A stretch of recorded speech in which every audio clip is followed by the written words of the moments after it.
It is the Friday Live, longest running episodic, whatever this is. The Slaggers are being tardy, so I figured rather than just wait extra time and then make it late-ish, I figured I would start more or less on time. So we'll see. I'm finding Eric extra for every additional minute that he's tardy. It's getting extra fines. That's why I mentioned to Carlisle in the chat, always hit the like button early because Eric gets fined double, triple, quadruple. It just expands and grows. Just moves on from there.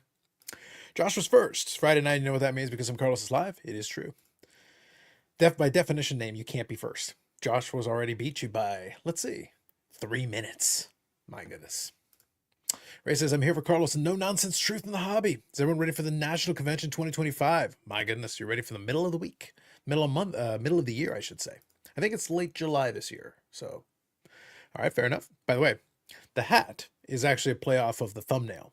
I'll explain more on that later, but there is a reason I am wearing the hat. I'll explain that. Prematurely hit the like button? Never. Can never be premature. And then answered the question about the logo. It's on Fiverr. If you ever have a specific question about that, though, just let me know. I can always direct you to the specific person who does it. It's an artist who specializes in like pop art. So it's like a specifically pop art. I took a photo of mine, gave it the text that I wanted, and then they put the two pieces together and make it happen. Bobby, if you're good, just let me know. Good evening, Mr. De Burrell. How are you? Very good. What's happening? Not too much. Not too much. Bobby, all right. Know. Do you recognize the logo? I like that. Yeah, but do you recognize the logo? Yes, of course. It plays beautifully into the conversation we had because I found out that the Toronto Maple Leafs of the baseball variety sell merch, including New Era fitted hats. Right on the correct quality. I also got a jersey, which, by the way, I was very impressed with. Although, I will say, their sizing is a lie. It's like the cake. It's a lie. Ah, gotcha. Their version of a large is more like a schmedium. Yeah, I get that. Yeah, I always like say that anyways. It's never big enough. Well, the thing is, I'm wearing a large. This is a large right now. The shirt is a large. Is that thunder? Maybe a plow. Oh. There shouldn't be any thunder. Man, I don't know. I don't know what to say. Yeah, that was a loud thunder. Unless it's a big I don't know who somewhere. manufactures. I don't know who manufactures their jerseys, but their large is definitely more of a medium. 100%. It's actually that's the Canadian version, whereas the American version seemed to be larger than the large, like larger than our large. And I found that with shopping at Winners, you can see the true difference between the sizes between Canada and the United States. Yeah. Regardless, with whoever ended up doing it, I was saying, like, okay, well, now going forward, I know that you have to go basically, you pretty much have to go extra large as a large. Because like I said, this is a large, shirt is a large, and they've got a little room in there. That one tight around the shoulders and tight around the arms is like, I can lose some weight around the gut, but it's not going to help because the shoulders are too tight. If the shoulders are too tight, you're done. You're not going to lose weight there.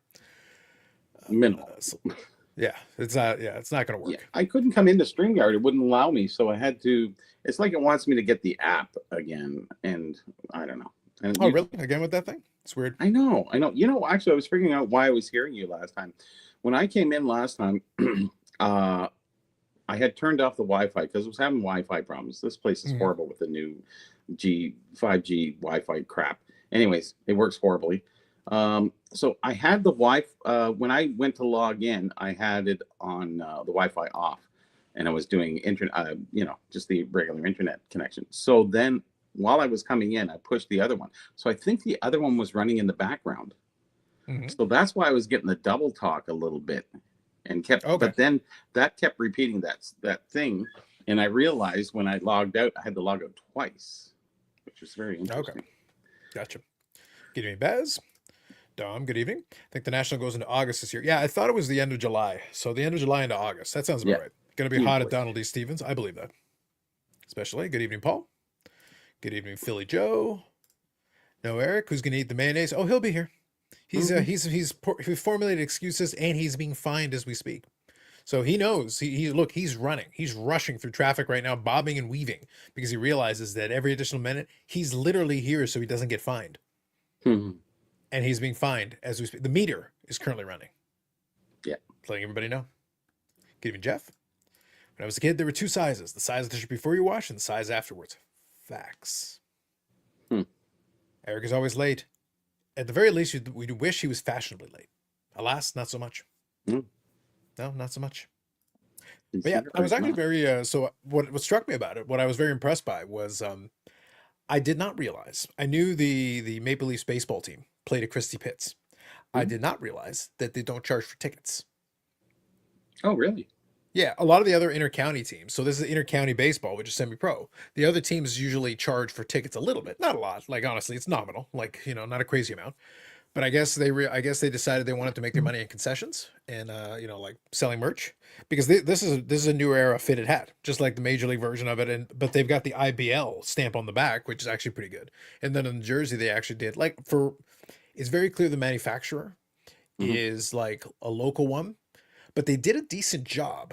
What I may do in a little bit is I may actually grab the jersey just to show it. I can wear it, but I gotta have it open because I literally can't button it properly. It'll be too Sure. tight. But I can still wear it like an outside shirt, like I wear a shirt underneath, and it fits fine. But I got to size up. So compared to my normal, I'll go one size bigger, Yeah. then it'll make sense. Otherwise, it doesn't work. Hmm. But I think they did a good job with it. So I was like, all right, I like it. Yeah. Well, the logo's cool. Actually, the logo's been around for like 80 years. Yeah, and that's why I thought that I thought they did a good job with it because this is nicely embroidered. So I was like, all right, I like it. And for a fitted cap, it's actually I think this was $45, which for a fitted cap today is actually reasonable because the other if I get the Blue Jay version, it's like $50, 55. Like it's a lot. So I was like, all right, I get it. Like I Everyone's says, Carlos, messaging don't let me. Eric get your hat. He'll ruin the brim. He'll turn it into a trucker hat. I know. Oh, no. Well, this is one of the things, Bobby, and this has become like it's become a bone of contention with me and the youths because a lot of them are doing the flat brim thing, and I'm like, Yep. guys, literally that digs into your head. Like the flat, no, you curve it. Like it actually Yeah. makes it more comfortable if you curve it. Yeah. You have to be a little younger to pull that off, I think. Yeah, but I just think from a practical perspective, like when I put up the hat on initially before I start the curve, it Yep. literally pushes into my skull if I leave it flat. So it's like the curve actually gives it a little bit of extra room to make it more comfortable to put on. So I was like, Yes. there's a practical purpose to the curve. So I was like, come on, guys. Vanilla Ice still wears a flat. He's still, but hey, that's Vanilla Ice, right?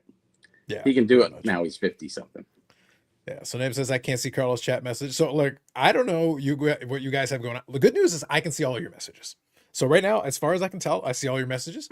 I do recommend at the top to go and make sure you hit the live chat because there's two versions. There's the live chat and then there is the top chat. Make sure you've got live chat on. That should be all messages. Otherwise, Name, stop blocking Carla Oh, because I can't help you. Like I can see your messages, so they're there. I just don't know from hmm. your end what you're seeing or not seeing. Evening all. No, Eric. It is what it is. Mhm. Josh says, I believe they don't charge admission because it's a public park. Yeah. Well in games, and some Toronto fans told us that. That's very possible. Although, like a lot of the other, so it's funny, Josh. So the Welland team is actually a funny team because I believe the Welland team was moved over from Burlington. So they were the Burlington Bandits. And then previously to that, the Burlington Twins, which were actually the Mississauga Twins. Yeah, it's all districts. It's a lot. They just kept moving, but the actual franchise owner kept shifting it around. Like it kept moving around. So it started off in Mississauga as the Mississauga Twins. I never actually got a chance to watch a Mississauga Twins game. I did watch a Burlington Twins game, and then they became the Bandits, and I watched the Bandits game. But that's also in a public park, but they charge for tickets. Again, not a lot. And they actually had a little beer pavilion. They actually had a little fenced off area, and you could have the beer there in the concession. So in the Burlington Park they had, but it was a public park. So like you could Really? totally, yeah, you could. But what was smart though is they did fence off a little Oh, area there, so yeah. they could, Okay. so then they could serve. So then you could literally go over there. But it was nice. But it was right beside the diamond, so they had a little fenced off area right beside the diamond, so you could Perfect. sit there and have your beer and watch the game and just enjoy it from there. That's bad. Good evenings at the park. It was a good time. I took Carlos Senior and we had a good time. Hmm. Nice. B, good evening, gents. Bobby, do this 1970s Pelkowski prints by the Walker Press hold any value? Very specific. Yeah, and they're actually a little bit difficult. Polkowski released 56 different prints. He did a few others, but they legally weren't allowed, like the Orr and the Gordie Howe. But they did repeat out of where was it? Paris, Ontario. A gentleman called John. Can't remember his last name. He took on all the Pelkowski stuff for Canada, and his father owned a printing press, and he made those prints without the border, so they weren't 11 by 14. They went to 8 by 10s. Then he only produced 10 of the top stars, so they are a little bit harder to find. Their value should be around about the same as the other ones because they were officially released or produced. I have seen them. I don't know if they were publicly available. It's almost like you had to mail away because I've seen a couple envelopes for them. So we haven't really figured that all out yet, but I'm sure we'll figure it out one day. But yeah, about equal value. There you go. My good here. Good evening. My neighbor's son plays travel league baseball and he wears a straight brim. I try to tell him he needs a little flexing. I guess I'm too old. But like I said a moment ago, I'm making a pitch that it's not even about being old or young. There is a practical purpose to it. To be honest, it's more comfortable. For me, wearing the hat is more comfortable when you put a little flex on it. But like again, I'm trying to be practical here. Otherwise, I'd have to size up. Like I literally would have to size up to make it more comfortable. So I don't know. John Martin was his name. Sorry. There you go. Josh here says his name. No, if you're not first, you're last. Truth. I've been shopping for a Bad News Bear jersey. Apparently, I can get a Tanner Boyle number 12 and Kelly Leak number 3. I can't see Indigenous either. I think you all are blocking each other. I like it. Wow. I'm live chat. Can't find him in a search. You were correct. Yes, in terms of Welland. And hopefully you got, I know Josh goes, I believe you take your sons, Josh. And by the way, it's good baseball for what it is. If you actually enjoy the game, we've had this conversation before. I still enjoy the game of baseball. Inter-county is like perfect for me because it's not too serious, but the players are good. Like some of the players are really legitimately good. Rob Butler, formerly of the Blue Jays, used to play in Inter-county. So you've still got some former pros that actually do play in that league. So you're actually getting decent baseball for what it is. I do. I think I knew Rob Butler. I knew him through somebody. Yeah. There are a couple of former pros who will play in that league. So it's one of those things they still want to play. They're still good enough to be able to play. And there's a couple of guys who want to get on other teams. Sure. Yeah. So it's like for me, it's competitive. The players are trying. I like it. And again, if you go to Christie Pitts, I think they've got games. It's Sunday at 2 p.m. So probably now that I got my hat, I'll probably pop in a few games this summer. Especially since it's just going to be over there. What's that? It's not too far from you. No, I can get over to it just from the subway. Once I get in the subway, it's just over. And at Christie Pitts, they've got a station nearby. So very easy to get to, relatively speaking. Mm-hmm.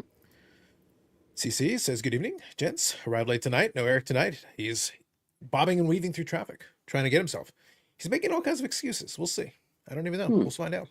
He's working overtime? Still at the office, working at Beckett. Working. Yeah. See? Look, CC, speak of the devil. Hey, boys. Speak his name and he shall appear. Oh, boy. Let me tell you. It's okay. What do you have to say for yourself, Eric? Airports are just ridiculous. Mm-hmm. That's what I'm saying. That is what I said. Josh is one of the teams signed a female pitcher. Which team, Josh? I'd be curious. No reason she can't play. Why not? Evening, gents, and Mr. Who Can't Drive. Truth. Good evening, Paul. My dad liked going to minor league games more than seeing the majors. I would agree with that, honestly. It's more fun. I go when Buffalo Bisons are good. That's a fun game. Tickets are cheaper, and food now is getting expensive as major league parks. That's the unfortunate thing. When the food's expensive, if the concessions are, I think at Christie Pitts they've got like the hot dog vendor. They've got one of those, and then I think they probably got some other stuff for concessions, but the prices aren't too bad. If the prices are okay, it's not bad. But if they try to get like more expensive pricing, there's no justification for it. Beckett Company man right there. Facts. Yeah, whatever. Dom says, Eric, 14 minutes late. That's 14 frozen mayo packet lashes. Damn. Dom's taking it out on you, Eric. Jeez. See, I went to open this in the app, and then it went, and whoops, having trouble connecting. Please check your internet connection. It's like, what? The thing is, you were online the whole time. I saw you moving, so I don't know.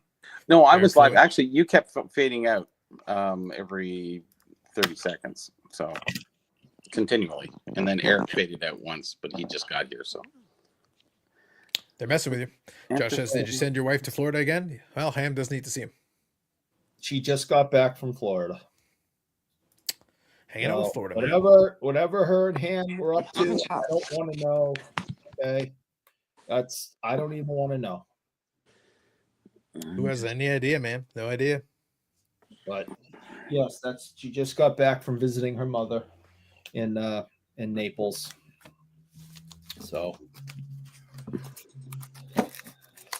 All right, Eric is replacing J-Rock on Trailer Park Boys. He is E-Rock, the new CTE character in the park. Listen, he has had a lot of concussions. I would almost guarantee I must have CTE, but obviously not to the point of like NFL players and things, but yeah, you can't smash your head as much as I have over the years and not have done something. You do realize, like, it's gotten really bad. You've convinced yourself that the Boston Bruins are a team that exists. No, I have convinced myself that the Boston Bruins shouldn't exist. They suck.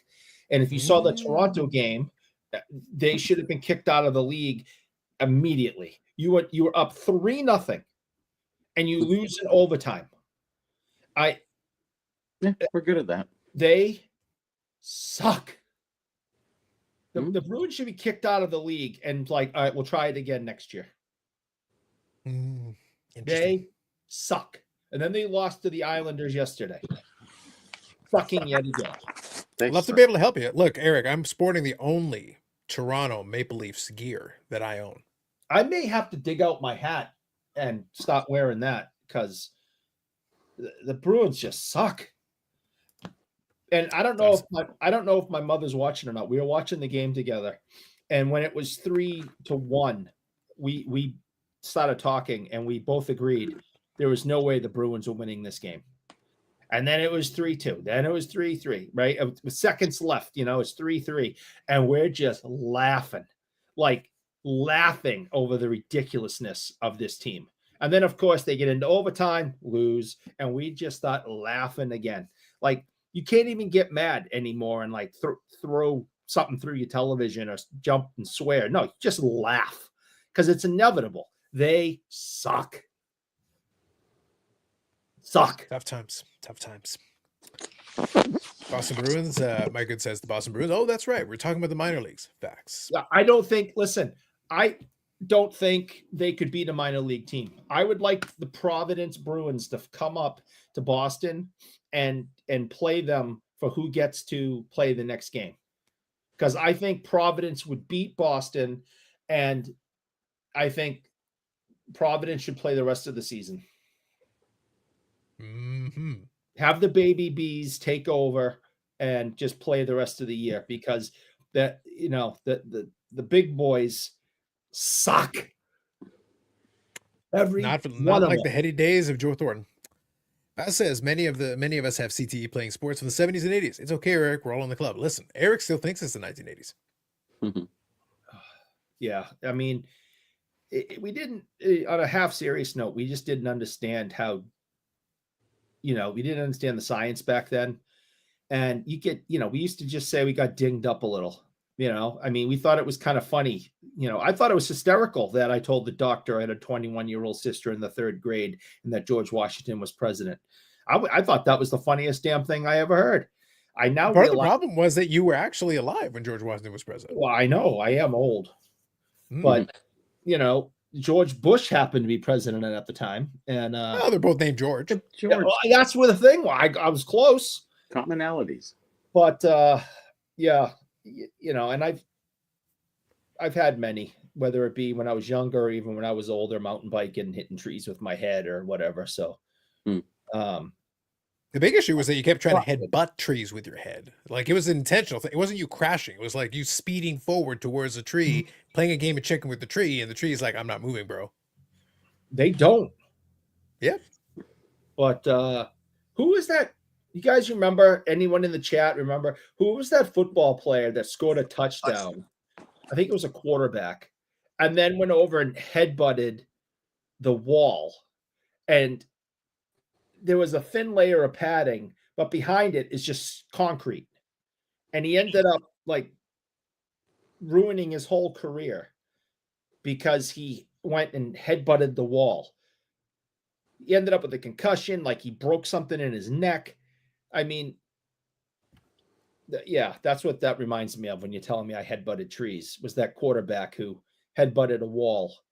And that was pretty much the end of his career, if I remember right. I think the key takeaway from that story, though, is that it's not even just the headbutting the wall. Why would you do it with velocity? Yeah. Like, what are you trying to prove something to the wall?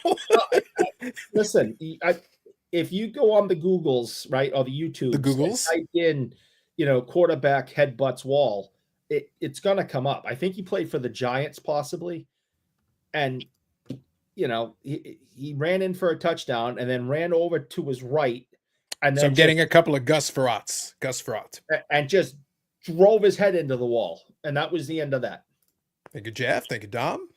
Good evening, Orlando. Baz here is saying they thought I had CTE when I said I know Baubles, and he knew Custer. Then they found out I wasn't lying. He looks like Custard. He didn't just know him. They were bros, man. Sorry, I'm trying to fix this thing. It's just no worries, Bobby. Do your thing. We're just chatting. I'm listening. I can hear it, but I can't see anything. So sounds good. No worries. What did the wall even do to him? I know. That's like Eric. That sounded like a personal issue. It sounded like the man was mad at that wall. He had issues with that wall, and he went and just drove his head into it after scoring a touchdown and ended up on his ass, knocked him out, and it messed up his neck, and it was crazy. Unbelievable. And you think this is why this is the longest running episodic, whatever it is. I bet you didn't realize. I bet you didn't even think when we started the show today that we would end up somehow in the first 30 minutes or first 25 talking about Gus Frerotte or even referencing Gus Frerotte. So if you had him on the bingo card, congratulations. I didn't. What did that wall do to that man? I don't know what to tell you. So I actually, I think Eric, you saw it on the Instagrams. I showed off a card. So what I'm going to do is I'm going to grab something first, and then I'm going to come back. But when I come back, I want to have a little conversation and talk about that card because obviously that card has a little backstory on this very live stream. This is the Michael Madano card. This is. All right. So I want to have a specific conversation about this because this card has some backstory on this live stream. So I want to close the loop because an interesting turn of events happened this week that resulted in that image. So I'm going to share the story tonight. I'm going to explain what happened there. Let's do it. All right. Sounds good. So before I'm going to quickly pop off and I'll come right back. But while I do that, Eric, do you want to regale the people with a tale of woe or show some cards or do something? Give us our vintage, like hit our mandatory vintage showings. Put some cards on the screen and I'll come right back. Yeah, I got some good ones. You got cards? Yeah, I got some good ones. This just came in yesterday. And I was going to put it on the Instagrams with another one that's kicking around here somewhere. Mm-hmm. I don't really know where it is. I have to go and try to find it. But there's 66 Ken Hodge in his Blackhawks uniform before the greatest trade in hockey history. That brought Phil Esposito, Ken Hodge, and Fred Stanfield to the Boston Bruins when they went on and won 2 Stanley Cups. So I got a 66 Hodge, so I was excited about that. What grade is that? I don't know if I've shown this or not. What grade was that, Eric? That was 5. So are you keeping some semblance of grade, or are you just whatever you get, you get? Yeah, if it's a good deal, raw, it doesn't have to be graded. If I find a card I like that fits my price range, and I think the price matches the condition.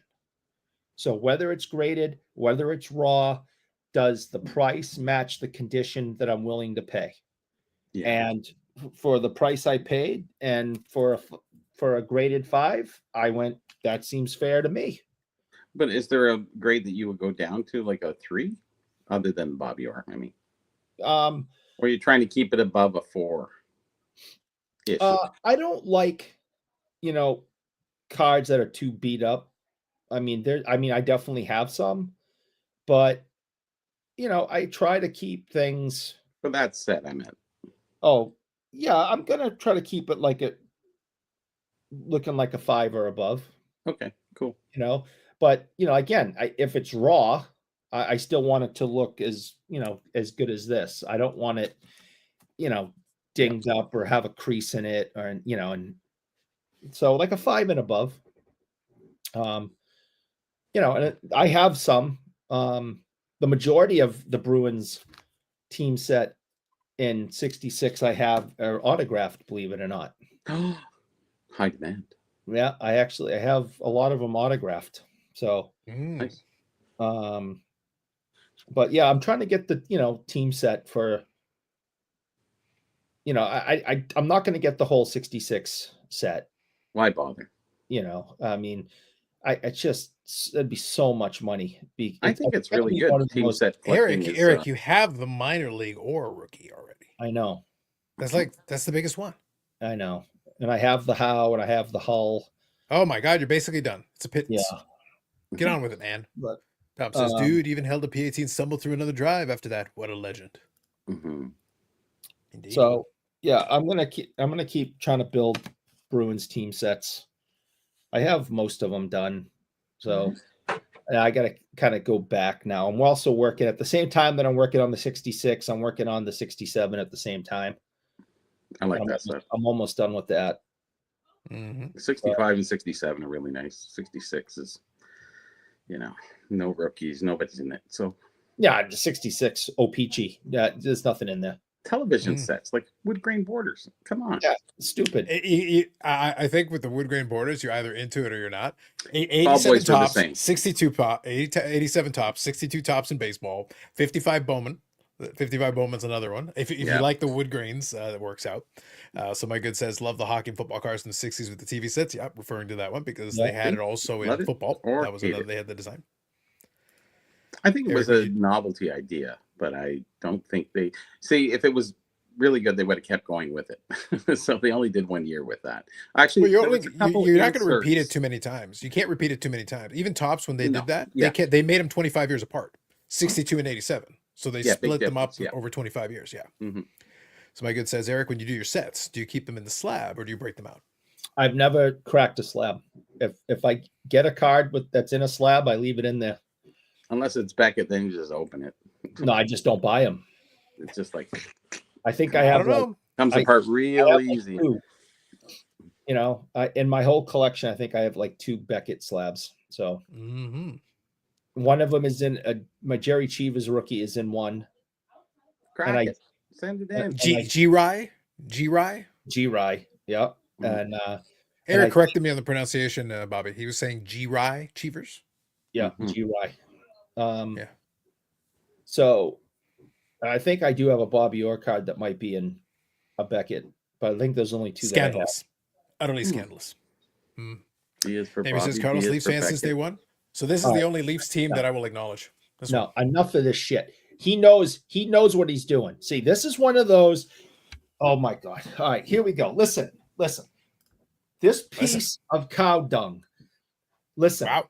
He knows what he's doing. He's laughing his ass off at home right now. He knows exactly what he's doing. He knows that pisses me off. Been this since. And all his kids are chuckling around you. Eric, wait. Are you suggesting that someone here would do something intentionally to antagonize you? He knows. So anyway, what I was saying was that basically this is the only Leafs team that I will acknowledge because, hey, since the 1800s. If you go with the OG, it's 1800s. So this looks a little tight. It 100% is. And this is supposed to be the large. And I'm like, are you serious? Really? Like, I'm sorry, guys. That's not a large. I just took off the large here, and it's like, then this is like, guys, no, that's not a large. Can you get your money back? Do you send it back, or do you just get another? I'll probably so I got the baby blue one. I'm probably gonna get the dark blue one. But now that I know the sizing thing, I'll size up. Go a size or 2 bigger. I might even have to look at 2 sizes bigger because, like I said, I could try to put it on, but it's a shame because it does actually have some stitching on it. It's actually not bad. Oh. So it's like considering it's for a semi-pro team, the fact their jersey even has that, I was instead of like a press on or whatever, I was like, all right, good job, guys, not bad. Yeah. Yep.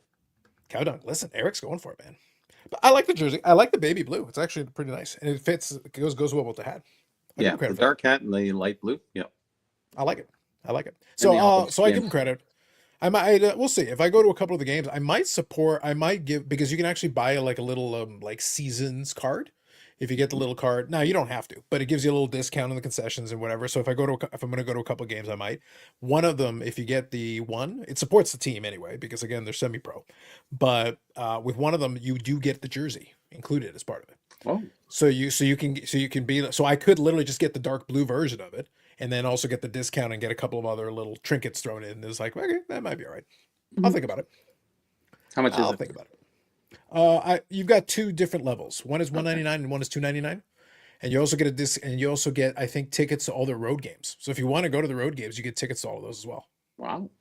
Yeah, because they got a team in Hamilton, they got a team in Yeah. Guelph, they got a team in a couple of other places. Sure. So you could Not a technically bad go. It's all around Ontario for the most part. So Not a real place. oh, but it is. But yeah, and then the $199 you get one of the hats, so you can pick which hat you want. With the $299 you can get the jersey, and again you can pick whichever one you want. So I was Yeah, I like, like I'm the hat. actually pretty impressed. Actually, a lot of Toronto Maple Leaf hockey players actually wore those hats. Actually, Punch Imlach, known for wearing that hat all the time, because a lot of the guys were with the baseball team too. Yeah, and bonus to them Coaches. because it is the fitted, so you can get it with the correct sizing. This one's not the adjustable. This is literally the fitted one. I like the adjustable one because sometimes you have to put it on a windy day. You have to put it a little tighter, and then other times you know, whatever. And sometimes Well, your when head you get a grows. haircut, the fitted hats are too big, and then when you need a haircut, the fitted hats are too tight. How So much hair do you have? my hair grows like a weed. It's ridiculous. I can size up or size down depending on how much I let the hair grow out. Mm-hmm. It can become an issue. Jersey is European fitted style, yes, so it would appear. Yeah, I actually think, all things considered, I give them props. And actually, on the back, they've got a little IBL patch on it. Mm-hmm. Yeah, I wish it was a fitted shirt. No, that's what I was joking with earlier. It's like, listen, I could go on some cardio and lose some weight. This shirt is still not going to fit right. It's like this is a very, very not to say. I don't have anything. Everything I have is in a large. This is not a large. The one thing you could do, you could suffer from atrophy, and it might work. That might be it. Yeah, That's it. Yeah. yeah. Starvation And in the a pit choice somewhere. of That that might is head and four. yeah, it's like starvation in a pit, perhaps, and then I can make that work. Because even like I said, right on the shoulders, it gets a little bit tight as well. After 6 months in the pit, he comes out. It fits. It fits. Yeah. Only time the hat gets tight is when you go back on the roids. Maybe. That's it. Maybe. Mm-hmm. Mind Could your be an business.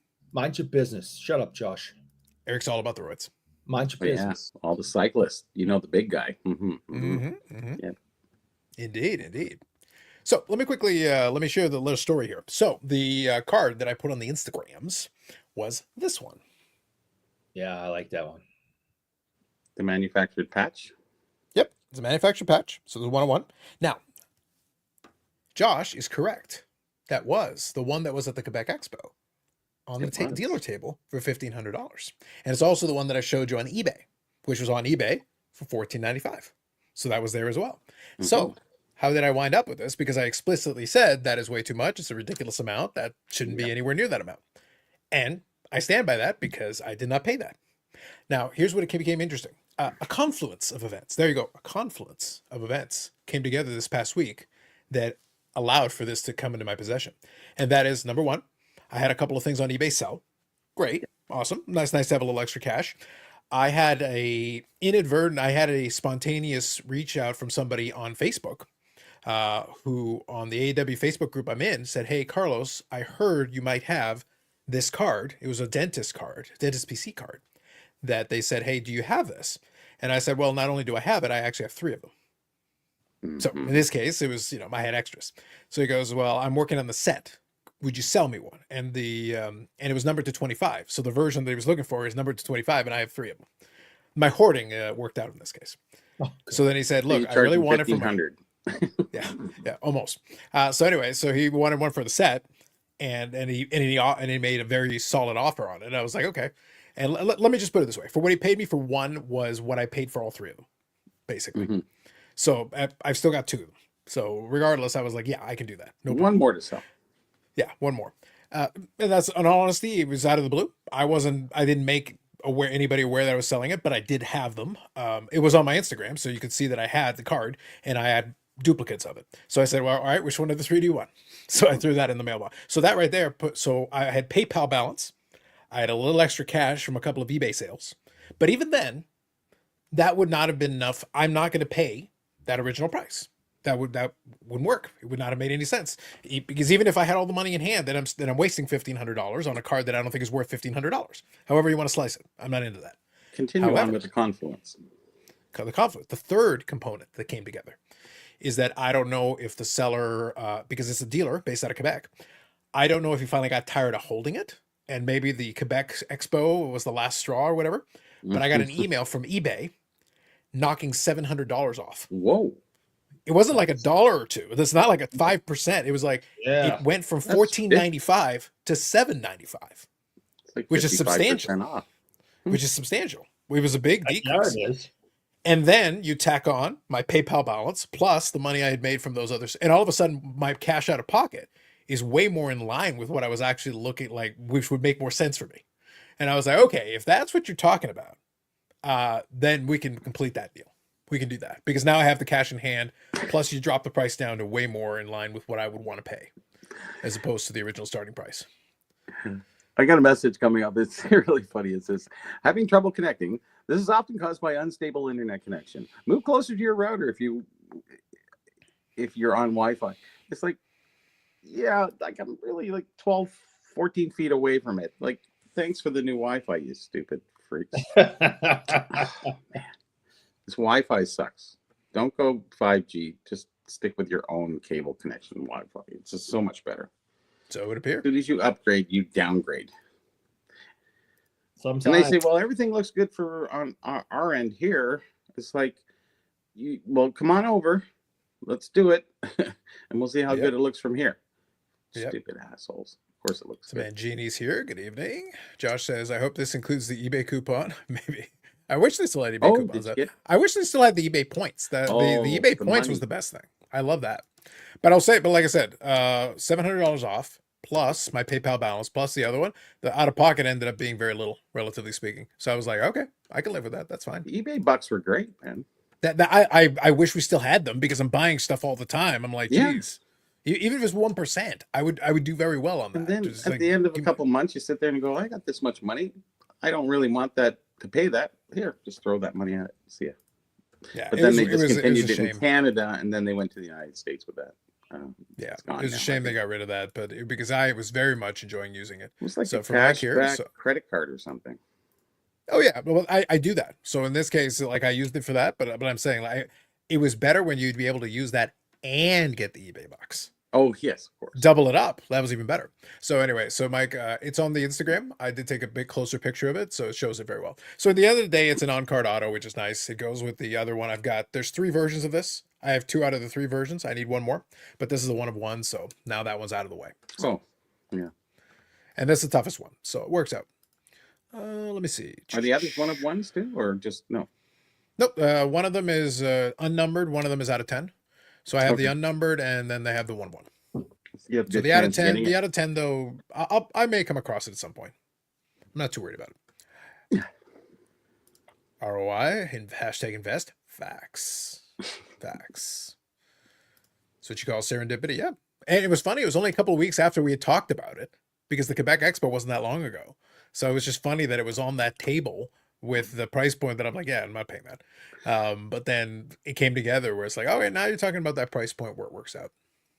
I guess it comes to a certain time that you have all these cards that you've been sitting there for so much time. It's been on eBay and it's at the show, and the guy just says, I just want to dump this and get rid of it. I got a couple watchers.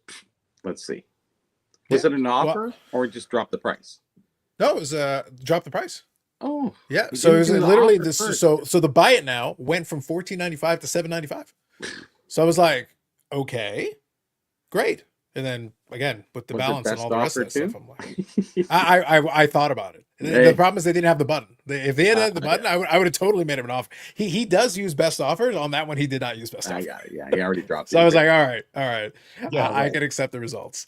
So, and the thing is that's $7.95 Canadian. So on top of everything else. Oh yeah. So in reality, so what does that work out to now on today's exchange? It's almost like $1,000. No, the other way around. So yeah, sorry, yeah, it would be like so 550 US after the fees, yeah, so not bad. And like I said, I had PayPal balance on the rest of it, so that knocked it down even more from there. So no complaints, I'll take it. Works for me. Oh, you had financial damage on that 1 of 1, so I touched on that. Good evening, Paul. I touched on that. And you can see it on eBay. It sold for $7.95 Canadian, and then I had PayPal balance on the rest of it, so knocked it down some more. Beauty card, thank you very much. Name 30 stars. I got the stripes correcto. No, you only have 30 states. 20 of them are seceding as we speak. And Massachusetts was never really a state to begin with. No. More of a territory, a nebulous concept, a blob of mayonnaise. Oh, it's a blob party oozing out from the center. And witches. and Oh, yes. witches. Witches of Salem, Mass. Mm-hmm. My good. Companies should stop with doing the sticker autos. The on-card autos look great. And one thing I liked is that this is still 0809. So 0809 was still playing days. And they use the paint pens. So UD Black effectively Carlos, used the paint Make pens. it big. Make it big. Nothing can make you big. No, make the card big. Oh, you mean on the screen? Yes, make it big. Yes, I can do that. Make your jacket big. Make your jersey big. Very nice. 1 of 1. No. The key for me though is the paint pen. I like the paint pen on card. Yes. But with the black background, that's done correctly. That's how you do it. If you're gonna do it, put the on card with the paint pen. Do it. Yannick, if you're good, just give me a thumbs up.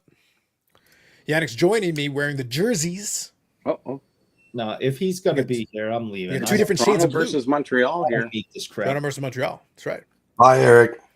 Yep. I'm going to switch to the long Oh. sleeve in a minute because it's still chilly down here. It's nice, but I got to wear the longer sleeve if I'm going to sport this one. Well, actually, I almost never wear these. It's too warm all the time. That stuff, even the hat, those are warm. We're supposed to get a lot of snow, and actually now it's 3 degrees and it's going to get rain. It's like we're going to get 5 to 10 centimeters. We got another 4 inches last night. That was Now that's actually- Quebec. Did We you? know that. Yeah. Did You don't get 4 inches. You're not in Quebec. This year. Yep. we shoveled February. It was just every day almost. Not every day, but It was a lot. You got Get it. hammered. Orlando says, hate sticker autos. Facts. Paul says, best part is a Canadian who was born Wants in that. Panama, has a Nation's Pride America card. But Daniel's from America, Paul. America. Yes. Well, So Michigan. So again, ish. So again, let's talk about Brian Gray. I thought he was supposed to have a big announcement. Where is it? It's March. He was supposed to have an announcement like 5 years ago. You know, And this is like his 14th big announcement. I think so. And where's his next guest? After his last one, he went, well, That disappeared. where Sorry. I'm going on your show. Yeah, pretty much. Ham says, good evening. You I like wrecked my pets. him. I have a hard time. He's ruined now. I have a hard time thinking it'll stick to the card for decades. The paint pens are actually pretty good. Like some of the old paint pens for the early 2000s are still holding up pretty well. Mhm. It all depends on the surface they put it on. And the I like them. Paul being from Wisconsin, Eric, like you, I love that he thinks he's from America. Oh, yeah. He's from Wisconsin. America. Does that even count? Wisconsin? No. Yeah. Yeah, it's like, look, man, I own part of the football team. It's like, honestly, It's true. you're part of the People's Republic of Carlos. Yeah. You're welcome. I shall send my pronouncement as your king. Anyway, best card in the hobby is now the new Trump Gold card. Only 5 million USD and it can apply for your green card for cash. With inflation, that's like $1. Double D, Orlando. So with you, the sticker autos are the worst. There you go. Is that a Rusty Staub Expos jersey? No, it's Andre. It's the Hawk. Andre Dawson. Nice. Andre Dawson. Ryan's waiting for after the National so he can pump it some more. The National 2028, 2029, 2035. What? No, Ham saying he's waiting after the National so he can pump it some more. Brian Gray has had announcements for the last 12 consecutive years. Well, We're still waiting for the this is first one. biggest one of all. Of course it is. Doing We're something waiting for the first one. completely new that he's never done before. He'll probably tell us on whatnot. You know what? Probably. Yes. He'll do it through a break Bonsoir. and then not really tell us and replace it with something else. Anyways, that's whatnot. Well, that's the beauty of the big announcement is that it can be anything, even a boat. Yeah. Think about it. Paul C says, who cares about BG's big announcement? We discovered who calls him Big Bribe. It's Eric. Yes, I knew it. 1992 score franchise gold paint pen autos are incredible. Yeah, some of the ones even from the early 90s, some of them still hold up. Again, it depends on the surface. So the thing with the paint pen is number one, if the paint pen was good when they used it, and number two, what is the surface on the card? If those two things are good, paint pen holds up a long time. They don't have too much issue with that. UV exposure is big too, right? Exactly. So that it's like any other autograph. If you put it in the wrong conditions or the wrong environment, it will be junk. It will be it'll goodbye. If you keep it in good conditions and relatively speaking, keep it out of a lot of the light, you'll be all right. Like even right now when we're talking, like I showed the card a couple of times, but when I put it down on the desk, I actually put it down face down. Yeah. So just in general, it's just a habit that I got into with a lot of the autographs. I try not to put more. A couple of minutes in these light isn't going to be a big deal, but just as a habit, just in general, I will keep the autographs out. So that's basically what you're looking for. So I try to do that as much as possible, and then it'll go in the box with the other ones, and you put the lid on it and keeps them all together. Mm-hmm. Dawson's from South Florida. Orlando says, yeah. 97 inscriptions were terrible. It was the early days of figuring it out. Yeah. If you put it at the wrong pen with the wrong surface, no good. They didn't do well with the trilogy puck card. Yeah, they tried to put it on a weird surface because they had like almost like this. I want to call it like a faux rubber, and on some of those it doesn't go. It's the wrong material. I understood what they were trying to do. Mm. That situation doesn't work. No, there's no absorption in the rubber. It's kind of semi-porous, so it's not really going to take the ink. It would sit on top, but wouldn't glide very well. And that's the thing. You need the right. Some materials tend to be better for absorption. Sometimes you want a little bit of absorption. Sometimes you don't. But what you don't want is you don't want it to bead on top. You just don't want it to like sit because then it'll come right off at the first sign of trouble. It's funny. We're all in the hobby. We can't enjoy and display something without ruining because of light. Well, fortunately for him, with the autographs, that's always been the case. Yeah, You know, sucks. you can put it in the light if you want, but just don't complain if the autograph disappears. You can use LED. That's fine as long as it's all LED. Oh, look, it faded. Yep, and that will happen. It will happen. 100%. Yep. Okay, it's been out for 30 seconds. Turn it down. The other way. That's good. So, in that vein, though, I had one of the first baseballs that I had autographed. Carlos Sr. actually got it. It was a Pat Borders signed baseball after the 92 World Series where we won the MVP. The problem is they used a Sharpie on a baseball that had cheap leather on it. Well, guess what happens? The cheap leather doesn't really do much with it, and a Sharpie is the wrong instrument for that kind of thing. Over the years, it's completely faded. I think I still have the baseball, but at this point, you would be hard pressed to be able to see it. Like you'd really have to stare at it to be able to see that it was autographed. At one point, it was a very sharp autograph, but it doesn't take that long for cheap leather and a Sharpie are not a good combo. Yeah, baseball most expensive autographs are at some point were made and shellacked. Like, you remember you guys at some point, like that was the way to protect things. Was it? And now basically, if you hold that Babe Ruth ball like a Tantic, but someone dipped it, time is just a matter of eventually it's going to be gone. It's all crackling there. Yep. It starts crazing after a while because it can't sustain. It's sort of like a dining room table. If you put shellac on it, it's eventually going to get to it. It'll dry out unless you keep it moist. Yep. But that's a long time. It can be. Yeah. That's why I said, like, it depends on the pen or the item used and the material. Some of them will do better. Some of them will last longer, but it's like anything else though. Like if you have documents like books or something and you keep them in completely the wrong condition, there's a reason why archives maintain a certain level of humidity and a certain temperature. Yep. It's to allow them to be preserved for longer. It's intentional. And if you want to go that far too, when you get to autograph your own memorabilia in a way, like you can actually buy archival pencils and pens and such. Graded companies, that plastic isn't archivable.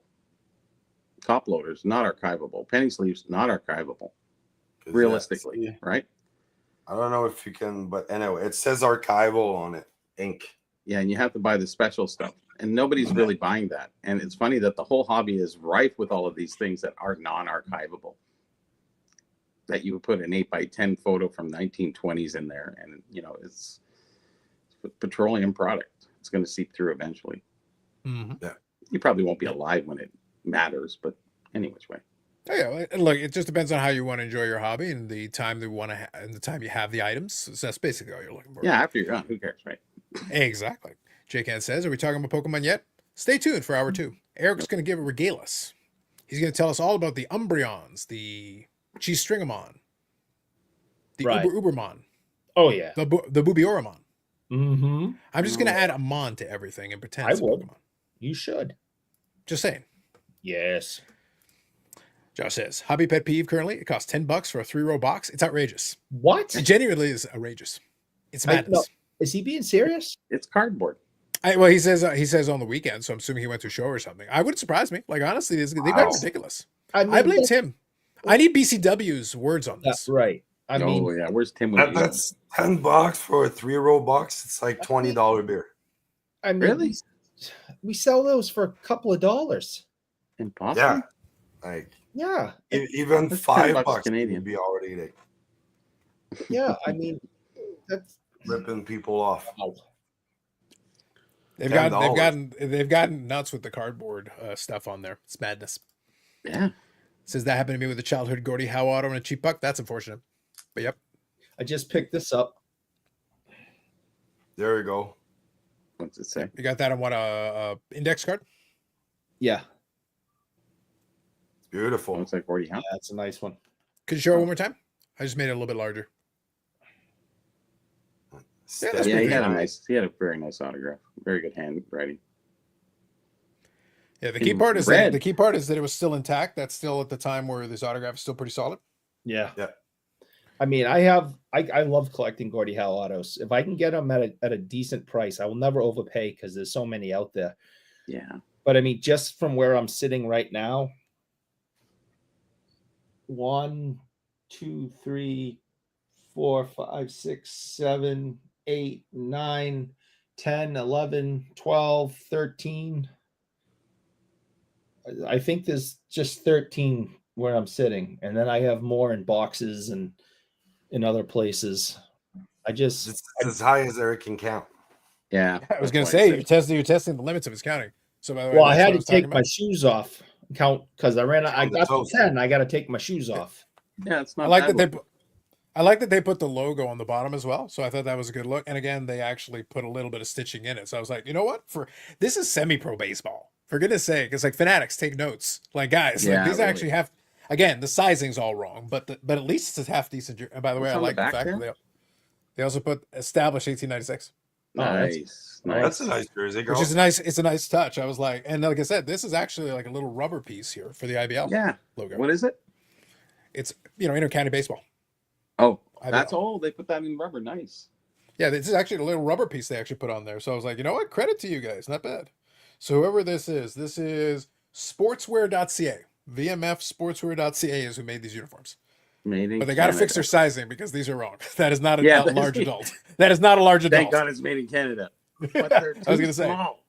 It's like a little too small, guys. Sorry. Damn. That is a medium on a good day. Even if it's a ball to sharpie with eventually bleed. Set R2 and tag 2. Yes. Eric will tell us all about the coaster makers. Carlos says, in a similar vein, I got some cards framed with a museum glass. Not only they're protected from sunlight, it didn't reflect that either, so it didn't seem like it had glass at all. All right, there you go. Heard a few dealers say similar. Hell looks great in red. Great signature. I wish all the new players would sign that nice. That's fair. Bobby R sucks. Gordie Howe. Yay. Eric ran out of fingers. Truth. Got Mr. Hockey's auto as a kid. Mark Howe lived across the street and he was one day taking the trash out. Even though the auto was virtually lost due to time, the memory lives forever. Excellent. Yeah, I like it. Carl, only took the trash out one day? Oh, jeez. They have garbage too. I was going to say. Listen, whenever Gordie want to take out the garbage for the last time or leave, throw it straight in the trash. Carlos says, my entire room is museum glass. Don't be fooled into letting light hit it because I ran some experiments and cards still fade. Yeah. I have, so unless I'm in here, which this sounds kind of stupid, but unless I'm in the room, the light's always off. And I bought the blackout shades that doesn't let any light in for this. I have a really big window right here in front of me. And I went and I bought the blackout shades. So there's like no light, that natural light, sunlight that comes in this room. And the only light is in the ceiling. And those lights are only on when I'm here. Are they LEDs or are they just incandescent bulbs? No, they're just regular light bulbs. You can get those LED bulbs. Yeah. It'll save you. Well, maybe a little bit. But you're always doing podcasts everywhere, so I don't know. I know. I really want to stop, but somebody won't let me. In perpetuity. Hmm. See? 2 words for you. In perpetuity. Pour toujours. Moving on. 4 syllables. J. Can says, does Canada still claim Ryan Reynolds? I wasn't aware we ever claimed him. I think Eric claimed him. Yeah. I don't know. I like 2 guys, a girl, and a pizza place. I think it was his best work. Look, all I'll say is I don't know about claiming because, again, I'm not into claiming things. I'm not into claiming people. You guys do you. Eric prefers to be held down by the man. I am held judgment. down by the man. No man judgment. Someone's got I think you kind of like it. I think you like it when the man holds you down and watch him Emmanuel in space. Yeah. Part 2. Emmanuel. Just saying. Bubbles here says, just wanted to let everyone know that Jesse Robertson scored 5 goals in the last 7 periods. That is all. Pump emojis in the chat. Pump emojis. Eric, if you've got a computer there, it's time for pump emojis. I think we need some pump emojis. There you go. See, people? Got to get LED. There you go. By the way, Dylan, I appreciate you participating in the chat. Because I think for you, I think it might be 4 hours. So is it like 4 p.m., 5 p.m. over there? He's got He's over in the Hawaiis. 7 hours with us. Like, it's a lot. Wow. 6-7 hours. Because You're when allowed in in that room. Vancouver, that's another 3. Well, 3 is Vancouver's the 3. West Coast. So is 3 hours. LA time, it's another LA 3. is 3. Yeah. So Hawaii, why would it be 4? It's 4 p.m. longitude, not latitude. 4 p.m. 4 I know p.m. he's in a different time zone than like LA. So I guesstimated another hour. Yeah, Let's see. You're only allowed in that room. I'm so confused. Facts. My Betty said he made copies of his picture frames and then kept the originals safe. So does Eric. That room is only CGI generated. None of it's real. No. Maybe. It's an elaborate soundstage, like the moon landing. Oh, Rob says, so you're just like a mushroom. Exactly. Gotta find something that allows me to look at my cards all the time. If I have to go LED, I'll go LED. There you go, Carl. Did Eric mention 2 girls, 1 cup? Again, what he does in his own time while having held down by the man. Listen here, you piece of shit. Listen. wow. Michelle just got back from Florida. That's not very man a piece of She I knows. just picked her up, and she has a really big smile on her face. Now, when she's with me, he never smiles. So something's up. And I have my suspicions. Wow. Emmanuel in Space 2, Vintage Cinemax Gold Edition. Facts. Is WNBA Prism the best basketball product of the year? It's the best basketball product of all time. Bar none. Now, I'm not aware of any other products that exist. However, I assume, based on the fact, Eric, that I don't know of any other products that exist, it is, therefore, the greatest basketball product of all time. Oh, absolutely. It stands to reason. It's all logic. It's math. And Can't deny the maths. I'm sorry. Yeah, and I don't even know what Prism is because everything's O-Peachy. There you go. Eric, what happened in the Maple Leafs room? It's in his heart. I may have to go back to it. Just saying. I may All have Always to. a good time in frames they Florida, flip. even during the hurricanes. Wow. Shut up, Pam. Jerk. It's adjacent to his Atlanta Flames room. Facts. Oh, here you go. That had to be Carlisle. Here we go, baby. Make me big. Make me big. Come Again, on. nothing can make you big. big. Make me big. I'm We big can as increase the hell. size of the picture. We can do that. This is an actual wire photo. There's Reggie, 1979, with the Flames. You can see the A on his chest. Okay. According to the article up top here, it says he made the save, but Nick Labette went into the net afterwards. But there is an actual real wire photo from 79 of Reggie Lemlin, Atlanta Flames, right there. See that big old A on his chest. So I thought you might like that. I can see a nice autograph going there. Oh, yeah. No doubt. There you go. So let's see here. Josh says 86 Fleer. Never Very heard of it. nice, sir. There's only O-Peachy. Everything's O-Peachy. Everything's O-Peachy. Jim Craig, Phil Meyer, Rajan. Region. Baz says collecting WNBA cards is referred to as jumping the shark in the hobby. Nonsense. That's hockey. Only Have fools you call it guys hockey. seen the price of the women hockey cards lately? The Go. PWHL? Yeah.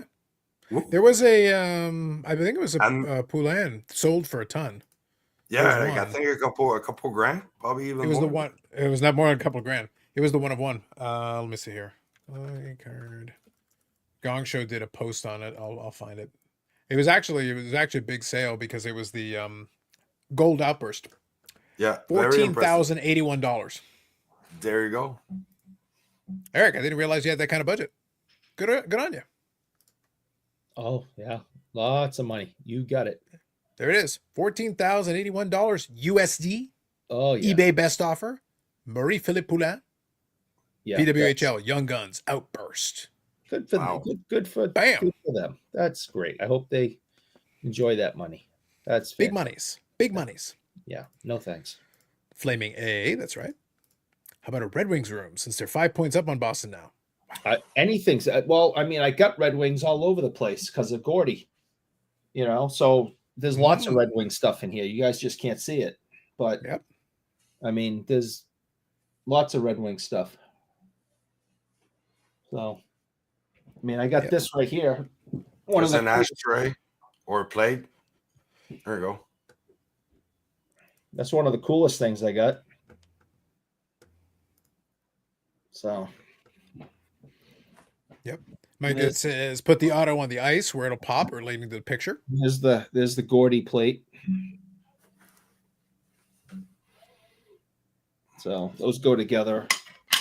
I'll put those back after.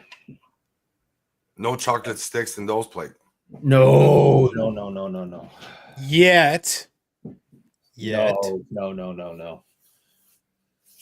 But you guys can probably see in my background. Yeah, I have all the Bruins plates. You need to hold a mirror there. I'm only 2 plates short of the full set. I think I got to get Toronto, and I could have got one in November, but it was banged up and I didn't want it. So I got to get Toronto and the Golden Seals, and then I got the entire run of the 72 ashtrays. It's taken. I think I bought my first one in 1988. I remember exactly where I was. I bought it at a flea market in Lynn, Massachusetts, at a place called Building 19. And I saw the Bobby Orr ashtray for the first time, and I bought it. And that started me off on this run. I'm trying So to is it true that once you finish the set, then you will display them temporarily and then switch over to their additional use? And when you go, you actually go pull. Or you That's start what you were going to get them for, right? That's what it was for. Or that you was my start understanding. smoking. Or I start smoking and using the ashtrays. I could always do that. Yeah. That's literally what they're designed for, Eric. Think about it. Erickson Bev, you have to buy it just a placeholder and see the right one. Yeah, I'm just gonna wait. It'll come up. The chase is the best part, and we can have a conversation on this if you chat wants to. But I really get depressed, if you want to call it that, shortly after I finish and complete a set of something, because the chase is the best part. Searching, managing your money, and I've been chasing this ashtray set since 1988, and I'm 2 away. If I ever get the 2, I'm not going to be happy until you say pull. Yeah, and right. Then start again.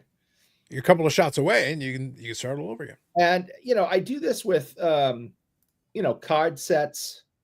I work on a card set for a long time, and then I finish it, and it's like, all right, now so I immediately start another set, and the chase begins again, because that's what collecting is all about: is the chase, the searching, the financial management. You know, the calling up your buddies and saying, "Hey, keep me. I know you're going to the show this weekend. Keep an eye out for me." Once you have it, it's all done. It goes in the closet with everything else, and you start something new. And it's kind of not fun to finish a set sometimes.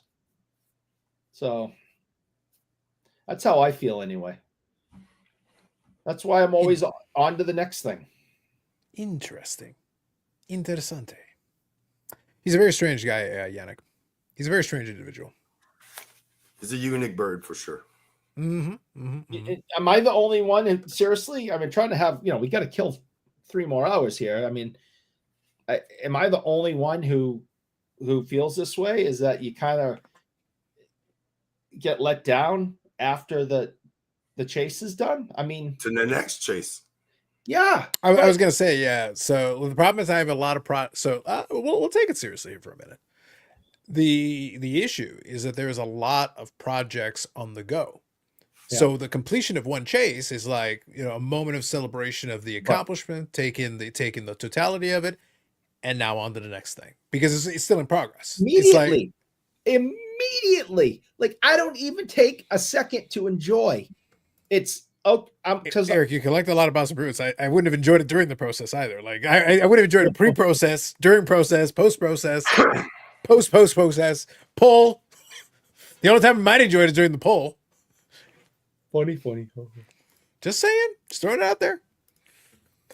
You should pick up smoking and use them. Facts. Interesting. Thanks, says Josh. There you go. Carlisle is giving a little background on Atlanta, being supportive of the Flames. Eric, so true. Either display them or you box them, so nothing happens to them. True. Speaking of Chase, Yannick, have you added any more hockey cards to your vintage? By the way, Dan's Vintage Baseball PC, I appreciate that he wrote it out with the correct pronunciation of vintage. Not in the vintage. No, not pre-war hockey because they're not that much available. And when they are anyway, anything above a very good, anything above a 2 for me basically is out of price. So my chase will be when the expo comes. What's the countdown on Carlos? Like T-minus 50 days or so? I don't even know if it's that much. Well, probably actually. It's so right now we're at the end of February, rolling into March the 1st. And the expo is April 24th. 4th? I think I want to say 24th, 27th, I think. Yeah. So ish, so yeah, about that. Yeah, so 24, yeah, give or take. We're getting there. So that one of one purchase is actually, so it was good that the circumstances came together for it, but it also means that now I'm going to chill on a lot of the purchases. I've got stuff that's already still coming in. There's a ComC order that was shipped today, so probably next week for that one. And then I've got some stuff that shipped my cards that I was working on. I'll still pick up stuff here and there, but I'm probably going to keep it like on the down low for a bit because I want to load up a little bit of cash for Expo. And then I want to talk through my plans for it. So I want to give myself a little bit of buffer here to build up a little bit of a stockpile. Same here. And like I said, opportunity and chances in pre-war hockey, sometimes it's so far in between. And Expo has no tax, right? And that too. Yep. Yeah. And Eric, getting back to your question when I came to the door, I heard what you were saying about, you get a card, you bring it. It's not about the admiration of the card. It's all possessional. So once you get it, you have it in your possession and it's kind of over at that point. Then you put it where it has to be and you move on to your next card. So it's all possessional. It's nothing to do with, oh, I love this card. And you keep looking at it and keep looking at it. No, it's like, we got it. Yeah. There you go. Next. This is fair. So here we go. Eric, do you put much hockey at the Shriner show? Yes. There is a lot there. You have to look for it. But I have had some great purchases there, found some great things, spent lots of money there, especially when people come from out of state or out of country. There's one individual I'm thinking of in particularly that in the past has come down from, the Halifax area. Your best friend. And set up I don't think he's going to be BFFs. doing that anymore. But I mean, he's a big time vintage seller. Big time vintage seller of hockey, and I would spend most of my money at his table, but I don't think he's coming down anymore, from what I hear. I mean, but there's one guy that comes from. I think the guy tore his map. Yeah. There's another guy who comes from New York that has incredible stuff. And every once in a while you'll see a couple of cards sitting on a table that's full of baseball. Then all of a sudden you go, what's that? And they picked it up in a collection somehow. Hal Gill. It's like a Hal Gill. Oh my God. So Babe Ruth, Mickey Mantle, Al Gill. Wait. Well, that's Greats. at the Shriners. Greats. At the Shriners, you'll find tons of Babe Ruth, Mickey Mantle. I mean, you'll find all of that. I mean, this is a huge show. This is the biggest show in New England. How many tables are there, or how many dealers? I 500. Is it coming up? 500, so it's bigger than the expo. No, it's not bigger than the expo. Well, they have 500. Well, you counting dealers or table though? No, Expo has 400 dealers. Are you counting dealers or tables? Yeah, these guys have multiple Because tables. dealer can have multiple tables. I don't know. It's huge. It's really big. It's a 3-day event. It's really big. Maybe I went overboard with 500, but it sure seems it. Oh, the problem is the whole counting past the fingers. That is problematic. Well, that's the thing. I mean, I can only get to 20. Well, if you count by hundreds, you're okay. I take You went past the 10. hand though. I take the shoes off. Now I'm at 20. 21. And you know what happens on your shoe. So he's got a bunion from cycling so bad it looks like. So Baz here says the Shiner site says 300 tables. All right, so 300. I was a couple of hundred off, but yeah, it's a big show. They have great. How much is that card? 500 or 300? Okay. It says 300 tables. What's the inventory control number? What's the inventory control number? That's the important thing. So yeah, and they have incredible stuff that comes in. It says 300 tables here on their. Yeah, that's what Baz was saying. Yeah, that's what Baz was saying. On 300 tables or 300 dealers? Tables, Bobby. Tables. Yep. Tablas. Tablet. So Jay Can here says, does Upper Deck put tariffs on Canadian direct sales? Okay. Brief reminder. I'm going to define tariffs again. That's not what tariffs are. That's not how they work. If a tariff is happening, it is Canada that puts the tariff on the U.S. product or vice versa. Maple syrup, U.S. puts the tariff. A product coming into Canada, Canada puts the tariff. Now, Upper Deck is complicated because they also produce a bunch of their cards in Italy. They do. They actually produce some of their cards in Italy. They actually produce some of their cards in Canada. So if you're producing a card in Canada, technically you're not tariffing anything because it's in Canada. And if it's from Italy, there's no current arrangement or issue with Italian. So what do you do with it? Bottom line, don't worry about it. No. Yeah, I don't listen. Gretzky will work it all out.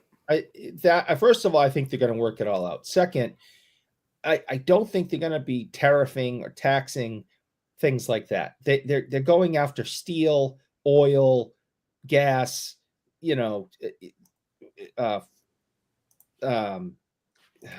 crops, stuff, big things going raw material. Yeah. Thank you. It's like big things going over back and forth over the border. But with Billy's food related inserts, do those count as foodstuffs? Yes, those do count as foodstuff. So those specific inserts will be tariffed. That could be problematic, yes. Yes. But so the reason I touched Jay Can's question is that I've literally received this type of question. It's like, Google what tariffs mean. Yeah. The question basically betrays you don't know what a tariff is. That's not how that works. It is literally, if a product is coming into the country, it is the country you are currently in that is putting the tariff on. Yes. It is not the outside, it's inside. Yep. Yeah. Just so we're clear. So Upper Deck wouldn't be doing shit. They would just be creating the product and importing the product. The rest would be left up to the person importing. Oh. Yes. Don't threaten us with a good time. Right. So if you want And make sure you do it, name, Because then if Eric doesn't show up, then you can be like, I was here to see Eric. I tried. I walked up and down the aisles. No. I said, Eric, It's No, Eric, good. where No. are you? I think Eric, that's where Eric it should Free be. Expo. Eric Free Expo. He should go to spring. I'll go to fall. Therefore, I never have to see the son of a Near bitch. the two shall meet. No. Near the two shall meet. Yeah. Like two ships passing in the night. I don't want anything to do with them. I think it's great. Go in the spring. I said before there was a 10% chance I was going. Now there's 0. There's absolutely no way I'm going. I think, look, Negative. I think you should be a man about this, and I think you should go into negatives. And I think you should Yes. find a way to count negatives. Negatives. If we can have the agree. frozen fractor that goes into negative integers, I demand that you figure out how to count into negatives. Negative Demand. 0, Eric. Juggles and the inventory That's control number 32. throwback. I do what I can, Paul. I do what I can. Mayo, important things. That's right. yeah, Expose see, 800 to I don't know. 1,000 tables. Probably close to it, yeah, because most dealers will have multiple tables. Some of them actually have a ton of tables. So it's just Oh, it's 10 by 10 booth. We had 4 tables, didn't we? Who needs food? Cards are more important. You can probably eat the cards. I need a few more drinks before we get into Terror Talk. That's all it is. No, that was the extent of it. The only reason I even read the question was because, again, it's a misunderstanding what the definition is of this word. And people keep throwing it around. I'm sitting there like, half the people, Eric, that throw this word around do not know what it means. And I'm like, please don't ask questions that you don't know. Do a 5-second Google search yourself and you realize you don't even need to ask the question. You'll save yourself a lot of headaches if you actually figure out what it means in the first place. You consider the dollar difference, and if there's tariffs added on, it just be like won't be under buying any product, I guess. The thing is, I don't think it would to be the reason why I gave the upper deck example is that, again, they literally do make stuff in Italy. Yep. So that product is literally in multiple countries. You would have depends to on where- import it, but usually comes to the States and then up to Canada. So maybe we can get direct from Italy. You could, but that's what I'm saying, Bobby. Just sail If off and come around. you could, there may be ways to circumvent these things. I If that, think but there's again, always a way. it's the last thing I would be concerning myself with. I really don't care. Unless we put a hub on Greenland and then we just go up and pick up the stuff. Well, that was always my plan. Yeah. I was going to get them a trebuchet, and they were going to send That it would over. have been good. Yeah. Yes. So what the trebuchet? Also, I bet, in addition to Confluence, I bet you didn't have trebuchet on your bingo card. No. And we're not even an hour and 20 minutes. Yeah. Trebuchet. That's a stupid Frenchy thing. Most people Sounds just fancy. say catapult. But Sounds yeah. fancy. No, You gotta trebuchet. go trebuchet. As the bougiest amongst us, you Yeah. 100% totally are into the Mr. trebuchet. Bright, shiny light. Don't bougie. lie. You got a little excited when you heard about the trebuchet. Yes. Man, we're going to start tariffing you, buddy. I was gonna say, Mhm. guys should put a tariff on importing Eric for the expo. Listen, we try There you go. all the time. Look, what do you think is happening to the like button? Eric has not been liking those invoices he's been getting. There's a lot more zeros here. Yes. Mm-hmm. Eric's new nickname, Eric. Arif the Tariff. Tariff, the tariff. Well, it happens. I like it. Oh, Jesus. Thought it was fun. So Wes, you got to actually know what the reference is in the hat. It is not what you think. He says the Cardinals lose a bet with the hat. No, I didn't. This is the OG Toronto Maple Leafs. They don't play the hockeys. No. They play the baseballs. They play the baseballs. The base. And the hockey's was named after the baseball. Baseball. The hockey's was named after the baseball. So this is the OG Toronto Maple Leafs True. from 1869. I don't think they were Maple Leafs then. I think they were Toronto something else, and then they. It was I think it was in 96, right before 1900s where they Yeah. switched it over. Yeah, 1896. 1896 was when they converted it over, because that's what they're referencing here. Yep. So the Toronto team predates that, but 1896 is when they started calling themselves the Maple Leafs. And Yeah. then the hockey Maple Leafs come in the 20s, I think. 1926. That's the one. Yep. 27. How many nicknames does Eric have now? Infinite. Listen, can we block this jackass? There's I no tried. reason. There's no reason for him to be in the chat. None. Well, Eric, I am granting you the authority. If you can figure out how to do it, I am going to let you block him. Now, this might be problematic because you don't have a wrench, but I'm saying if you can figure out how to do it, I'm going to let you do it. You know I don't know how to use the computers. April So Expo, Maybe if you Sources figured out the question. trebuchet. April Expo twice How is much about better if now. we No do Eric, and those name voice is there to make commands? fun of Eric. Block name. Mm. Did it Eric's work? lack of technological capability is brought to us by AMG Collectibles and the AMG Collectibles YouTube channel. Mhm. While Eric figures out this whole trebuchet thing and the technologies, in addition to finding out that the Boston Bruins are not real, Eric will Nice. occasionally regale us in reference to what Dan is saying. Maybe, just maybe. And I appreciate again that Dan did spell it correctly. I appreciate that Dan is referencing the vintage. So yes, Dan, because you spelled it correctly and gave us vintage, I will allow Eric to show some more of the vintages. And Yannick has got some vintage, so there may be some Actually, I bonus showed vintage. that one, but I want to free it. I finally found the Oh, pliers. he found the pliers. That's going to be dangerous right there. Yes. So, over here, appreciate that, Wes. So this is the only Toronto Maple Leafs that I will acknowledge. The baseball is. Let's crack a KSA case. You gonna try the KSA case? There you go, Wes. I even got the jersey for it. Although they got to, like I said, they got to figure out the sizing situation. Different issue. But the kind of board of directors, the people sitting on the Toronto Maple Leaf baseball team actually named the Toronto Maple Leaf hockey team because they were on the same board. So that's Nice. how it happened. Nice. Yep, I agree, Wes. I 100% agree. Love it. So name, what's the general native Canadian word for bougie? We're going to work on this, man. It's going to come. Yep. All right, so tell you what, you boys want to do, since Dan brought it up. All right, so Yannick, you're going to crack that open first, and then we see some vintage from you. You want to give that a go first, and then we'll let Sure. Eric. Okay, This is your moment, Eric. I'm going to refill my. I'm going to refill my. And we're going to see how well this opens. I'm going to refill my water, and while I do that, Eric, do you want to sow some vintage for Dan? Okay, so is all right. So We'll come back to you, Yannick. We'll come back to you. First, you, Eric, with the vintage, All right, so and then Yannick will. I- We'll let I- Yannick work on that. We'll let All Yannick right. work on that slab. There's plenty around, not a problem. I just picked this up. Came in the mail. Already showed it once earlier, but maybe you weren't around. There is a 1966 Ken Hodge. He's still wearing the Blackhawks Again? uniform before the biggest trade in NHL history.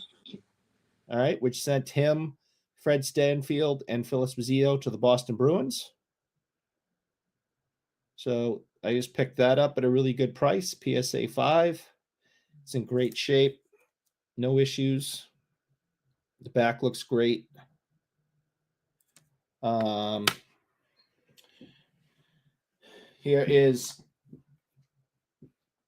Here's the Bobby Hull. That one's autographed.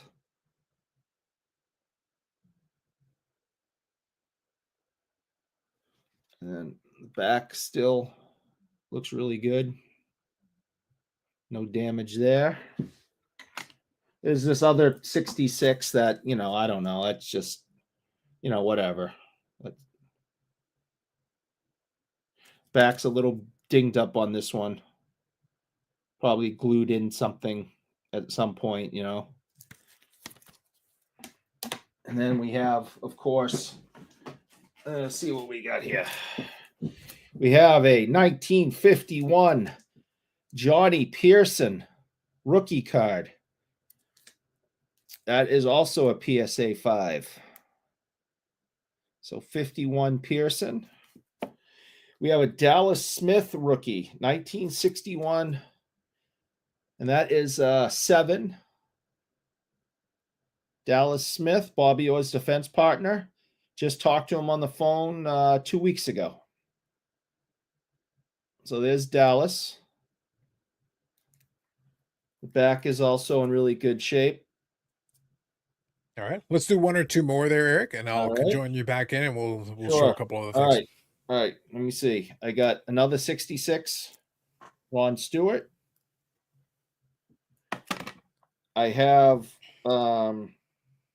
I forgot. Let me see. I'll just show you. I'll show this one, and then we'll get it back. All right. And there's an Espo from 67. That's in really good shape. There you go.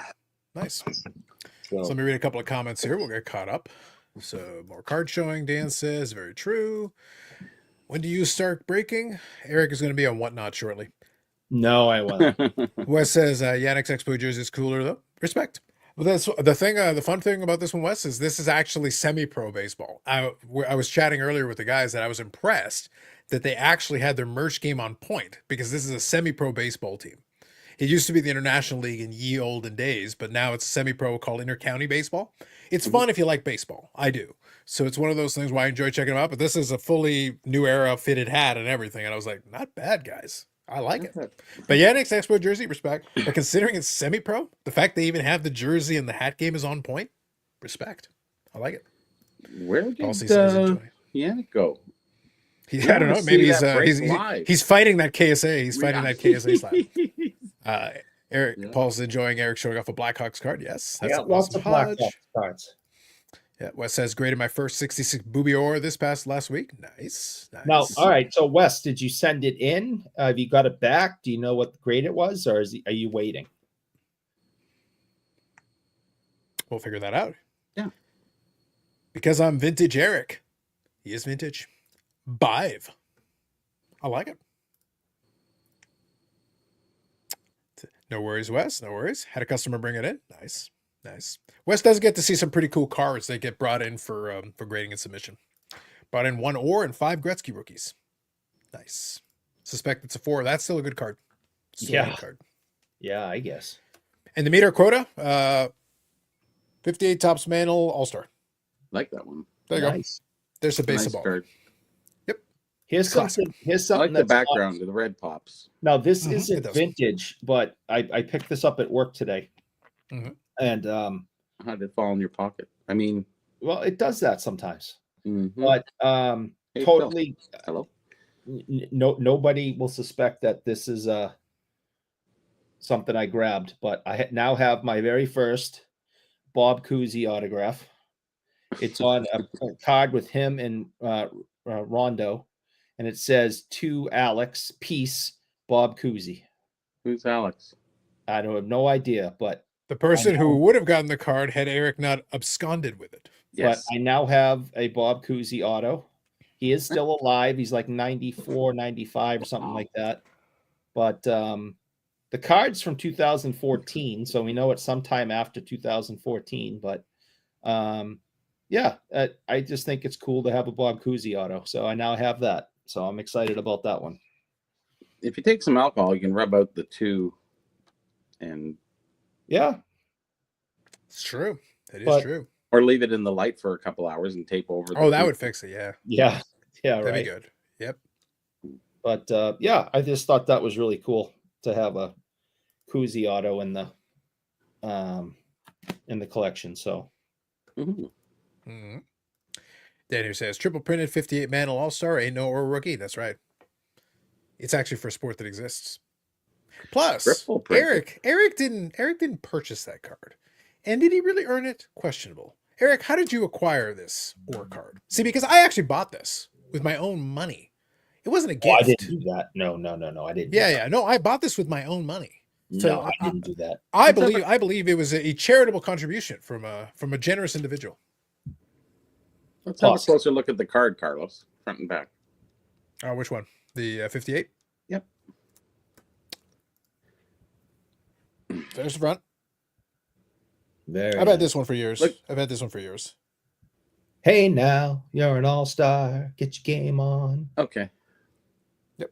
Yeah, pretty plain back, but I mean, the front is really nice with the red and the yellow pop. So this was I've shown it before. There was a little book that in the library I read when I was a kid. It was called Grand Slam Collection. I actually ended up buying a copy of that book later. And one of the things they put in there was they showed about the All-Star subset here. This one. So if somebody wants to do a little fun mini project, it's not expensive. The Mantle's the most expensive one, but it's not crazy. You can literally do the whole All-Star subset for this one, and they're nice. You can get the Hank Aaron, you can get all the other players that are in it, the Ernie Banks, and just go through them. But you could literally just put that little subset together and just have fun with it as a little mini project. It's a fun looking set. So I've kept this card over the years, and probably at some point I'm not going to do a full 58 set, but I probably will just do the little subset of these and grab all the other ones. Sort of like Eric does with just the Boston Bruins team sets. It's nice to have some semblance to your collection, where you're chasing certain things, you're after, Medano's kind of open ended, but you also have your other little collectible, wrestling and what have you, and other baseball cards, which is kind of nice. So you can It also always limits fill the scope. something, right? Yeah, it also limits the scope because since it's just Yes. that one subset, you'll know Yeah, you exactly don't what the have to- numbers yeah. are. It keeps it tight because the bigger set, 58 tops is, I like the set, but it's one of those things where it's more of a project. At that point, you have to kind of Oh, chase that's a it. huge set. You're pushing 500 cards. Yeah, you're getting close to 500 cards that year. Yeah, So that's a lot it's of cards. it's more a little more work if you want to go that route. And you're going to be grabbing a lot of common cards. Where look, if you're into it, great. But if you're not into it, then it's more of a slog as opposed to just kind of like a subset where you can just have a little fun with it. Yeah, and most of those you can get for like $20, even in a PSA 7 now. Most of them aren't bad. Yeah. Yeah. And they're all stars for that time period. So Yeah. you're still getting some good players. Eric, tell us who made the first NBA 3-pointer? Ooh, wasn't Larry Bird? He's given us dozens of names of this entire run of this entire live stream. NBA. Can you really trust this man? He's got a lot of names out there. There was one point where I remember he even said, I believe the first NBA 3-pointer was Reggie. I'm like, didn't he play the Hockeys, according to you? That's what we claim. He did it on the ice. He was bored one day, and he just shot it. And they gave him credit. His First heart, NBA 3-pointer. He played basketball. Pete Maravich. Well, the problem is he was on a basketball court on skates. Ah. He was a very confused individual. He's like, but it also makes me taller. Yes. It's Canadian basketball.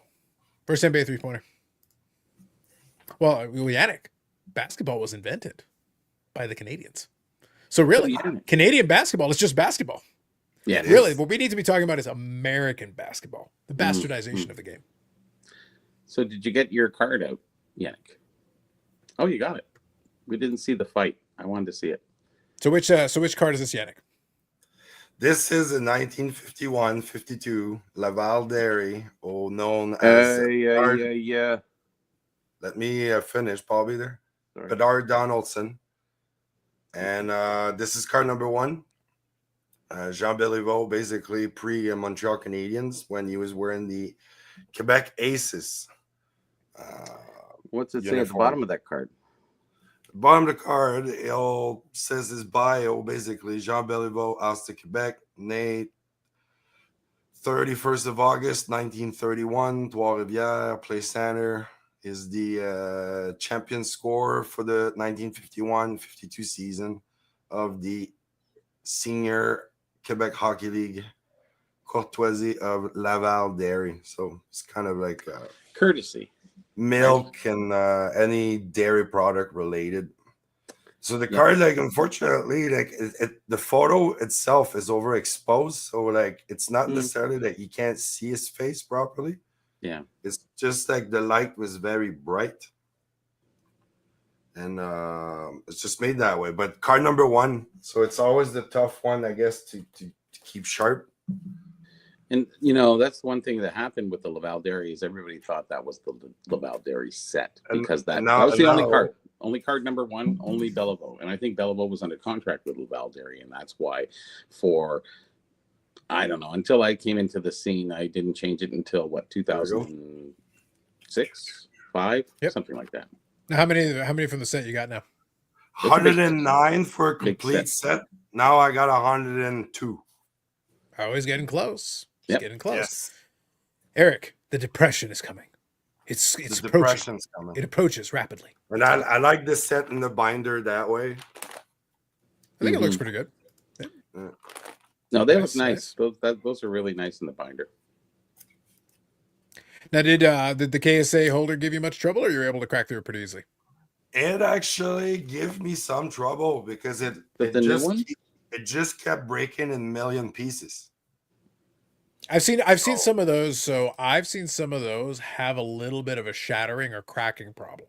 Some of them they don't open clean. You got to be a little bit careful with them, I would say, because now there's multiple generations of them at this point. They've been around since the 90s. So I would say some of the older ones are pretty easy, like super straightforward. Some of the newer ones, when they went to like that BGS style case with the insert and everything, some of them you can crack open super easy. Some of them, though, if they decide to be stubborn, you can crack or shatter. I would strongly recommend, if to each their own, but I would strongly recommend considering eye gear with some of those. Yes. Because if some of them do crack, if some of them decide to do that, You don't want it in the eyes. Oh, You don't yeah, want it a little shard of explodes. plastic in the eyes. So No. take your time with it. Take it easy. Yeah. Well, they got a brand new holder now. Actually, it's pretty nice. I'll give them credit. It actually, it's quite up to date. Looks Well, good. that's Yannick, pretty straight. what was the grade on the holder you just cracked? What? 1. 1. Okay, cool. Now, what made it a 1? It looked like better than a 1.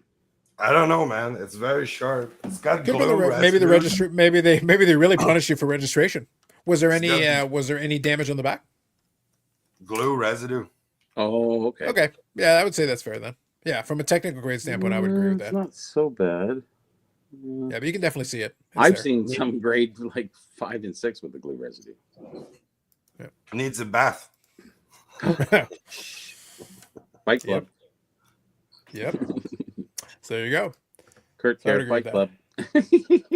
Yeah. And actually, your question from earlier reminds me. I actually want to It's gonna check go. it It's out. gonna go the rest of the binder. Anyway, I got some of these came out of a scrapbook. So They're some blank of backs, them, so it's they're, not they're such a blank big backs issue, too. right? Yeah. So they're not very. Any It's not blank that back important. cards, the back is not really a huge issue, and you can No, get a no, really I think nice set, like, and look through it and it would be beautiful. And nobody cares about the back; there's nothing on it. When it does have words and stats or something, then I can see it being more of a factor. But on those cards, not Oh, really. I would say it's a very very nice one. Even like the edges and corners are. Oh, Yeah, well, if the big flaw is just some residue on the back or glue, that's a good one. I would consider that a good one for because the it's not price I messing with the got front. it, I'm extremely happy. Nice. So real quick, I was taking a look since we mentioned it earlier. We still got obviously a lot of time. They're going to add a lot of signers between now and then, but I'm just looking at the early list Yeah. for Expo signers. So right now it looks like you got Paul Henderson, Zombie Ray Bork. I think he's going to sign brains for everybody. I think it's going to be exciting. Do they have prices then- on those yet? Not yet. Right now it's Okay. TBD. Specifics TBD. Tiger Williams, Keon, Nice. Dave Keon. They got Damon Stottlemyre for a little Raptors throwback. Mhm. Kelly Gruber for a Jays throwback, so that's not bad. Not bad. Sittler, Rick Vive, Gilmore, and Clark, Wendell Clark. So we have all the captains. Yeah, right now it looks like that's the theme they're going with. So they've got that for starters. One, Damon You mean Stottlemyre Matt? for OG kind of Raptors. So you got that. Kelly Gruber, we're in a World Series with the Jays for the first 92. And then Paul Henderson and Zombie Ray Borg. So right now, so far, that's it for that. 10 names so far. More to be added, obviously, over the coming weeks. Not bad. Ray better Decent get his ass to the shop soon. That's all I gotta say. Mhm. Brains. I have a Big just check. a bucket filled with stuff at work that he needs to sign. Plus, I might give him that check for $315 and whatever cents. You should get him to sign the bucket. Yeah, I might. Just the Well, bottom. just of it, saying. That's all. Might He's as well. in Florida, but he keeps flying out and going to all these different events and stuff. And it's like, well, stop on your way by and get this done. He's hanging out with Michael Ham there. And Yeah, I was Michelle. going to say. He's saying, probably in wow, Florida yeah, with Ham and Michelle. Michelle. Right, exactly. And Agreed. so- I like it. So I was looking a little bit earlier. Now, there was one thing. I did take a couple of notes down because there were a couple of things I wanted to make sure I touched on. So talked about the 1 of 1, did that. We got our vintage, met our requirements, our criteria was done. Talked about the OG Toronto Maple Leafs, so we did that. Mhm. Got it. Oh, yes. There we go. See, I'm glad I made notes because there were a couple of things I wanted to make sure I mentioned. Not I what, not did in Ham. the mail receive my first Burbank item from Fanatics. So if you remember, the whole thing was Burbank Yep. is going to be moving his stuff over to Fanatics. So I did purchase something on Fanatics from Burbank. So 2 notes here. First one, Burbank is doing direct fulfillment from their warehouse. So even if you buy it from Fanatics, Yeah. it is Burbank fulfilling it, which course. means they've got their flat rate shipping. And inside the package, they're advertising. Ooh. So there it is. They have the little slip here that they throw in there with a QR What's it say code. on it, Carlos? I can't see anything. Everything's So right now it super says reduced we are now. slowly leaving eBay, but this is not goodbye. And then they've got a little QR code that you can scan to see the stuff in there, and it goes to their main website. They've got the single inventory there available. They've got stuff starting at 99 cents and Collectors Club and all that, et cetera, et cetera. It basically directs them to their own personal website, so you can see some of the other stuff. But they are throwing this in the envelope. Shipping was quick. It's what I'm accustomed to from Burbank. I've had them ship me stuff before. They're pretty good at it. But it was notable to me that they did include this little card on there making reference to them going off of eBay. So they are including that information. So I bet you if you buy it on eBay, they're probably throwing this in there too. So there's a good chance it's included in all their packages right now. They might grade those one day. Maybe. But regardless, I thought that was notable. And I will say, though, one thing, though, that is important is because they are fulfilling it directly, you don't have the option to put it in the vault to do the consolidated shipping. No. The only way you'd be able to do it is literally to ship it to your vault. That would be the only way you'd have. So you kind of have to use that as a workaround, as opposed to any time I buy anything in the auction where I can put it in the vault, consolidated. Yeah. So pretty much. If I do Burbank, though, and that, since they've got a flat rate, I would just have them ship it to me directly because they'll ship to Canada, no problem. They're pretty good at it. So, but yeah. So their fulfillments are through their own business and through the platform of Fanatics, and slowly leaving eBay, which was a fool move in the grand scheme of things, I think, any which way. Why would you lessen yourself from eBay? You know, sales are sales, regardless. Why would you take yourself out of the main player? I understand getting away from eBay because of the fees and what have you, but if you're still making sales there, but why leave? Yeah, I don't think it's one of those things where I don't think they're too worried about it. Whatever sweetheart deal they got, they're comfortable with it. He's comfortable with it, yes. Yeah, that's all that matters when he's moving the business. CC says, Carlos, your card from Burbank's gonna have customs duties? Not on this one. It was a very low. It was a Chosen Rosen. It was a low dollar card. It went straight into my mailbox. That one was no problem. They filled in all the paperwork on there, and that one went through no problem. I've had ones where it definitely has, but this particular one, no. It was low enough value. They did declare it properly, so they did do the paperwork. I've got another one that I did buy on eBay, so I put together a little shopping cart of stuff. I'll report back, but this time around, not on this one. Generally speaking, they do hit me at customs on duties on a lot of stuff, but not on this one. You said duty. You're going to have a lot of duty. Tariffs, he said duty. Yeah, there's going to be a lot of it. There's going to be a lot of it over there, Eric. You're going to have all the duty you can handle. A lot of duty. Duty. He won't be giggling once. He won't be giggling once it arrives. Canada, Eric. There are people that send him stuff packages. That can be arranged, Eric, if that's what you want. I don't want packages. We can have Brad send you some. We can have Yannick send you some. We can have all.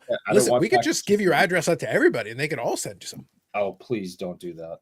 Oh, yes. No, I don't want packages of duty. Lots of that. There's another person out there now who did the history of O-Pee-Chee cards again. It's amazing. Wow. It just never stops. I can't get part 3 in, but everybody else is filling the blanks. Richard Scott, obviously, and now this other guy. Yannick sent me the link to this guy who does the whole sort of history. He's so funny. He can't pronounce Ojibwe, the Indian, Native Indian name of the cottage and what have you, of Robin and what have you. It was so funny. It's funny listening to all this stuff because you can tell he just either ChatGPT or Googled it or both, and made the video from that. So very interesting. He was very monotone too. It wasn't very interesting to listen to, but it was fun listening to the pronunciation of certain things that he did, right? I just know everything's so peachy. Yeah, he's no Richard Scott. Just saying. Everything. Few are. This card right here. O-Pee-Chee. O-Pee-Chee. Yes. This card right here. O-Pee-Chee. O-Pee-Chee. That's the way I've always known it. O-Pee-Chee. It's under the Rick Scott mantra. You have to have either have O-Pee-Chee or you have nothing. O-Pee-Chee. Koozie, O-Pee-Chee, or nothing. Now, kind of related to what we were talking about earlier tonight, I do appreciate that Eric has updated his CGI in the background. We did receive a little image earlier today, pre-show. Eric was preparing his background there. He's had to make some adjustments to it. I think it looked better this way, Eric, though, I'll be honest. You probably get stuck with the original. Yeah. It's looking a little better over there,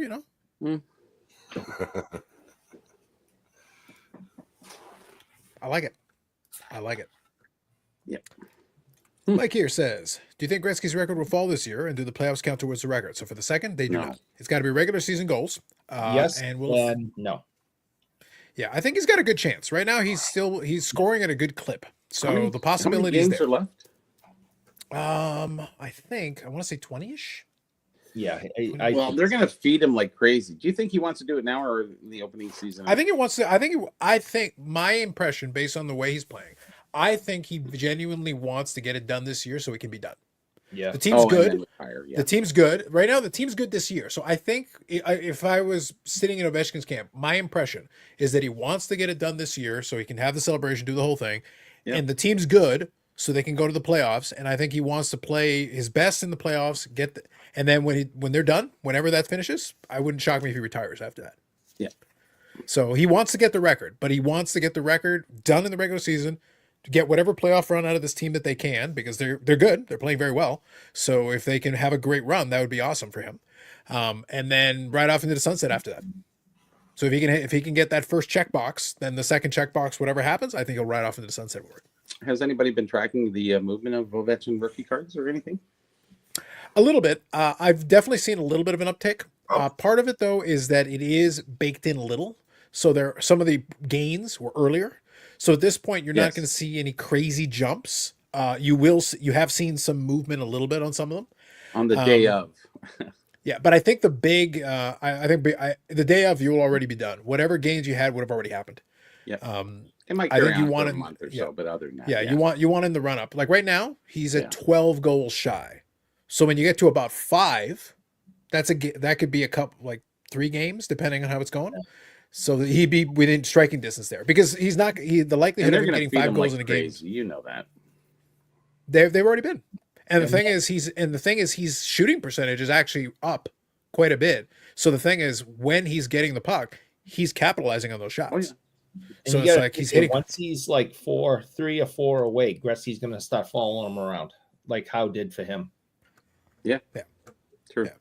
Which sounds about right. But yeah, for the second question, Mike, playoffs don't count. This is regular season strictly. It's got to be regular season goals. That's its own category. Playoffs is its own category. And then the combined is like another separate record from those two. But there is a specific regular season goals record, and that's the one people are looking at. Eric Weed for president, the king of collectibles. You'll notice small P president, though. Not big P president. Not small P no, president. I have the small P. Mm-hmm. See, and I got like 3-pointer from the distance. Much better background. I know. It's good to see Bill. I'm glad he's here. People are buying up Ovechkin autos in anticipation of him breaking the record. Will he get it done? He's got a shot. Like right now, with the way like I said, his shooting percentage has been good. So it's one thing if he's taking 10 shots a game and not scoring. It's another thing if he's taking his shots and they're going in. And he's actually demonstrating, like, his wrist shot is on point. His slap shot is on point. And he's shooting with accuracy. Like it's putting it on net and giving himself a chance. So he's got a shot. He's gonna need, I think, 1 or 2 more multi-goal games. Realistically, if he wants to get it done this year, I would want to see 1 or 2 more 2-goal games. Maybe another hat trick somewhere in there. If he can, that would really help his cause. Like getting a couple. Yeah. Same kind of like the hat trick he had the other day. Get 2 goals early and an empty netter for the hat trick. You do that once, maybe another 2-goal game in there. That gets you down to 7, Eric. You could probably then more or less do a goal here, a goal there, and that would pretty much get you there. But you need a couple of multi-goal games. That's my opinion. If he doesn't get hurt again, I think he's got it this year. I thought he was going to need it at the beginning of next year. At the beginning of this year, I figured he would get it at the beginning of next year, but now I think he's going to get it this year. Yep. So here over the last 2 months, had offers of 290 to 300 of Ovechkin auto. Just the other day, someone paid the last 400. He's moving. Yeah. But we're just looking at like the rookies. Some of them have kind of are creeping upward, and it depends. Some of them more common right now. The one that you can look at just to get a general gauge is the Young Gun, because it's available in enough quantities that you can still see sales consistently. What'll be interesting, Eric, is if somebody decides to challenge the high end, because I haven't really seen a lot of high end Ovechkin rookies. Like nobody is out there trying to sell the cup. Someone did, that would be very interesting to see what that would look like. But like young guns are pretty commonly available. Yeah. Even like future watch autos are still common enough. I think people, they forget that everyone's got the same idea as them. But I would say that most people have the idea they're waiting to get, 3 goals away or when he actually breaks the record and then sell. But everyone is going to do that and flood the market. So, I don't think it's going to work out as well for them as they think it's going to, because people are going to have a lot of options in buying Ovechkin memorabilia and cards as he's 3 away or after he breaks it. The market's going to get flooded. Everyone that's been holding on is going to unleash this stuff, thinking that they're going to hit, become millionaires. But if everyone's doing it, it's not going to happen. Yeah, but like I said, that's why I wonder if I want to see some of those higher end, because I'm using these. So I'm just looking here. I just popped on the free card ladder just to look, because they'll give me the last 3 months, whatever. So it's Future Watch Auto. Future Watch Auto is out of $9.99. There's a decent amount of them out there. And that year, you'll still see a lot of BGS. So BGS will be an example I use. BGS 9.5 with a 10 auto. 6 of them have sold in the last 3 months. Not a ton. You're not getting a ton of volume, but at least you're getting some sales. Yeah. And last 3 months, 8,900 in December, $8,048, 8,100, 8,651, 8,100, and the last one was 9,300. So yes, there has been some movement, but the highest, you're seeing about a $700 difference between second highest sale and highest sale. It's not like it's this wild. And if I go to the beginning of that cycle, it was 8,900 in December before he got hurt, and then 9,300 right now. So that's a $400 difference between the second highest and the highest. And I wonder if I'm just, in my head wondering, did someone say, okay, I'll spend the 9,300 now, and when it gets closer, when he hits it, I'm gonna double my money? Because you're not going to. Because I don't. You're not going to go up that much. I could see like 12K, like 13K, something like that. I think is plausible. I think you could definitely see a bump. But that's why I say, like, you're only selling a $400 bump between the beginning of this 3-month cycle and the last sale.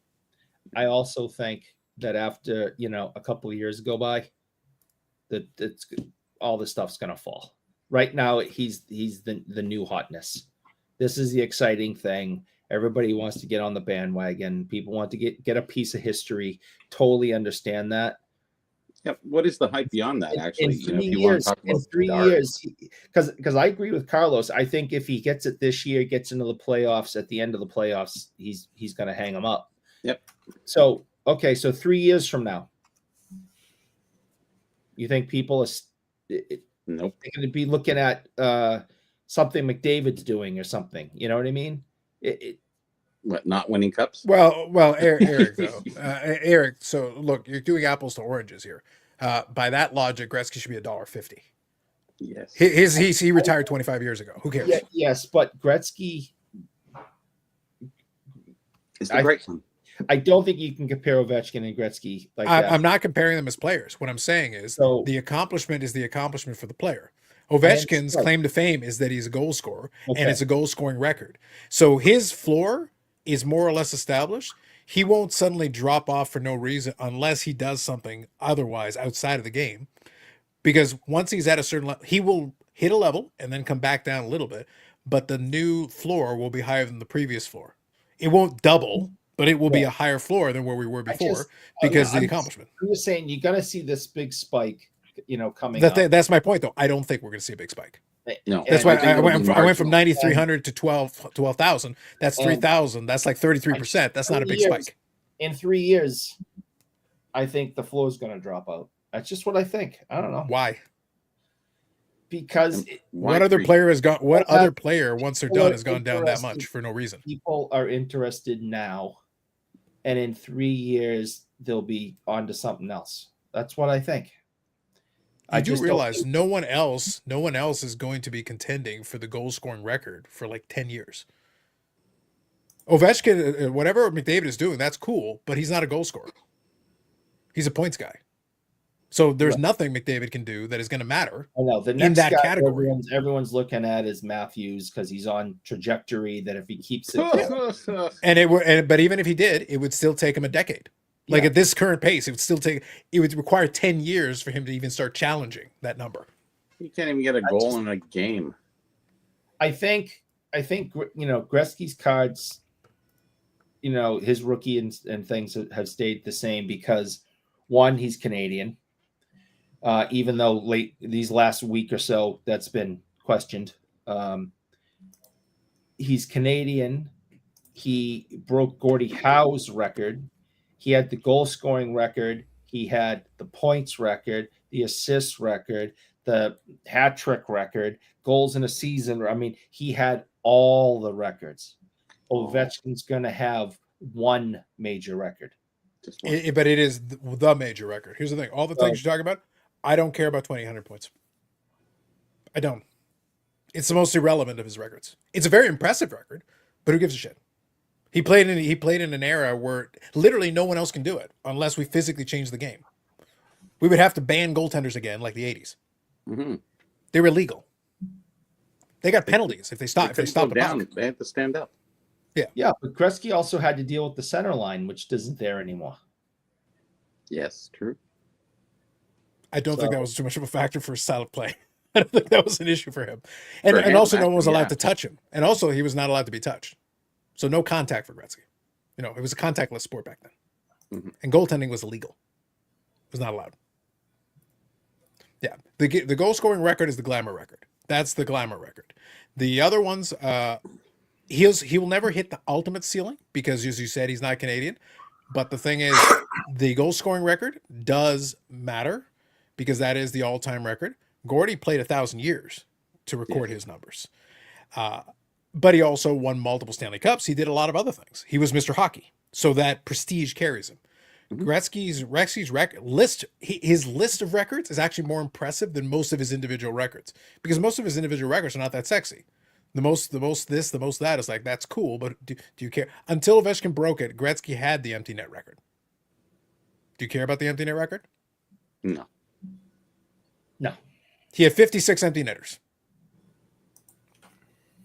Ovechkin now has 63. Those just come up when it's a fun fact thing. Oh, did you know? Yeah, but that's the thing. Like, there are a bunch of the records where, like, it is a record. He has that record, but do you care? No. But at one point, and he probably still has it, yes, he has the record for records. Record for records. Yes. I mean, that's friggin' impressive. But who's the next person to chase? Are we talking Bedard until he gets changed to a new team? Are we talking about? But that's the thing, Bobby. So if you're talking about, that's why I said what helps his floor is that is a glamour out of the list of records. If I power rank the records, the all-time goal scoring record is one of the higher end of that specific list of records. The point record is a great one, but literally no one else is going to surpass it. So we may as well retire that one. Who cares? So, the game is played fundamentally differently. We cannot replicate that unless we actually change the game on purpose and intentionally fix it so that we suddenly increase the amount of scoring substantially. Because even right now, scoring is still way lower today than it was in the 1980s across the board. There's just less scoring. It's improved. It's not the dead puck era. The dead puck era is really low. It actually knocked things way down. But it's not like that anymore. But you still can't score at that level. That's why you don't have 70, 80 goal scorers. Gretzky had the 92, but Brett Hull had 80. Mario had a year where he had 80. When's the last time anybody scored 80? Philip Esposito? Oh, he didn't get 80. He got 142. Yeah. Brett Hull. I think it was Brett Hull. I think it was the last person to score 80, or Mario. He or Mario was the last one. Because McGillney had 76. Yeah, that was a big one. Solani had 76. And those are the other two guys that got close to that number. So Paul here says the Cup rookies for Ovechkin was out of 99. Yes. He and Crosby in 96, in 05, 06. Both of those were out of 99 for the Cup RPA. Yeah. Yeah. And I think Timo had 76 and McGillney was the other one with 76, right? Yes. Yeah. So nobody is approaching those numbers. And McGillney is still not in the Hall of Fame. He jumped around too many teams there. It's too bad. And he was with the Leafs. Yep. All right, I got it in front of me here. I found it. Okay, so most goals. So the two are obviously Gretzky, so 92 and 87. So those are the two top goal scoring years. But the next one, so both of those. So Gretzky did that. The first one in 81, 82 was the 92 goals. And then 83, 84 was the 87. But the next on this list is Brett Hall, 86 goals, 90, 91. So that was at the beginning of the 90s. Lemieux in 88, 89 scored 85 goals. Those are the other two guys to score 80 plus goals almost into 90. But those happened in 88, 89 and 90, 91. Nobody has touched the 80s since 90, 91. Wow. Because the next highest was the 276s that we talked about. That was McGillney. That was Solani. And Esposito had a 76 goal season in 1970, 71. That's what I remember, yeah. Yeah. Then after that, you got the Solani, which I just mentioned. Gretzky in 84, 85. Brett Hall also had a 72 goal season. So people forget that Brett Hall had a couple of like ridiculous He had seasons. a couple season. That was nuts. Oh, yeah, he was an animal. Yeah. But the 86 goal Hall season in 90, 91, 86 goals, and that was at the beginning of the 90s. So that was the last thing. The rest of these are pretty much, again, Solani, McGillney, two guys in 92, 93. They both scored 76 that same year. Mm-hmm. And that was the last time you had any guys that were approaching that kind of number. They just don't. You want to get the all-time goal scoring record, you got to basically keep scoring year after year after year. You basically can't take a year off. You can't get hurt. Yeah, you can't get hurt. You can't get hurt. You can't take sustained time off because if you do, that wrecks your ability because you'll lose momentum because as you get older, your scoring goes down. How many games Ovechkin lost with the strikes and injuries? Well, his rookie season was completely wiped out because 05-06 should have been a second year. Let's say now you have to extrapolate like his average on, if he would have those games back now, like how far would he maybe go? Oh, he would have been over 900 already. Like he would have had that record a year or two ago, like mathematically. So at this point, he'd either be tacking on to it or he would have already retired. Yeah. So that would have been that. But beyond that, like the time missed kind of cost him potentially, if he felt like playing into age 39, it cost him a chance to maybe shoot for 1,000 because the years he missed was in his prime. It wasn't this season he lost about a month and change to that leg injury, to the broken leg. Mm-hmm. So that's fine, but that's at age 39.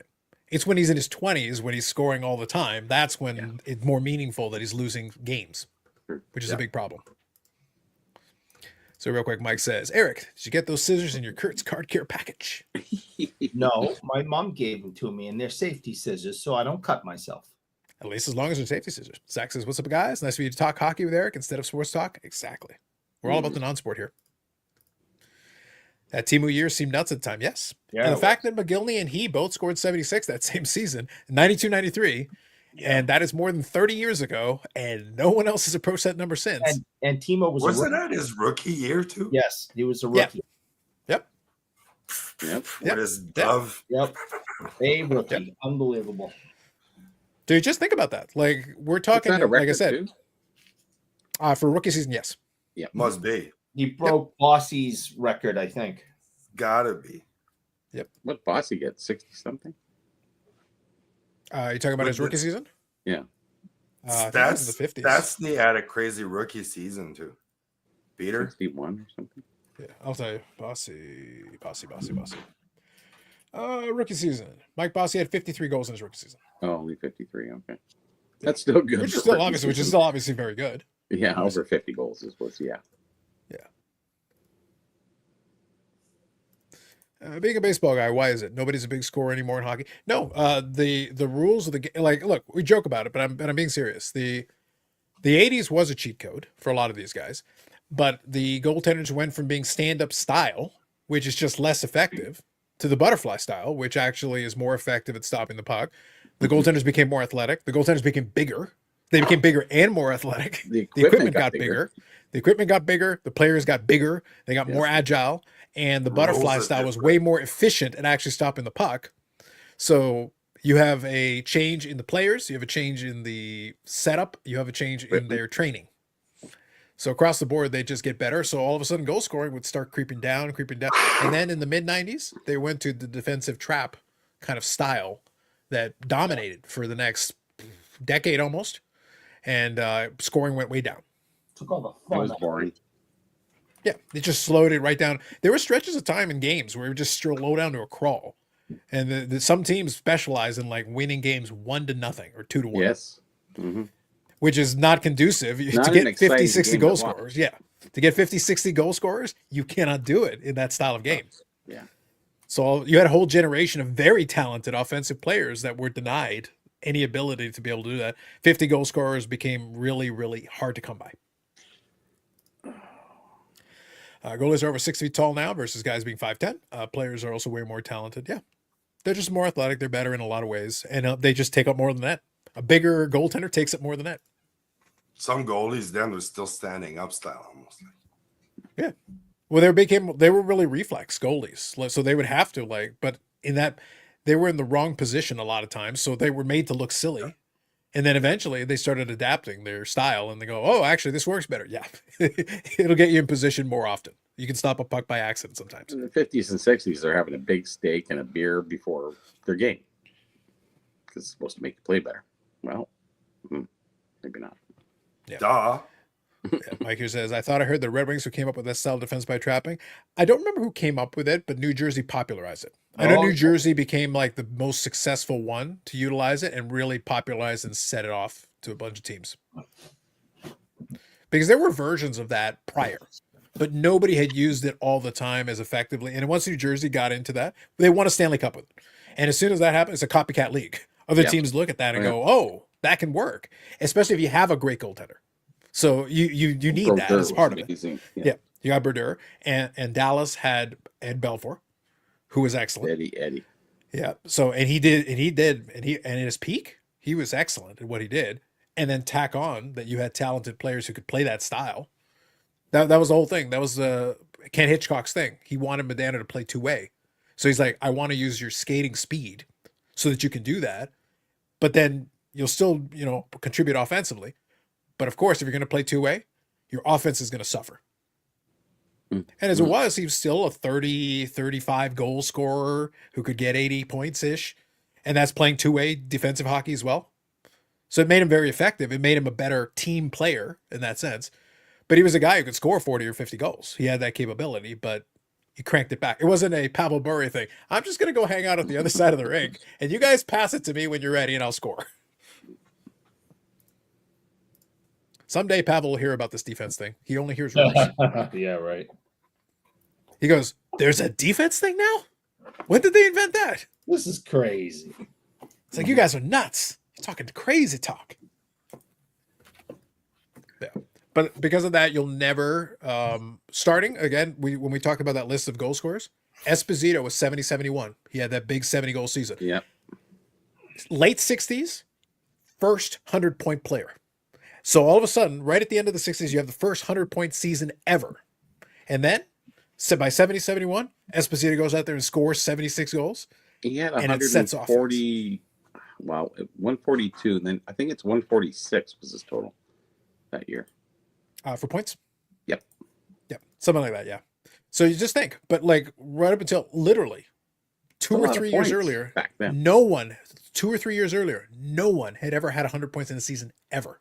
It had never happened up until that point. And he was dwarfed by Bobby Orr. So, Phil Esposito had a lot of animosity towards, not being recognized quite as fully as he was for getting that many points in a game, in a season, sorry. I got it here. So 70-71, Esposito had 152 points. Wow. Yeah, so 76 goals and 76 assists exactly. It's kind of funny. Here's a little story actually behind that. And Bob Pekulski was doing the Sporticature picture. So there was a caricature drawing that they did of Phil Esposito, and he's the only one that this happened to. So they had this little cup with 142 points, and then he scored some more goals. So it was blank. And then they made a third version. So it's the only time they did 3 versions of that Sporticature that they issued. And it's 142 blank and then 152. So kind of interesting. Yep. So that time he Hobby- actually hobby won stores. the Art Ross for 5 years. Yes. Yeah, from 68, 69 through 73, 74 for 5 of 6 years. And he never Pretty got good. the praise that Bobby Orr got. Isn't that crazy? Yeah.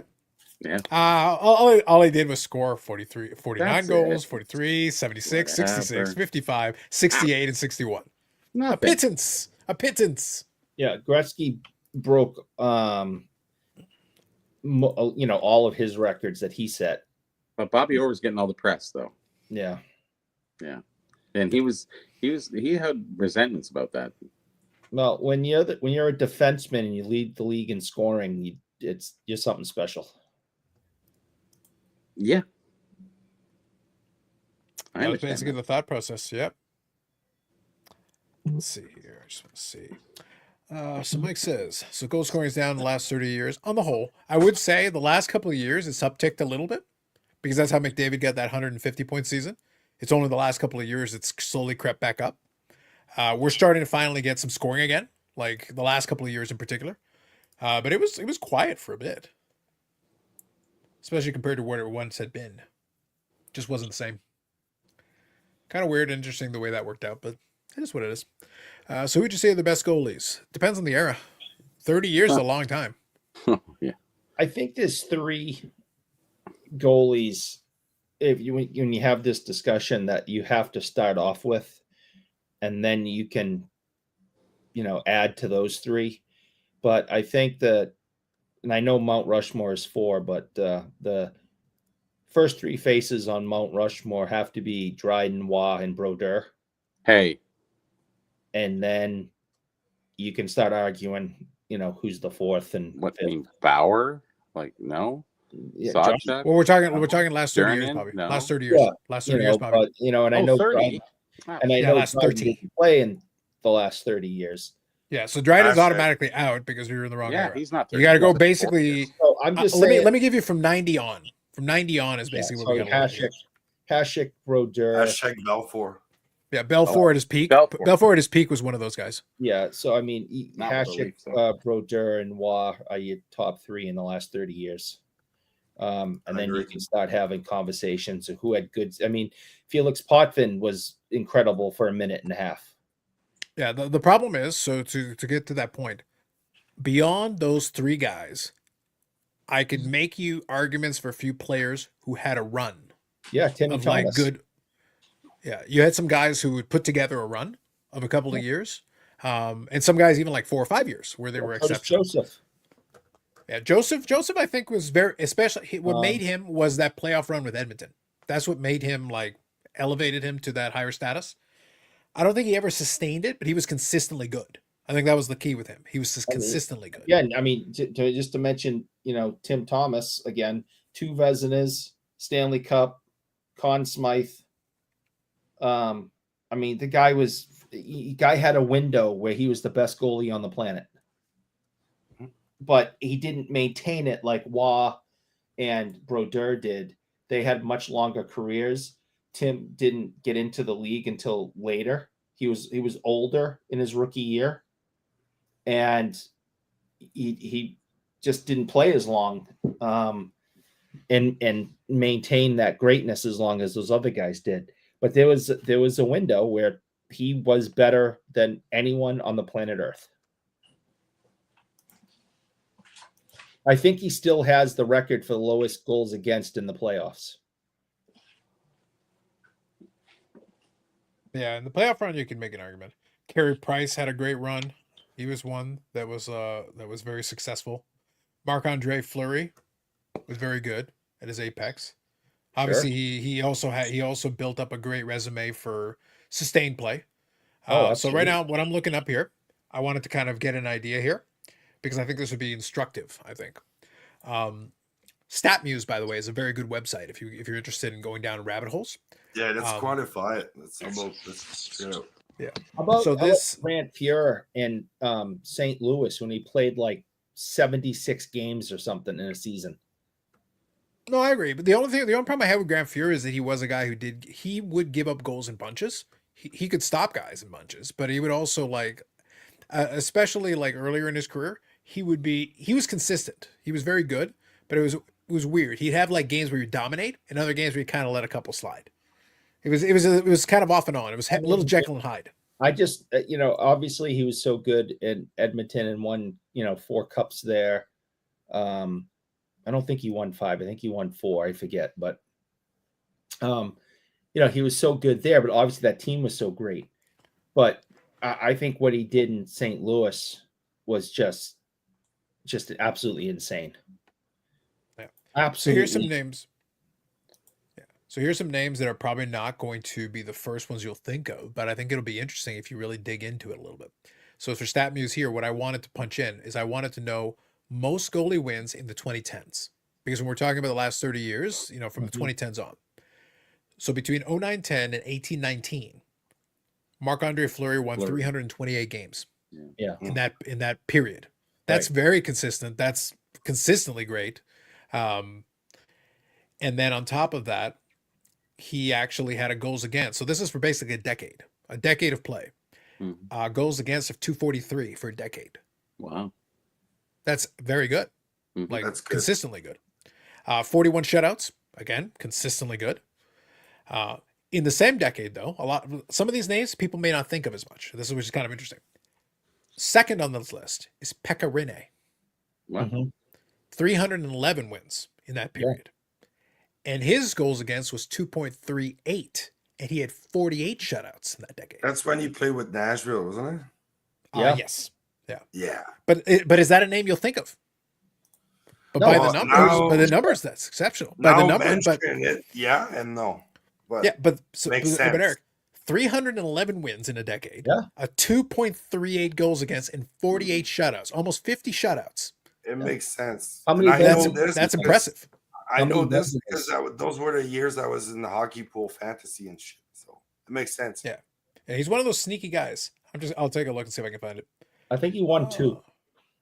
And getting back to that, we got Cujo in the Leafs, and then we had Ed Belfour at the end of their careers. It's just like we get ripped off every time. Yeah, it wasn't the same guy. Belfour is at Apex was a completely different level. Was not. Oh, no. Like when we got Potvin in Boston.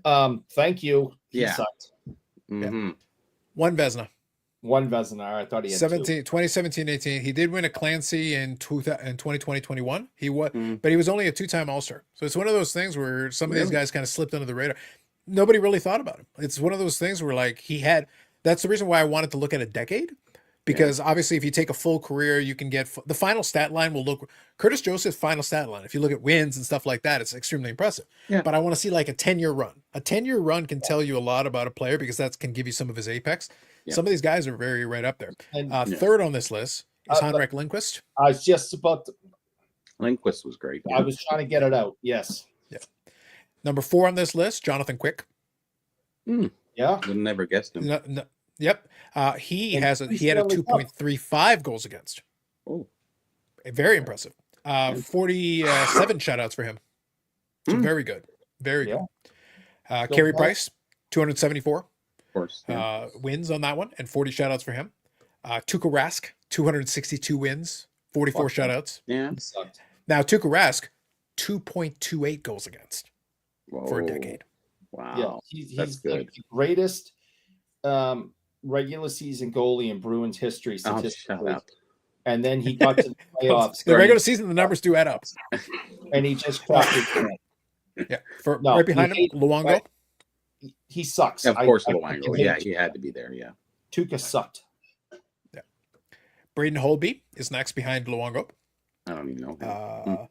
Sergei Bobrovsky, 255 wins. So there are a lot of these, but a lot of these players are kind of forgotten in the sands of time.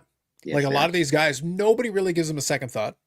But then again, like I said, you can take that decade. So on top of that list, again, Marc-Andre Fleury is the top of the list for wins. Very impressive goals against, very impressive shutouts.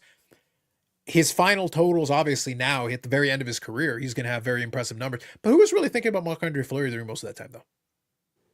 Well, he just passed Waugh, I think, right? No, but I understand. What I'm talking about, though, is this is during the 10-year run here specifically. And he has multiple Stanley Cups. His name was always there. His cards were always good. Yeah. You know, he was good. But my point, though, is good, but nobody really. We didn't treat him the same way we treated a Brodeur, a Waugh, or some of those other ones. Like he was good. We looked at him, but then it would add up. By the time it was done, he had Stanley Cup rings, and by the time, but then he was also a guy who got traded multiple times. Yes. So you And kind of that look at it like hurts him a something lot. doesn't seem to add up. I think there's popularity when you with the team, and then those people who root for that team really remember him and say he was an amazing goalie. But then league wise, he's not really as popular as you would think, and that's what That's kind happens. of yeah, and that's kind of what was interesting about it is that for some reason it didn't seem to add up. But then when you look at the final total, 573 wins, It's pretty good. like, and his goals against, like obviously I think he's still playing this season. He's at 12 wins in 21 games, so he still has a chance to add some more to it. 276 goals against for his career, over 1,000 games. That's extremely impressive. Mhm. They're great numbers, and they add up all time. And 76 shutouts in his career. I gave you that 10-year span. That was Not like bad. a 10-year span there. How many years did he play? So right now he has played 21 seasons. Oh wow.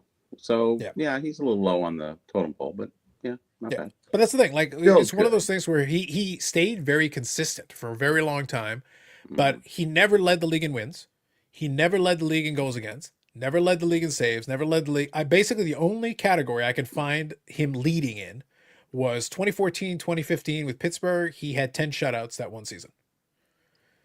But he Yeah. never led the league in anything. He Huh. won one Vezina trophy in 21 years That's pretty and good. one Jennings trophy. Anybody winning a Vezina trophy is very good. Absolutely. But I'm saying it's what's interesting is the final total adds up to right amongst the all-time greats, but at no point, Eric, did he ever lead. That's why he was like hanging around. Like if you make a list, he'd wind up in your top 5, but you wouldn't Yeah. automatically throw him to the top of your list. Yeah, but a Vezina, you don't have any of those guys that are up that high that don't have a Vezina, I would think. I would agree. But I think the problem was that his Vezina came at age 36. He spent his entire When you can prime. get it, right? Yeah, but he spent his entire prime and he didn't win a Vezina. He was a one-time All-Star Oh, that's it. in 21 years. It's amazing, yeah. So do you get what I'm saying, Eric? Like it's this weird, like, how do you reconcile that by the time he's done, he's got 573 wins, 76 shutouts, 3 Stanley Cup rings. When you say all-star, I'm just curious.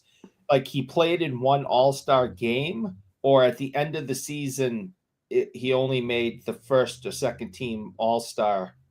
You know how it's different? Yeah, Yeah, I'm not like- sure how Hockey Reference counts it. It just says here he was on the 2021 NHL All-Star team. So I'm not sure how they measure it, Yeah, but they 'cause only put him A in lot there of for one. people get, and I know you're smart enough to understand. I'm saying a lot of people do get confused of the difference between the all-star game and being an all-star for the all-star game, and then at the end of the season they have the first and second team all-stars, for their positions and stuff, and they're two different things.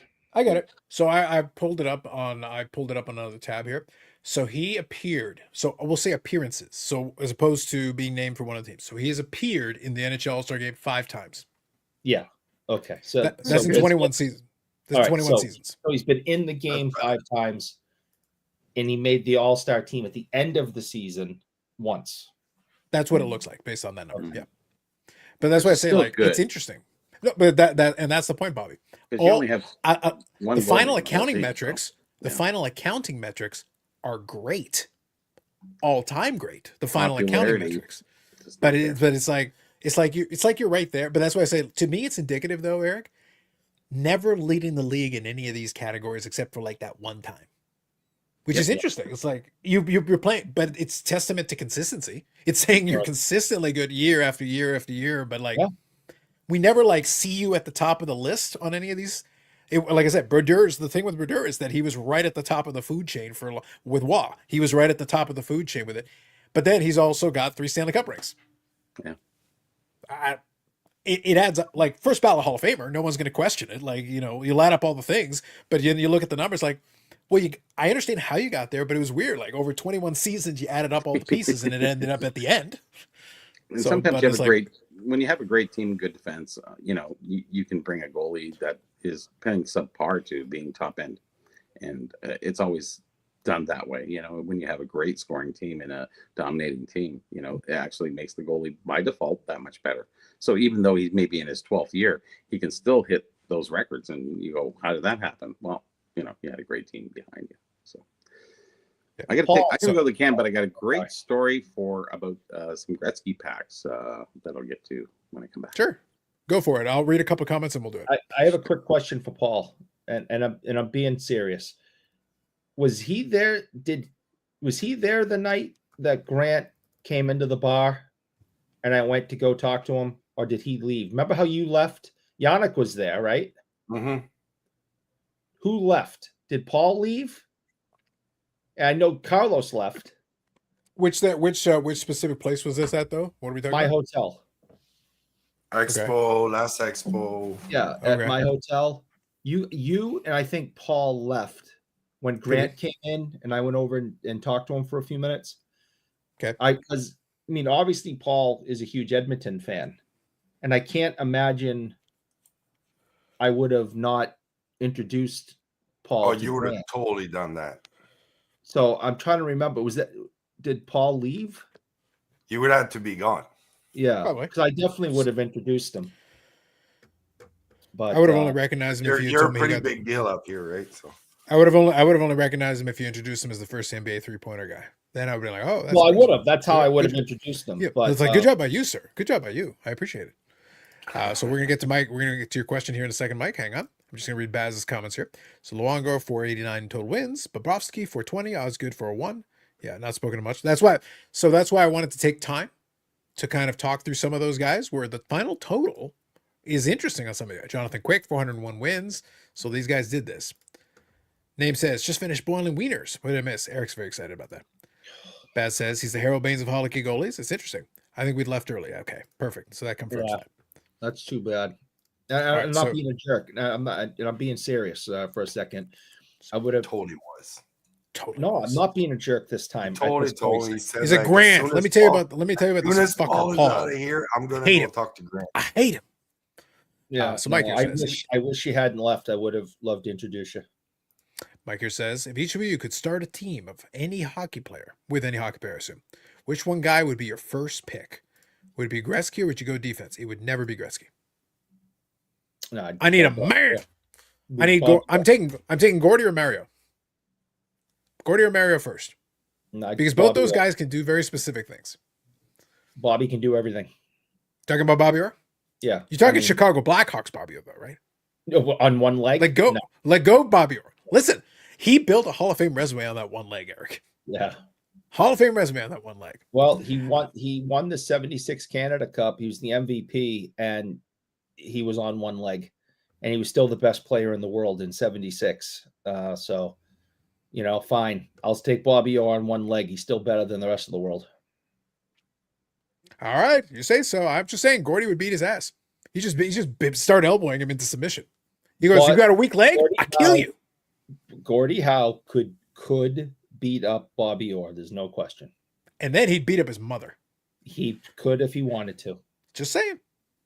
I think, so in all seriousness, the reason why I would look for guys like that is because Gordie Howe's best asset was that he did have skill, but he also had the requisite toughness. So with that, you're getting two things. With Gretzky, like the jokes aside, you're getting all-world skill, but you need to give him a little buffer. You need to give him some protection because that was the whole thing. With Gretzky, we're all too. Whereas Gordy does not need Dave Semenko. Gordy can take care of himself. Apparently, if you weren't on the Red Wings, you did not like Gordy. Yeah, but that's what I'm saying. So the thing is, I like guys that have a little bit of sandpaper, or if I want to go stylistically a little different, but still has certain elements in common. With Mario, I'm getting all-world talent, but I'm also getting some size. Mario could push his way through some guys. So he could also create his own space if he needed to and create his own shot. But then he could also hit the shot. So you're getting the vision and the hands and all these things that a Gretzky has, but you're also getting a little bit of size. He can push his weight around a little bit and get himself into positions for it. Because again, in this hypothetical scenario, we're getting prime versions of these guys. Mario in his prime is ridiculous. Like we're getting a really elite level player with all the pieces you need. Yeah, if you give him a half decent team around, he'll carry those guys. Yep. Yeah, absolutely. He was absolutely sick. There's no question. Yeah. Which guy are you picking, Yannick? Who do you want in this hypothetical team? We'll assume you get them in their prime. You get whatever you. I gave you the argument for a Gordy type player, which I like, or a Mario type player. But if you give me either one of those guys in the prime, I'm already off to a good start. I'll be right back. Like, sorry, I got to pick between these two, or No, whatever you want. You can pick anybody you want. You The idea here is you're starting a hypothetical team with any player, but you get to pick. But in this, for our scenario, you get this player in their prime. You can have whoever you want. You can have prime Bossy. You can have prime Guy Lafleur. You can have Hell effing Gill. No, Ziggy Palfy, the goat of goats. No, that's the one rule. You cannot have Hal effing Gill. Oh, you're saying this is like the Tecmo Bo Jackson? He's too Anyone OP, else? too overpowered. Yeah. Defenseman can you choose then? I was going to say. Not. I'll say, you know what? I'll take prime Sid Crosby. Interesting. So he's going to complain to the referee. Yeah. He goes, "You touched me." I don't Beer like Get a concussion. He's not necessarily my most favorite player career-wise, playing era that I watched or I enjoyed the most, but I think he is a great player, round up everything for what he does and he represent, and with whoever he can play with at a certain level, professional level. So quick on top of my head there, I would say, yeah, I would probably pick Sid the Right, Kid. you'd start a team. That'd be your first pick. Okay. Bobby, how about you? Who would be the first player you would choose in the history of the game? First player chosen for the Bobby Burrell All-Star team. Broder. I'm Starts from going the for back, defense right? first. Build from the back. A strong Right. offense is a solid defense. Yeah, that's why I picked Bobby, because he can do both. And he was, not only he wasn't like Coffee. Well, in his prime, he didn't really do much. It wasn't until 69, 70 that he really shined. Yeah. So in his prime, is that his prime? Yeah, early Yeah. 70s. Absolutely. So yeah, you put Bobby Orr on defense for sure. The other defenseman I would put there with him would be Larry Robinson. Yeah. Big I Bird. would also put or Serge I Savard. think he's probably one of the Serge most Savard, either underrated one. defensemen. Actually, no, sorry. I would put Salming in there. Sorry, my mistake. Bobby Orr and Salming, that would be, you couldn't beat that defensive lineup. Right. As for forwards, geez, yeah, you got to put Mario there. Definitely. Yeah, you're getting a lot. You're getting a lot with him. Like I said, if you put him with with decent talent, he's pretty much good to go. He can work with almost anybody out there. Oh yeah, for sure. And then on your wing, you got to put Gretzky in there too, and you got to put, it's an easy call. You can talk about the top guys, but I think Salming is maybe the offshoot that I would put in there, but because he was so much like Orr in a lot of different ways. Can't go wrong with that. No, and then the other forward, geez, Tarachi in his day was amazing. Like, geez, if you really watch those games, you would see how well they played. But comparatively speaking, as the equipment got better and skates got better, everything got lighter. It really changed the game. So, as another forward, I would probably put, I don't know. I wouldn't even put Crosby in there. There's no way. You'd have to put somebody else who's really strong winger. I misunderstood the question. Doesn't matter. Oh, why? You can pick anybody you want. It's just your dream team, right? I guess. Okay. Well, sorry, I didn't. Go ahead. Yeah, the initial idea was the first topic was who would you start with it. Yeah, so, and you could do it for any There's no criteria one. you wanted. Yeah, And that then was your you starting point. You could really put Beliveau in there too. You'd have to. There's some strong Montreal players that were just like dominant players. They controlled the puck in the corners. They could score. They could do everything. And Beliveau was one of those guys. And Maurice Richard, pure goal scorer, like Bossy. You'd put Bossy in there too. You just have these forces, different eras, but the quality of players and the different time periods. I think you could fit in like 10 guys easy, but if you're going for 6, those are the ones I would pick. 5. Yeah. Plus I think Eric, just for my entertainment value, I would put Mario with Hull. I would just have Hull be over there. Hull sitting in front of the net. It's like Mario. It's like what happened? It's like they've scored 27 goals. It's the first period. Yeah. It's like, it would just be entertaining. At that point, it's like, you know what? I'm not even going to put another wing. I'm not even going to put another wing out there, guys. I'm gonna let Mario. It's like you can deal with Mario, or you can get it to Hull. Like, how do you want this? And even McGillney in there too, because he was such an amazing player. As long as you had another European, There's a bunch of guys. It would be a fun cheat code just to watch Mario have a winger who can do that. Because again, Hull scored already a crap ton of goals without that kind of level of center. Yeah. But then imagine you give him a guy like Adam Oates. I know, but we're talking Mario. I understand there's a difference, but Adam Oates is also a Hall of Fame. I understand, but I'm talking Mario. Lower tier. Yeah. Adam Oates can set him up, but I'm talking about Mario. You put those two, and it is absurd. You put that combination, it's absurd. Yeah. Super Mario, top 5 greatest players of all time. If you don't have him in your top 5, then I don't want to talk to you. Not of all time. I don't think we can really go. I think you have to go from the 60s up. I don't think you can go to the 50s or 40s or 30s because you have Howie Morans, you have Bill Durnan, you have so many amazing goaltenders and players from back that time period that were actually, if they played the 80 games, they would actually have better records than these guys would have with the 80 games because they only played 40 or 50 back then. So, yeah. You can talk about Joe Malone. How many goals did he get in one game? Like 13? Because it was like there's some crazy stuff out there. NHL. Yes. So it's hard to compare eras. So you have to take it from a certain. I was going to say, yeah, it's a little different era, but yes. But it's a different style era, and even the rules were different. Like you could pick up certain. You have to ask yourself: could you pick up a certain player, put them in any generation, and have them dominate? And in Mario, that's where I blocked in my question, my answer. I thought of recent, more like today's hockey. Mario can play today and dominate. Yeah, Mario, I don't worry about him. He's good in almost any era. I don't think Orr would farewell to me. I don't think he'd be skating up the side of the rink and nobody's touching him. It was a slower, methodic kind of game back in that time period. Yeah. Well, look, you know what's the first thing would happen if I'm playing Eric's Orr team. First thing I do is I put Scott Stevens out there. He decapitates Orr. First thing he does is like, remember, I'm getting prime, right? It's like Stevens is like, you see the booby guy over there? Kill him. Yeah. Pretend he's Paul Correa.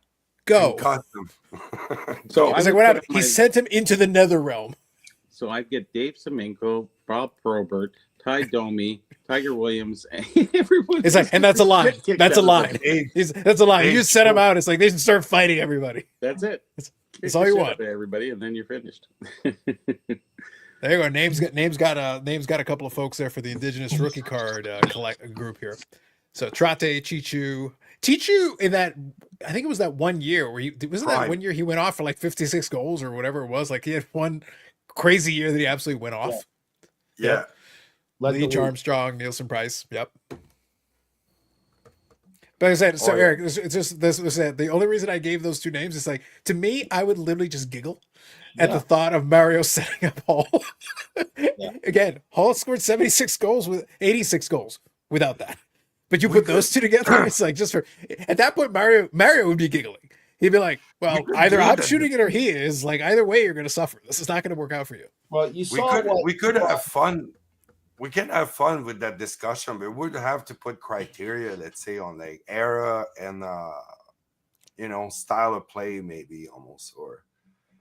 And you saw what prime Gretzky and prime Lemieux did in '87 at Rendezvous, right? Yeah. Isn't that what it's called? Robin, I can't pronounce. Yeah, Rendezvous '87. Yeah. Yeah. So, I mean, it's like a 4-Nation Cup. Same I mean, it was a joke what those two were doing. Yeah. I mean, the best players in the world, and those two just like whooped everyone's ass. Yeah, because you had two guys that could do certain elements of the same thing, and you had to pick your poison as the team defending it. It's like, well, both guys can do it individually, but then you put them on the ice at the same time. It's like, what are you supposed to do with that? It's not even fair. It's not fair. It's just not fair. Keep going back and forth. The story Gretzky, pulled Lemieux because Lemieux was still a young kid, in '87, and only been in the league for 2 years, and Gretzky was, obviously, the best in the world. And he kept passing to Mario, and Mario instinctively gave it back to him. And he had to pull him aside at one point and said, "Stop passing it back to me. Shoot. You're an unbelievable goal scorer. Stop. I will get you the puck. Stop giving it back to me." So when Mario scored that game-winning goal, the golden goal of 87, it was Gretzky passing it to him after he told him, "Don't give it back to me." And that's why Mario shot and scored and had that game winner. Because Gretzky told him, "Knock it off. Shoot." Yeah, it does happen. Yeah. Well, it's always tricky whenever you have a player who has the skill level to be able to pass like that, and they are like inclined to be a playmaker, but at the same time they're also an elite level goal scorer. So it's like you can't. It's what's going on with McDavid. A lot of times they're like, "Could you shoot?" We know that you can make great plays, but shoot. It makes it interesting, and like it opens it up. So I'm just pulling up here. So at age 20, Lemieux had 93 assists in 85-86. Yeah. And the 85-86 That's a Pittsburgh record, Penguins isn't team it? for assists. Who No, was on his team? He had 95 assists, you said, right? 95. Yeah. Who the hell was he playing with? Nobody was on that team. He was playing with like Rick Kehoe. Hey, that was the other best player. We're not talking 90. Well, come on, hold on. They had Mike Bullard. Was a Hall of Famer. Mike Bullard. Listen, Ooh. Mike Bullard was the captain. Oh yeah, yeah. I don't know how he Hey, made that. hold on. Trivia question for you, Eric. Trivia question. He's a On the 85-86 Penguins, Mike Bullard was the captain of that team. Yeah, How many goals did Mike Bullard score? 56. No. No, he had 41 with 42 assists, 83 points. It's very, very respectable. Very good. Very respectable. We had Mario, of course. I'd be able. Well, to they're both centers. He didn't have Mario. No. He was on. Yeah, they're both centers. Second Like they were. He was the secondary scoring, so they were kind of able to. He was the other guy who was shooting. But Eric, come on, you had Doug Shedden, Yeah. SB signature legend, Doug Oh Shedden, my God. Yeah. 32 goals. Mm-hmm. Terry Ruskowski, Oh, 26 goals. Good Legend. player. Come on, legend. And then after that, it gets kind of dry. I think Terry Ruskowski wasn't he a fighter too? I'm not sure. He did have 162 penalty minutes, so that would jive with that. Yep. Yeah, so that'd be in there. But he had So- 26 goals as well. So the fact that respectable. Mario, it's a compliment to him that he had that many points and that many assists pre-Stanley Cup teams where everyone was. Oh, that was very pre-Stanley Cup. Mm-hmm. That was very pre-Stanley Cup. I mean, it just goes to show you how good this guy was. There's a reason he ended up in Pittsburgh and was the number 1 overall pick. It's because Pittsburgh sucked. Because of rigging. Because of the NHL rigging it. Because Pittsburgh sucked. The same thing happened around 05-06. Rigged. Crosby. Rigged. Super rigged. Something happened in Chicago 2 years ago, too. Mm-hmm. Fun exercise gets real into the 4th or 5th rounds. Yes. Dan Frawley was on that team. Very true. Very true. But yeah, so that was a second year. 141. His rookie year, he had 100 points. Yeah. A mere 57 assists with 43 goals. Very impressive. But he was a minus 33, so he sucked. You know how it is. Pittsburgh was atrocious. Oh, God, they bad. Yeah. Third season, 107 points. Very good. And he was a plus 12. So things were looking up. He was improving. 87-88 was really the season that kind of took off for him. That was where things really started to click. Led the league in 70 goals, 98 assists. Very strong. 199 points. No, that was the year after that. Oh, all right. So this one was 168. He won his first Art Ross with 168 points. The following season, 85 goals. That was the season we talked about. 85 goals, 114 assists. Mm-hmm. So that's when he really went off. That was the one where he got the 199 points. Honestly, at that point, I would have rigged it to give him the 200. Like, come on. Like, 199 is like, give him one. Give him a freebie. Like, at that point, just give him the freebie. But yeah, that was when it kind of turned the corner. And then after that, he did kind of start having some issues. The following season, he only played 59 games, but he had 123 points. So still very good. And then in the following season, 1991, he had played 26 games. So that one hurt quite a bit. Then 91-92, he was back up, won another at Ross, 131 points. 92-93, 160 points in only 60 games, which is ridiculous. I forget which year he had cancer, and the other year he had a bad back, and I forget which years were each, but I'm guessing those shortened seasons were the ones that he had non-Hodgkin's lymphoma. Yeah. And well, 93-94, he had the 22 games, so I think it was 93-94 where we went away with that. Yeah, and then there was another one because his back was so bad he had to miss a lot. Yep. So, but to put it in perspective, like 69 goals in 60 games.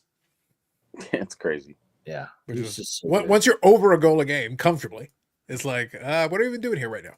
Yeah. Yeah. So wild. Really video game stats. But again, a lot of those video game stats you're looking at, 1980s. There was some in early 90s. There was some wild stuff happening there. But is it O-Pee-Chee, Eric? First of all, everything's O-Pee-Chee. Yes. Mm-hmm. Too bad about the rough cut. Everything. Actually, the cuts got better that year. Listen, this thing looks nice. Yeah. You know, it's not a 10. You know, I mean, I can see. Little corner. It's better than 60-40 though. So it's really, really good. It would grade well. I bet you on a Saturday you could get a black label with that. Oh, on a Saturday morning, total black label. Yeah. Oh yeah. But is it in the one touch right side up? Eric does not have a one touch right side up. No, he does not. They have them all in Massachusetts. They What's manufacture small them hot upside down. dogs? You got 48 kids. Some of them have to go to bed. He had 47. You've added one? Yeah. Well, no, I did that. You don't remember? I try not to listen to what you say. Bobby, as a matter of policy, I try not to listen to what Eric says. Yeah, that is a path to madness. Kids. Yeah. All right. Why don't you go spend some time with them and leave me alone? Yeah. I don't know. You may have for to my story, I'll tell it. So. Yeah, I think you're good. So right now we're all caught up on comments. Thank you everybody for the comment in the chat as always. Bobby, story time with Bobby Burrell. Go for it. It's story time for the 79 tops. So what had happened? So I'm a member of Facebook, and there's a wax pack group. Now, some gentleman posted and put me in the tagline, and he said some guy on Facebook Marketplace is selling these wax trays. Now, the wax trays were in 1979. They came out with these, these cardboard trays where they put 3 packs, and you'd save a little money on per pack by buying a 3-pack. Now they started in 1972 and they ran up right up till 78, but 79 was not officially done.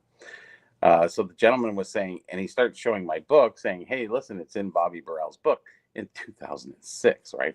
It's like, it's been, that book's been out for 20 years.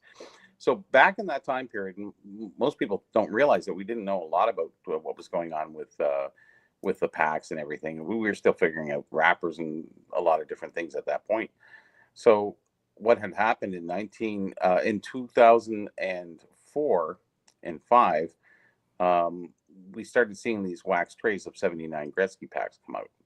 And the one thing that didn't jive with me was the code numbers on the back. I didn't really like the codes. They were really from the 1978 issue because, as I told you before with the codes, you can see the back year.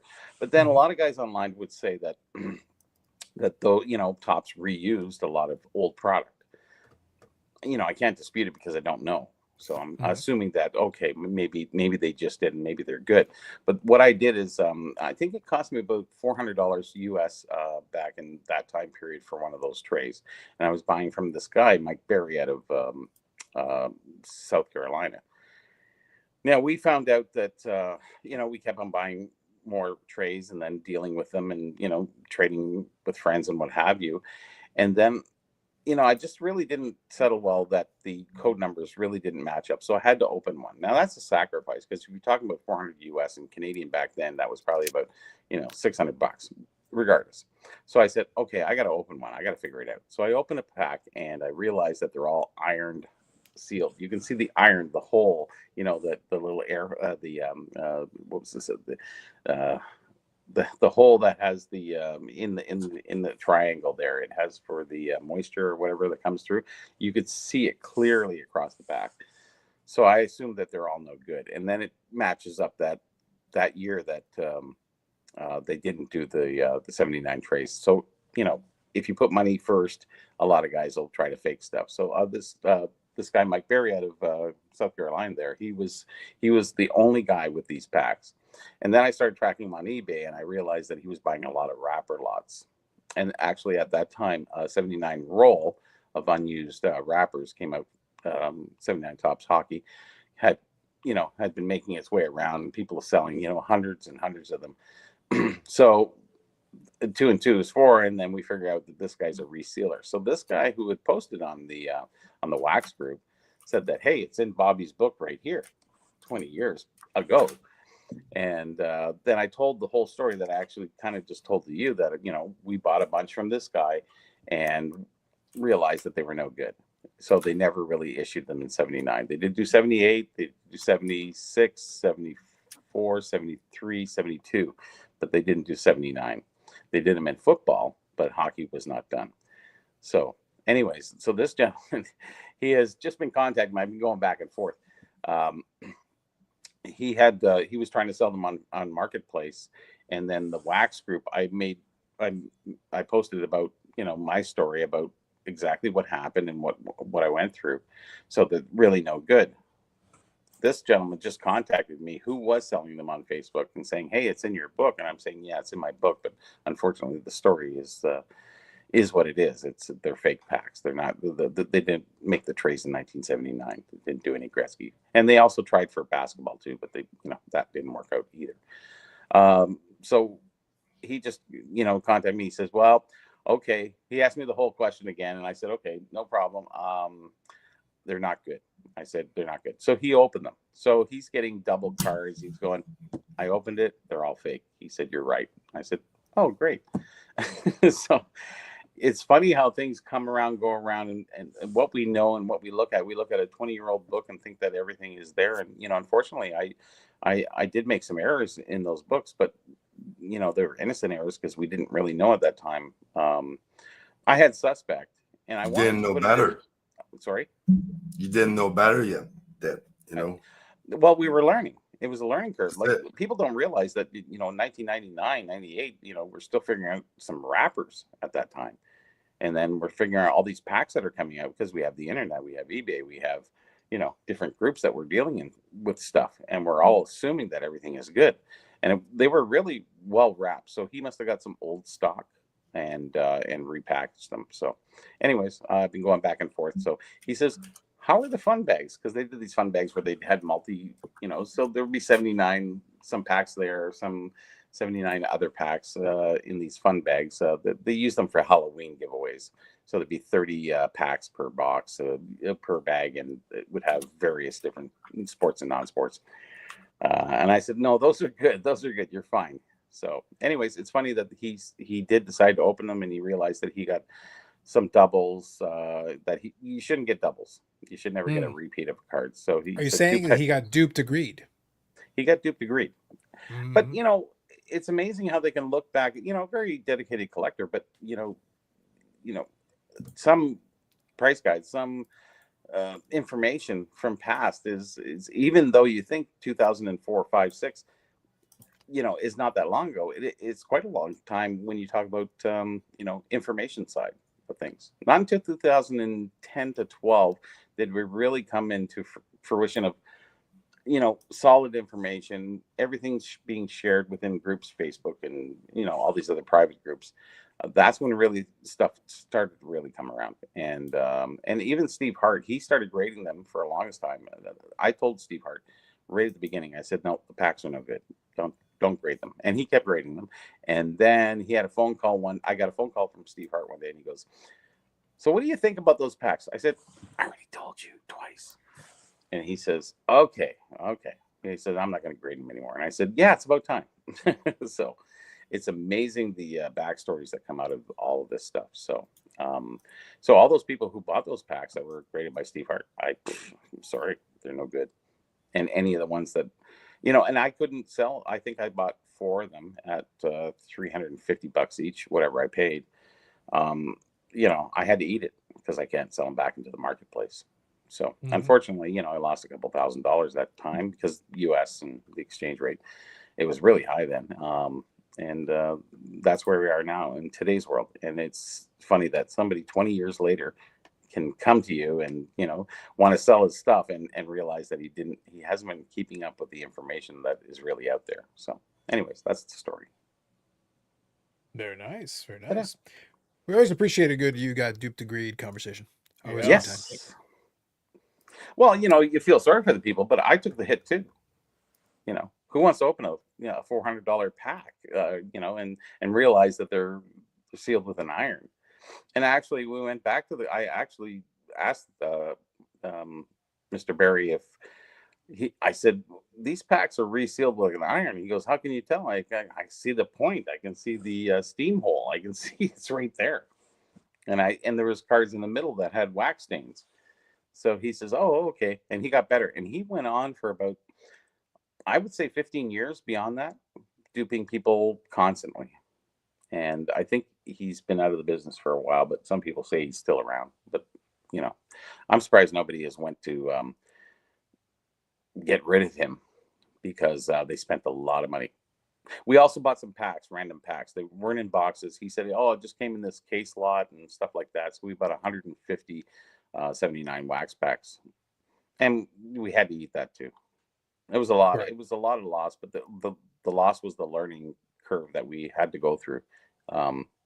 People don't realize the financial sacrifice that you really go through just to figure things out. So anyways, that's my story. Jake Ant here says, did you talk Pokemon yet? Eric did. It was very moving. I don't remember exactly. I don't remember exactly what happened, but I believe there wasn't a dry eye in the house. Yep. I believe Yannick was moved to tears. He needed to briefly get off screen. Again, I don't remember what he said, but I'm sure it was very moving, very insightful, it might have involved a trebuchet. Yeah. Anyone want to buy a game used Wembanyama jersey? Eric's already got this. Golden sued by the seller? Yes, he was. What a joke that's become, huh? It's all because Wemby got hurt. It ruined everything. Jim in Florida here says, good evening. Your thoughts on the Malkin Young Guns? Going to finish top 30 in scoring all time, 500 goals, first Battle Hall of Famer, second all time scoring Russian, PSA 10's going for about $400. So I will be serious here. I will be serious here. Oh, all the stat lines you read off are 100% true. Mm-hmm. The biggest problem Ovechkin has is that he was kind of second banana to Crosby for the majority of that time. Yeah. The final totals are going to be really good, but the best indicator, Jim, the best way to look at it is there are so many 500 goal guys who are kind of lost in the sands of time and forgotten. Yeah. So if you just look at the last, as Bobby was giving a story, I was looking it up a little bit. His last 6 or 7 years. Here's a fun trivia question for you, Eric. Okay. His last 7 seasons. So right now he is in his age 38 season. Okay. Malkin has scored 510 goals, 1,337 points. Elite. Very nice. Very nice. He has won 2 Art Ross trophies. He won the Calder. He has been a multi-time All-Star. He's been up in the voting for Selke, and he's won the Hart Trophy. He's won a Hart Trophy as well. So overall, first Battle Hall of Fame career, I 100% agree with Jim here. But here's my question. So his last 7 seasons, what is his average goals in his last 7 seasons? Per season or per game? Per season. His average goals in his last 7 seasons. I know it. I don't know. I think he's like a 20 goal scorer. No. More. Okay, but what do you think? I think he's 38, 39, something like that. Last 7 seasons? Yep. I would have said 30. Last 7 seasons is 20 on the dot. Really? 20. Yep. 20. His last, and that is from age 32 to age 38. I like trivia. Wow. He scored. Right. In 412 games, he has scored 140 goals, 267 assists, and 407 points. So he is almost a point a game player his last 7 seasons. Yeah. But that's the problem. The problem is last 7 years, he's about a point a game player. which isn't bad, by the way. It's not meant as an insult. At the NHL, at the highest level of hockey, like, to be a point of game player is excellent. It's great. Yeah. Like, it's great. So again, first ballot Hall of Famer, no doubt, not even a question. But he's there. He's just kind of out of sight, out of mind. So when it's all said and done, he's going to be, if he plays another season or two, he ends the season, he's going to be a guy who's going to be like, yep, first ballot Hall of Famer. He deserves it. Dude. That's it. He deserves it. But there are so many guys that are kind of in that category where it's like, now the good news for him is he does have an Art Ross trophy. He does have, a 2-time Art Ross. He did win a Hart trophy. So he's got that. He's got 3 Stanley Cups, a Calder trophy. So like, he's got stuff in the showcase, in the trophy case to be able to display it. But he'll kind of just be a guy that he'll be a guy that will bring up in a conversation like this in 5 years and be like, hey, remember Evgeny Malkin? Yeah, he was really good for a long time. He's pretty darn good. But he's in the upper tier of that. He's not in the lower tier of but he's not in the actual upper tier. He is like in tier 2 of a bunch of really, really good players who deserve to be brought up for us to remind people about them occasionally. But that's the problem. We have to remind people about them. The problem is, as great as he is, and as Hall of Fame worthy as he is, he's not even the best player on his team. And that's the problem. If Crosby wasn't in Pittsburgh, he would be the star of the team. But because Crosby's there, he gets all the focus. And we talked a little bit about this earlier. He's Russian. So Crosby is a Canadian hero. Yeah. But like I said earlier, Eric, that's the reason I gave that average. Yeah. He can be Canadian as Canadian can be. He can be as Canadian as maple syrup. 20 goals a season for the last 7 seasons. Nobody's paying attention to. Yeah. Did he have some injuries or something along the road? I think he has a couple of different times along the way. Like but his production has just slowed down over the years. His last He's really consistent. good. He turned into a great goal scorer to a consistent goal scorer. Yeah. His last great season was 17-18, age 31. He had 42 goals, 56 assists for 98 points. So that's good. Excellent. Very good. It depends on the team you're playing on and how well the team really does too. On top of that, and the Penguins aren't particularly great right now either. So at the tail end of his career, the Penguins aren't good. Steady, but they're not. He's the Bruins, but they suck. He's still a good player. Yep. But this year he has 12 goals and 29 assists for 41 points, and he's a -17. Wow. Yeah. So it's time to fine. retire.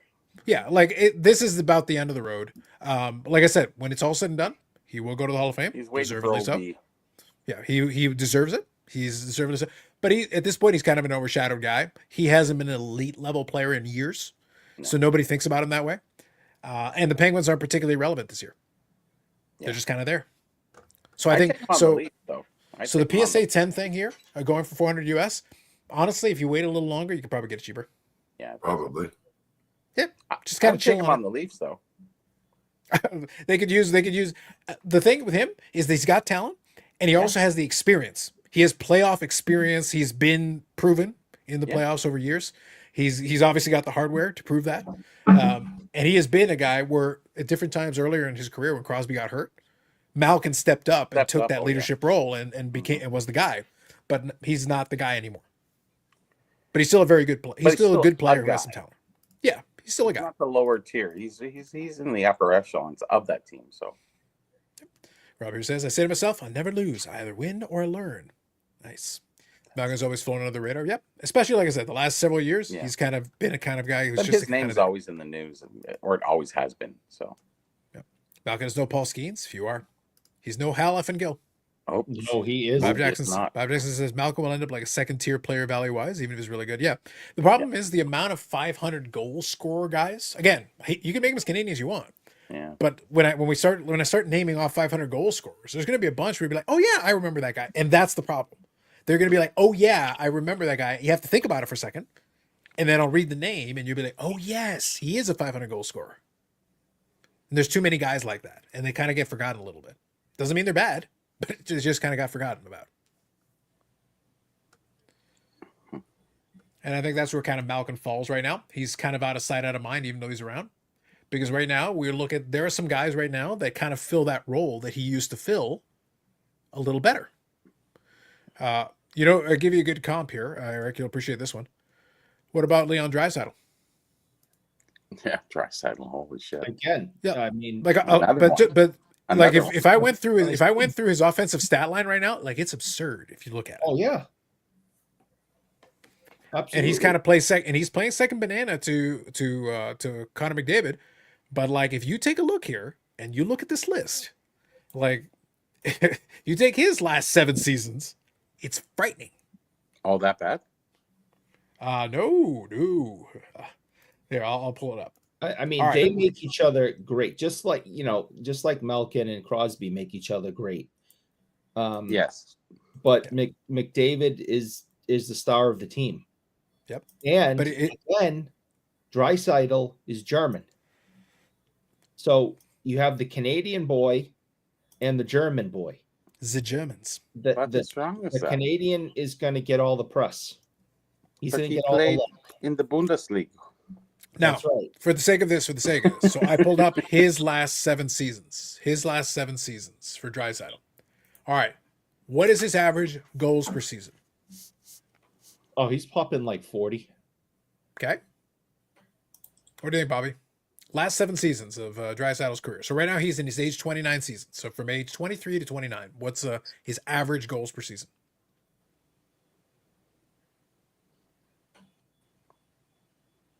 All right. I'll assume Bobby is off in the nether realm. He'll come back. later. Sorry. Yeah, I'm just answering a bunch of messages here. No worries. First line 33. Okay, Yannick, you want to take a stab? Last 7 seasons, what's his average? I don't even know the player is, so Maybe even higher. That could be a problem. 36. Yeah. 45.1 goals per season. His last Oh, I 7 said seasons. 40. Not bad. So- Yeah, there you go.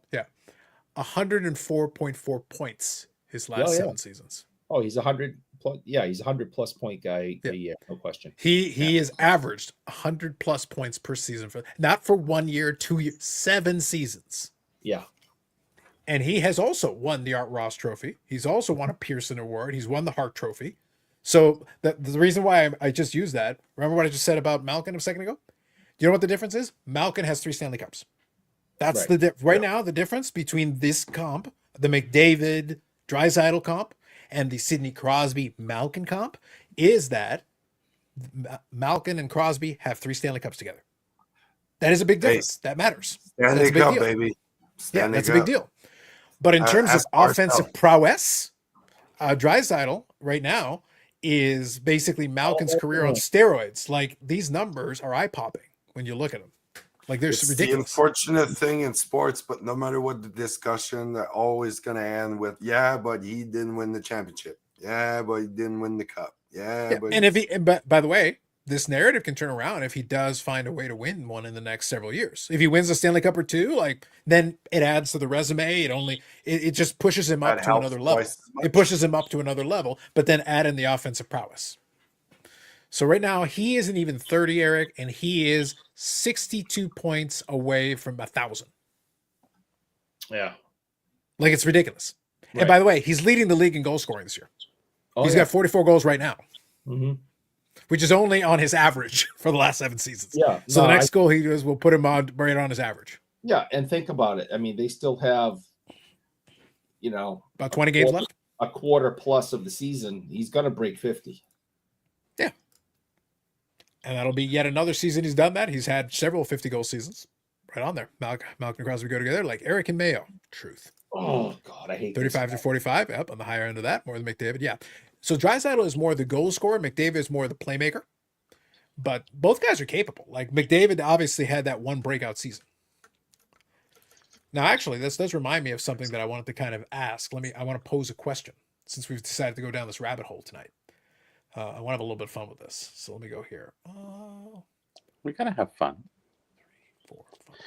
So actually, what's going on is he posted that he opened the pack on the group. Now you have to understand the Wax Pack group has 15,000 members.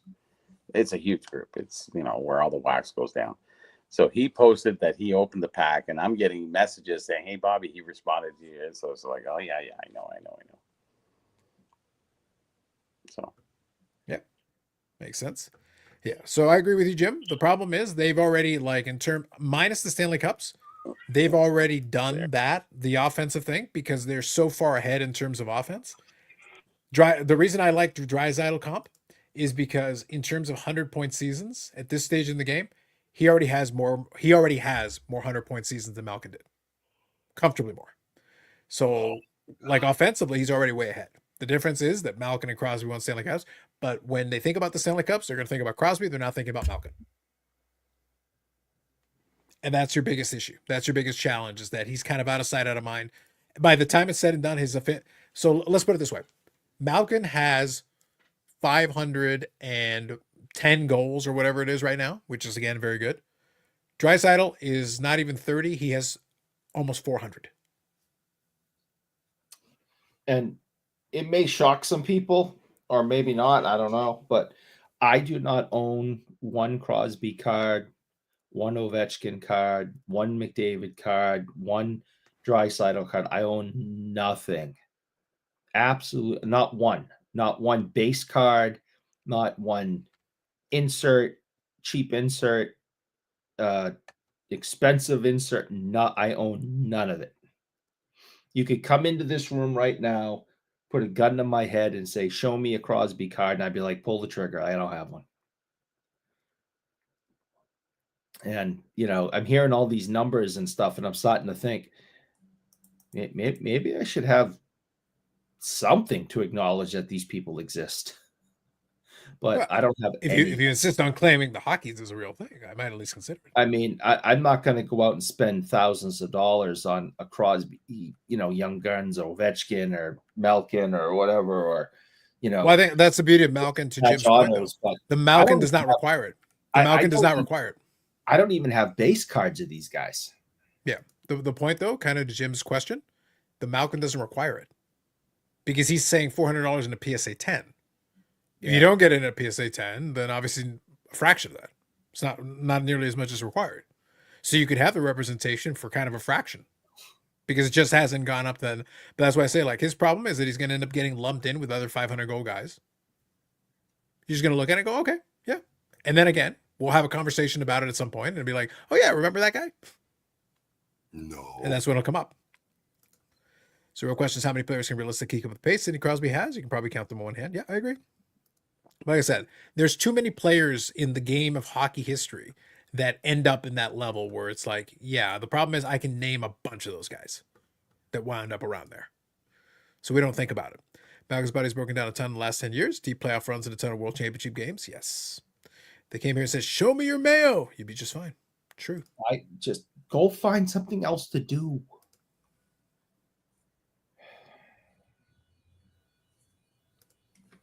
Everything is too new. Pre-war is too new for Eric's collection. Yeah, I really don't collect anybody after 1990 too much. I mean, there's a little bit here and there, but no, I mean, as a rule, I don't collect current players, and to be honest, I don't collect any players that I am older than.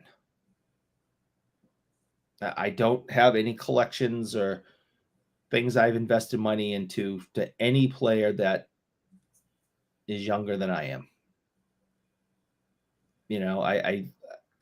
I still am like a little kid looking up to guys, looking up to the players that my dad talked about. I don't have anything from people who are younger than me. And I am now 50. 51 next month. It's been almost a year since your last birthday. And, that goes without saying. I grew up with Orr. I grew up with Lafleur. I grew up with these different players. And everybody has their era. So the Malkins, he'll be for the kids that were born in 2020. Those are 2010. Those kids are going to grow up and they'll remember them like we remember the goalies of the time, Beaupre, or, you can get into Dino Ciccarelli. I'm just using Minnesota just to please Carlos here. So we all have our eras and we won't remember them as we go forward, but those kids will remember them because they were their childhood, they were their fans at that time period. So everybody has their different eras. So will they be remembered? Yeah, more by the kids who grew up through that time period, where they went from 12 years old to maybe 20, 25. And In our era of 12 to 25, I'm looking 64, 70. So 74, I'm looking at, 12 to 25, 74 to 89, so that's my sort of eras of really watching hockey and getting into it and being a hometown fan. And then yours is 10 years after that, right? Yeah. So everybody has that 15-year period after puberty that they really remember watching their players and really getting into it. So as we think Malcolm is nothing, everybody thinks Malcolm is everything if they're, 30 years old.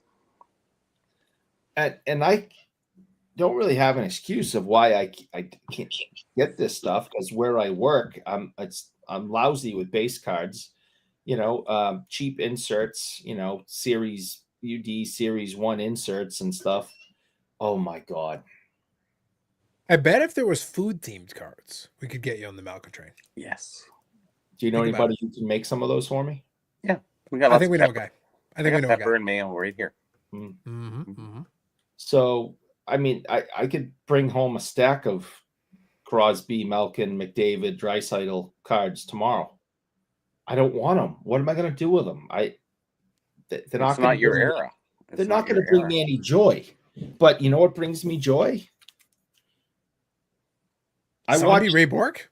I watched like every single game this guy played. Who is it? Ray. Ray who? This Ray. Ray. You? It's Ray. I just got this one. Johnny Ray had a song about this. Yes, I know that song very well. Are you Johnny Ray? Who wants to know? The best part is one of them was Stingray. One of them was literally Stingray. Was it? Yeah, one of the ones he was saying, "Are you Stingray?" It's like Stingray's a fish. What are we doing? He killed a crocodile hunter. Yeah, he did. Yes. Yeah, name's correct. He collects his big Joe Thornton collection. Bedard PSA 10, Bedard PSA 10 in a walk. Who's Malcolm? Never heard of the guy. Jim says, if Ovechkin breaks the record this year, do you think he's done playing? Yes. Yep. Yes. I do. We discussed that earlier tonight. Yes. If he breaks the record this year, he'll do whatever playoff run they have, however far it goes, and when that ends, then I think he rides off into the sunset and gets fat. Yes. Super fat. He'll get fat. Yeah, you got it. Like he first opportunity he gets, as soon as he walks off in the sunset, the next time you see him, he'll be 350 pounds. Yep. He's going to get sausage and mashed potatoes all day. Yeah. He's not exactly a workout demon, okay? No. So he's but extremely talented goal scorer. But I think he's going Keith Tkachuk. Yeah, he wants very badly to get this record so he can ride off in the sunset and go gorge himself. Yep. He's going full Keith Tkachuk, I'm telling you. Yeah. Yeah. Maybe even Zelensky. Tag will put anything in a coaster that you want. It'll be very exciting. Yeah. So I was just looking to see if I could pick out some names. What's interesting is that a lot of the guys that I'll put on here are guys that when you look at them, because of what I want to see if I can grab some examples of players who had Stanley Cups, because that's important to this conversation to fit with this kind of narrative. Maybe one of the best McDonald. Maybe one of the best ones we could pick here would be like a Yari Curry. He'd be like a good example. 5-time Stanley Cup winner, 600 goals. Well, he rode the coats of, and we really don't think of Gretzky, Yari Curry that much. Because he wasn't the star player on that team. He was not, no. So, but 600 goals, 5 Stanley Cups. Yeah, but you can say that for John Anderson. You can say it for, Semenko. You can't say it for John Anderson. He's the guy who had the 600 goals. Yeah. Yeah, that's the thing. 600 goal guys don't grow on trees. There are a number of them. Well, Gretzky has the record for assists, so there you go. Yeah. So that would be one. The problem with a lot of these other guys, like Cicerelli didn't win a cup, I don't think. Dino No, did? he didn't win. Come on, Nope. he did. Nope. He was just a fan favorite, that's all. He didn't accidentally grab one in Detroit. Nope. I'm just looking right now. All right. He did not. Oh, he might have been there in Detroit around that time period when they were playing good. Nope, he just missed the window. He played with them from 92, 93 until 95, 96. So after Datsuk came in, and then yeah. Yeah, 95, 96, they lost in the conference finals. Oh, Eric's got pictures. Yeah, Oh, Dino look just how- missed out. See, look how plump he is now. And Eric, and And Yari Curry. Yeah. Yeah. So yeah, Yari Curry. Let me think here. Oh, here's one. Mark Recchi. 3-time Stanley Cup winner. Yep. 577 goals. Hall of Famer. Yep, that's what I'm looking for. Is I'm looking for multiple Stanley Cups, 500 plus goals, and he actually had 1,533 points. So Malcolm would need another 200 points to catch him. Goals wise, he would need about 60 goals to catch him. So, and when's the last time you thought of Mark Recchi? 2011 when he won the Stanley Cup with the Bruins. There you go. Been a while. That's all I'm getting at. 500 goal guys, like there's a number of them, but it's one of those things. Like, and by the way, they were great players in their day. Nothing wrong with them, but it's just like we don't think about some of these. There's a lot of guys that kind of fall through the cracks. Here's a good one. Stamkos. Stamkos was a darling for a while. 2-time Stanley Cup winner. 2-time Maurice Richard. Stamkos, yeah. Yeah, he won the Messier, award for all that's worth. 572 goals. That's good. And counting. Yep, and counting. He's still over a point a game, even though he's slowed down, but he's still over a point a game. Very respectable. He's right now 35, so he's on the, the back nine of his career. He's right at the tail end here. But he was a 60-goal scorer. He was a 50-goal scorer. Again, he also did win 2 Stanley Cups, so that's good. But yeah, when's the last time you thought about Stamkos? This past summer when he left and went to Nashville, I couldn't believe he left Tampa Bay. Couldn't believe it. Now here's a funny thing. What was his last season goal total in Tampa before he left? I think he 36. He scored 40 goals. Not bad. Close, man. Very, very respectable. Very good. Yeah. So the point is, like, here you're talking about a guy here who will also be a Hall of Famer. Like, yep. So I'll look it up. But anybody want to take a stab at what a Stamkos young gun goes for these days? Stamkos? Yep, Stamkos. Like gotta raw? be 250, right? I'll go look up a 10 because the original discussion was about Malkin's 10. So I'm going to compare apples to apples. I'm going to pick a 10. Yeah, I think it's going to be in the same price category. I'm around Probably. 300. So I think he's 350. 0809. 350. Yeah. Got to be up there. So then my question ends up being then. Yeah. So what does that tell you? It tells me Guys that I that wind told up you. around, guys that wind up about that level. It's Yep. okay. Okay, I found it. Actually, you're gonna be disappointed. Not even Oh, no. $250. Oh, Yeah, okay. Yeah, that is a little weird. 570 goals, 2 Stanley Cups. You can't even crack $300, Eric. Maybe I should go buy one. Actually, Maybe. I made the point a while back that as Stamkos, he'll be a first ballot Hall of Famer. Like he's got the credentials for with that. them, but yeah, probably. Yeah, I think he deserves that. I think it's fair. I don't think that's unreasonable. If you want the ultimate bargain, Eric, though, Yeah. get a Beckett 9.5. Oh. Beckett 9.5. Oh, yes. No, black. Not label. even $90. You got a Not black even label. $90. $89.63. Hey, I just sold an app to a guy for 79 trays. Cool. There you go. He said, "Oh, I'm going to get the That- app." I so- didn't even know. that I He would says, when's your 4th book coming out? And I went, "Okay." You should have just given the website URL. That's where the 4th book is. So I there, did, Eric, actually. He says, BGS 9.5, not even $90. Really? That's a good value.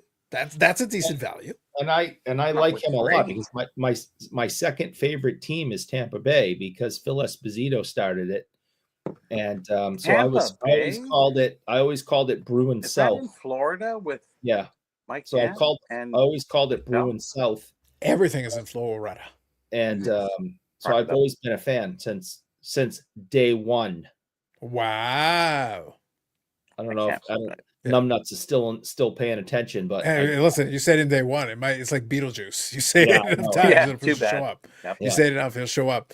So like I said, you do you. I never offer hashtag invest advice. That's never my deal. But if you want to take a guy who's going to be a Hall of Famer, who has won Stanley Cups, put up a ton of goals, you could do worse.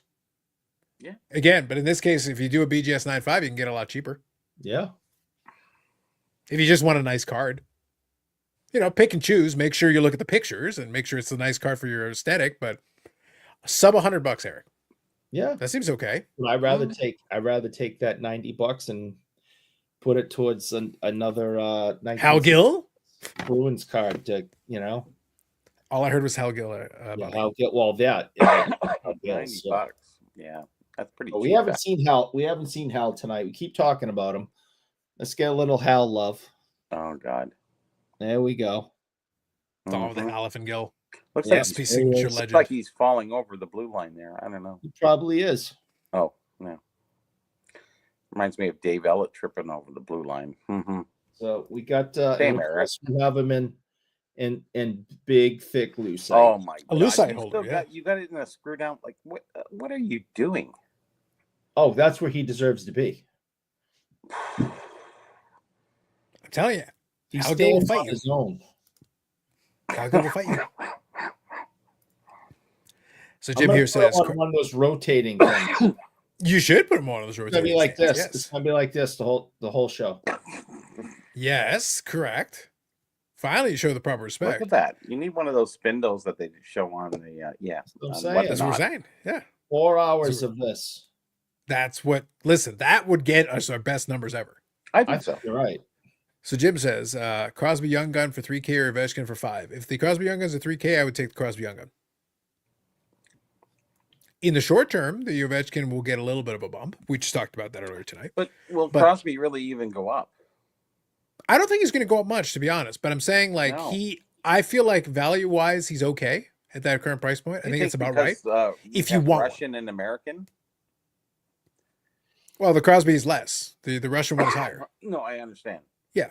I think Crosby right now at his level, because again, it's the same thing. The Yeah. Penguins aren't good.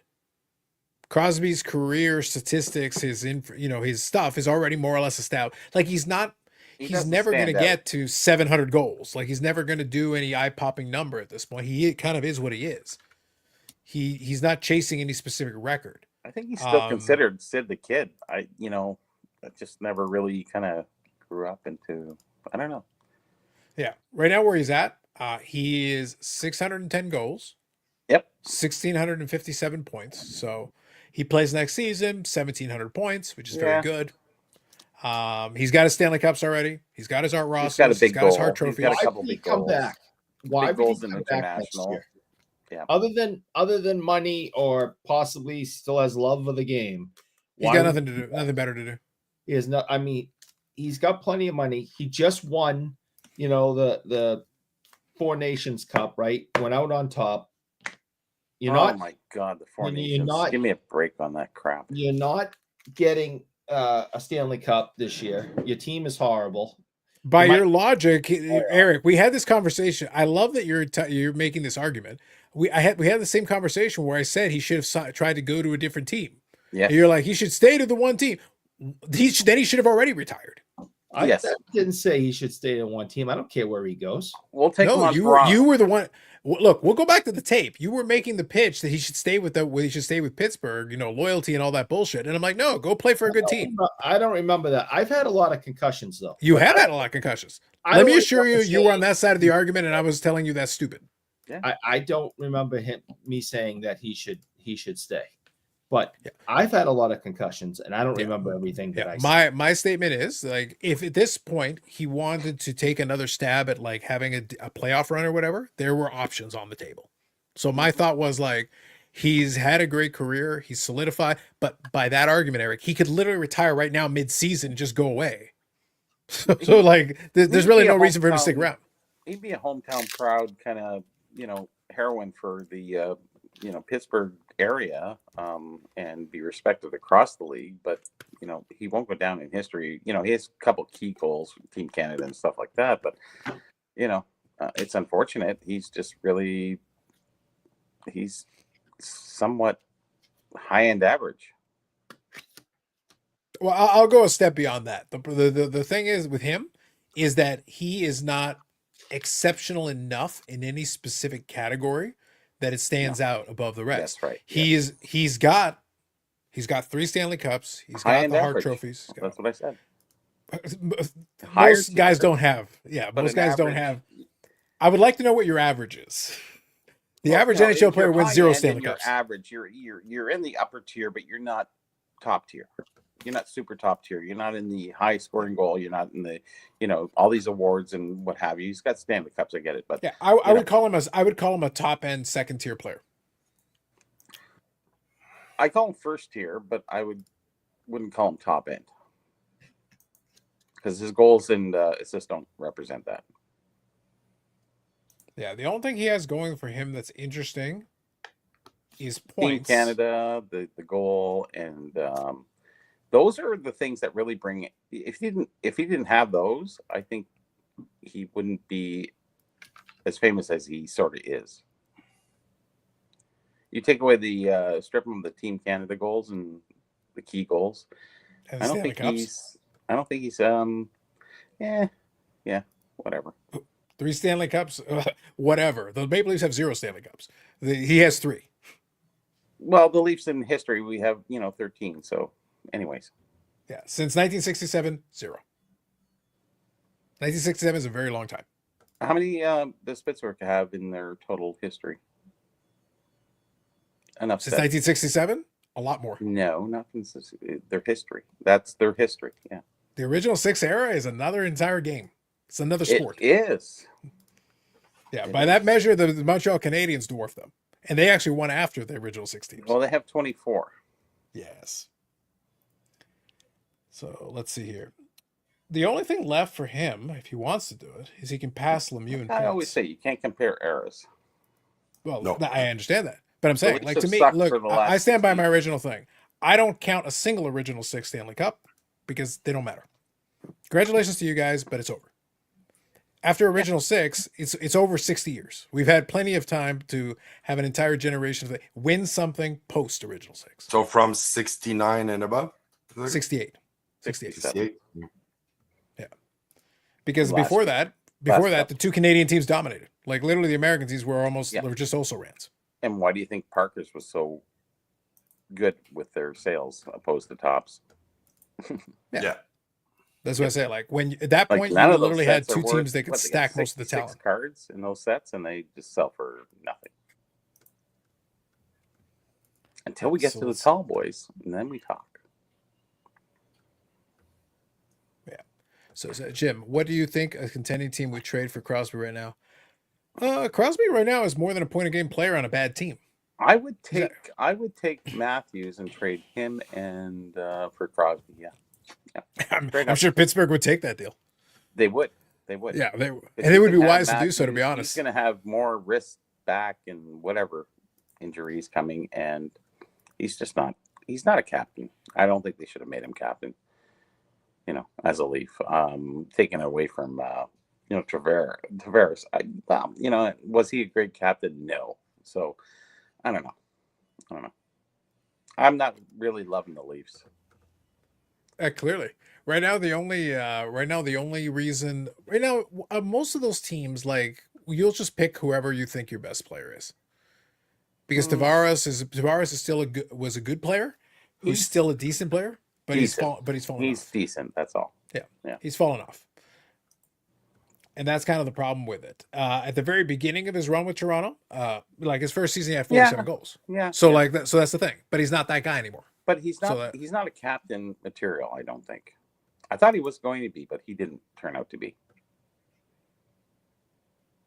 I don't know who Well, he's more of a Leafs, quiet guy. He's not really a talker. and they made Matthew captain. It's just silly, you know. Here's a young kid who's, you know, whatever, great scorer, but the rest of his play, nothing, garbage. And he's going to be out with injuries for his entire career. So it's hard when you have operations on your wrist that you can really keep continuing on and shooting the way he's shooting. It's just not going to work out. I don't see it working out, but it might. I don't know. We'll see. I just really don't. I love Marner. I think he's a great player.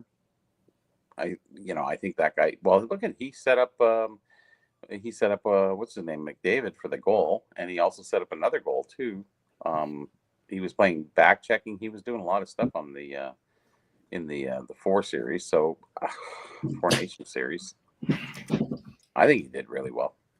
Matthews, I think you heard his name a couple times. Actually, that series was kind of shit, all in all. It wasn't really. The guys never played together. There was a lot of individualism. There wasn't really a team kind of sense there going on. You had too many great players, and there was no really. That last game was just boring. But we still beat the Americans. Sorry. I mean, you're entitled to your opinion. You've watched It's hockey. not opinion. It's the truth. It's facts. Sorry. I think you're in the minority. I think most people. I think I'm in the majority because we won. So who's the minority? Yes. I think you're in the minority in saying that it wasn't a good series. I think people really. It wasn't a great series. No, there wasn't top end tier hockey. There was not. You cannot say it was.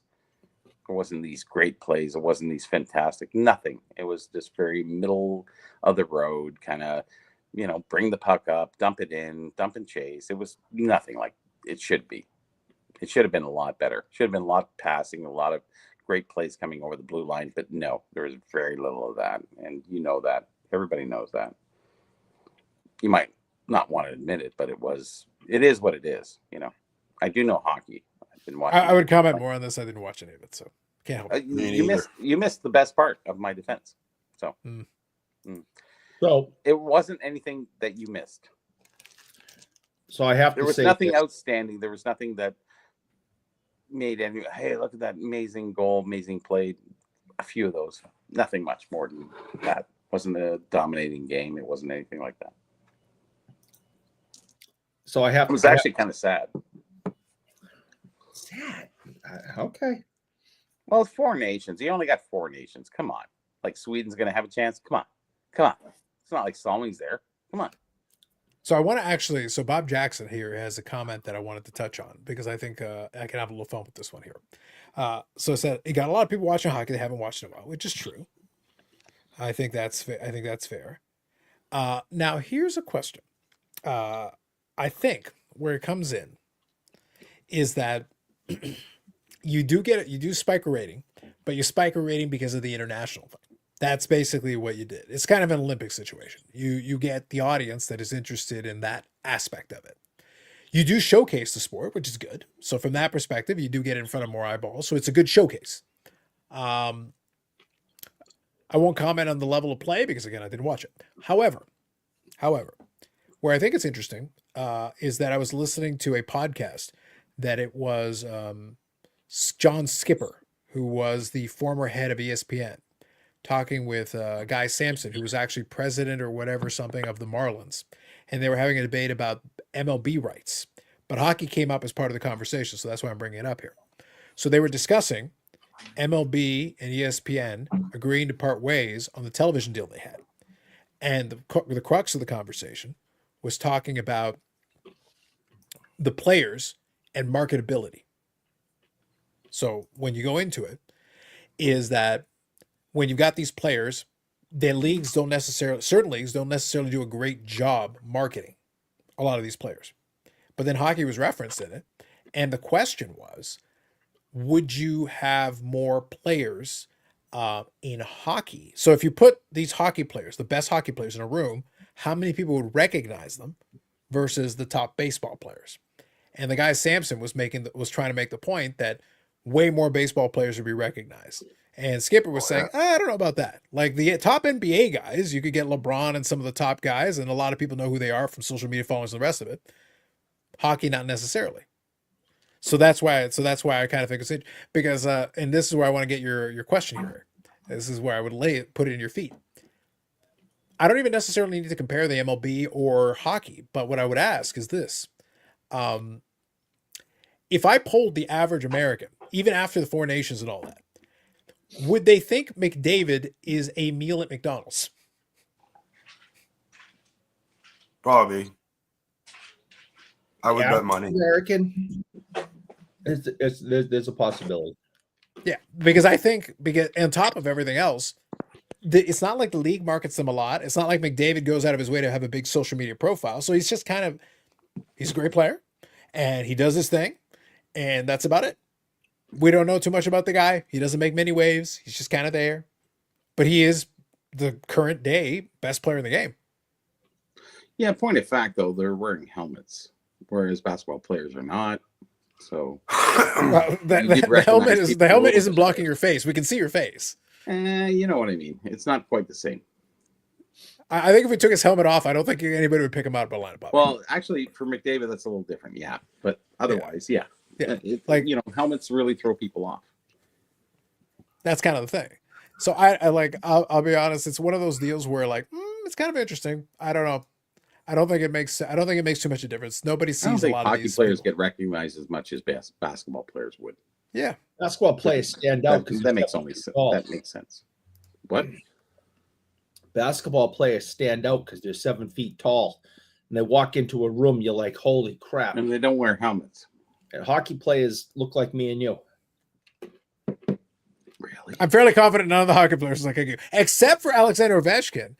After he scores the record-breaking goal, then he'll be.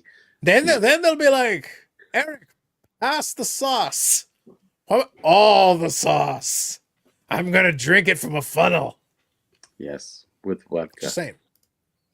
So Bob here says, Carlos, how much of that is because it's seen as bad as having a personality in hockey? I think it's a big thing. Doesn't that get drilled in their heads from childhood? So there is an element of that. I think that's a thing.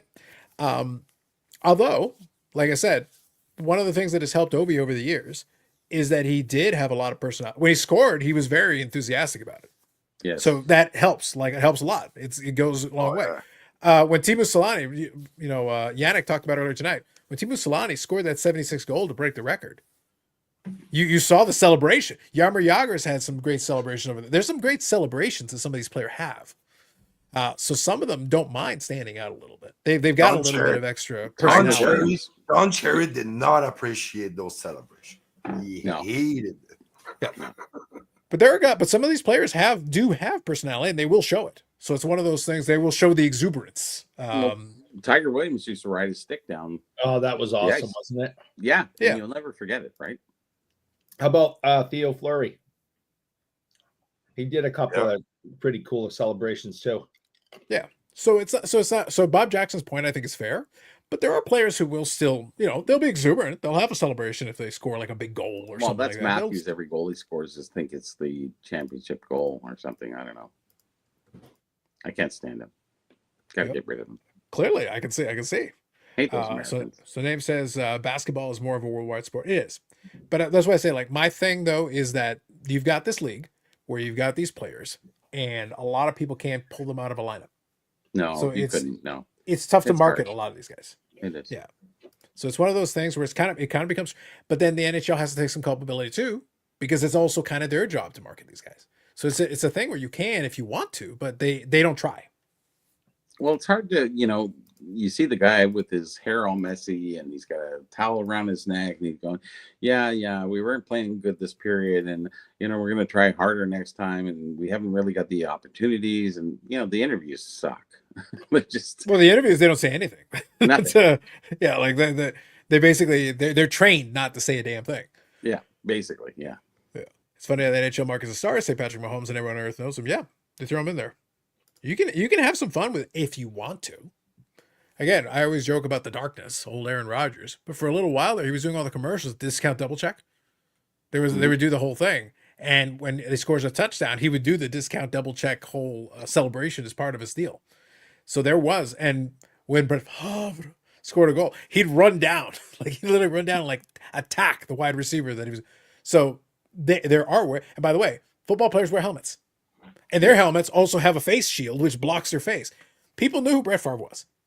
They could throw him onto. They could throw. He had commercials. He had all these things, so they figured out who he was. They figured out. They knew who Joe Montana was. He wore a helmet. That was not an issue. Don't they have a lot of commercials and advertising in Canada with hockey players? I mean, there's none down here. All right, unless Well, you we get have a local- Matthews and McDavid doing what, TV is it, or Yeah. something Well, like that? you know who used to make, so Austin Matthews for sure. Yeah. McDavid, I don't think so. I think McDavid doesn't do much. One He person did that one used with to do Matthews. He's doing a whole bunch right now with TD Bank. with TD Bank. I know Matthews. I remember him. I don't remember McDavid being there. Yep. Maybe that tells you. Maybe to indicate. I don't even remember McDavid being there. Maybe he was, but I don't remember him did. being there. Both of them. Yep. One that they used to do regularly is Tim Hortons. When the hockey cards would come out, they would get Crosby and at least one of the other young guys. Yeah. They would do stuff with them, but it's related to hockey cards. Like it's very specific to. Well, everybody knows Crosby. It's on though. brand. I would have helmet thought. on, helmet off. I would have thought every single commercial had hockey players up there. No, You know? I could, unless it's literally during a hockey game. I cannot remember the last commercial that even involved a hockey player. I mean, down here it's basketball and football players. Yeah, and every freaking commercial. Yeah, but Eric, that's literally my point. My point is, I cannot remember unless it's during a hockey game or McDonald's here, like in this example here. I cannot remember the last commercial that even involved a hockey player. I think we've named the ones that I can think of. Yeah, it's surprising considering Matthews, Marner, Matthews, McDavid did a lot of commercials. Yeah. Recently. The NHL as a brand all but refuses to market these guys, and then you wonder why you don't get the television deal the other leagues do. You wonder why you don't have the money the other leagues do. There's a reason it's for poor it. marketing for sure. It's the chicken or the egg. You want the eyeball. You need the eyeballs to get the deal. You want the deal. You need to actually market whoever your stars are. They need to be front and center. It's that's part of the deal here. Because then there'll be 2 McDonald's restaurants renamed to McDavid's this weekend. There you go. Edmonton and Newmarket. Sounds about right. There you go. Eric is more recognizable than McDavid. That's damning. I think you're right. Yeah, that's damning. All I remember seeing is gambling ads. Yeah, there's not a lot. Yeah. And like I said, if you really want to promote it, you shouldn't just see it during a hockey game. It needs to be outside. There needs to be like other programming, and then you see some of these guys. Mm-hmm. But most of the time, it's focused very clearly on the hockey. Oh yeah. Like so, and the irony, Eric, is they will show hockey as part of commercials, but it'll be actors playing hockey players instead of actual hockey players playing hockey players. Cheap way out, right? Yeah, because honestly, the brands are probably doing what I'm doing right now and do a little calculation. You know what? You could just get an actor to do it.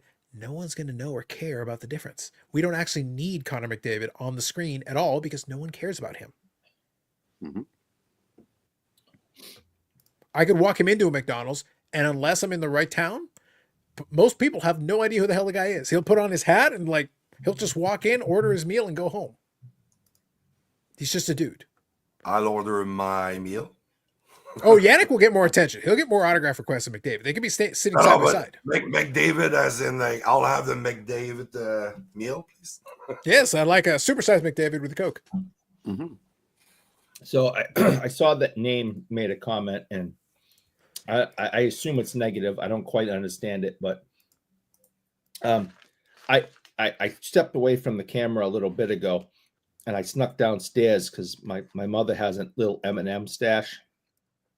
So I asked if I could maybe sneak a couple, and she said fine, but she said I have to be nice to name for the rest of the show. Oh, Bribery. So I had to promise to her that I'd be nice to name for the rest of the show to get my M&Ms. So you said you sold your soul for some M&Ms, is what you're saying. I did. So for the remainder of this episode, which is about 10 minutes, I have to be nice to name. peanuts or plain chocolate? peanut M&Ms. Those are my favorites. Mm. So for the next 10 minutes, I have to be nice to Name. Well, that'll guess in March. It'll be a new month. New month, new us. I don't know why my mother takes such pity on him and tells me I have to be nice to him, but she likes him for some reason. You realize the irony of you talking about someone taking pity on you. You realize the irony, yes? I'm just saying. She thinks she's always telling me to be nice to him. You be nice to Name. Well, because like everybody else in creation, she likes Name more than you. It's pretty straightforward to me. By the way, speaking of pity, I do want to make a kind of a point. I think this is critically important. I do think we need to have a quick discussion, and I know some of the folks in the chat are also participating. I appreciate looking at it. I've been watching and monitoring. I appreciate that you folks have been churning out the vote for the silly card of the week. Community posts on the channel. Am I winning?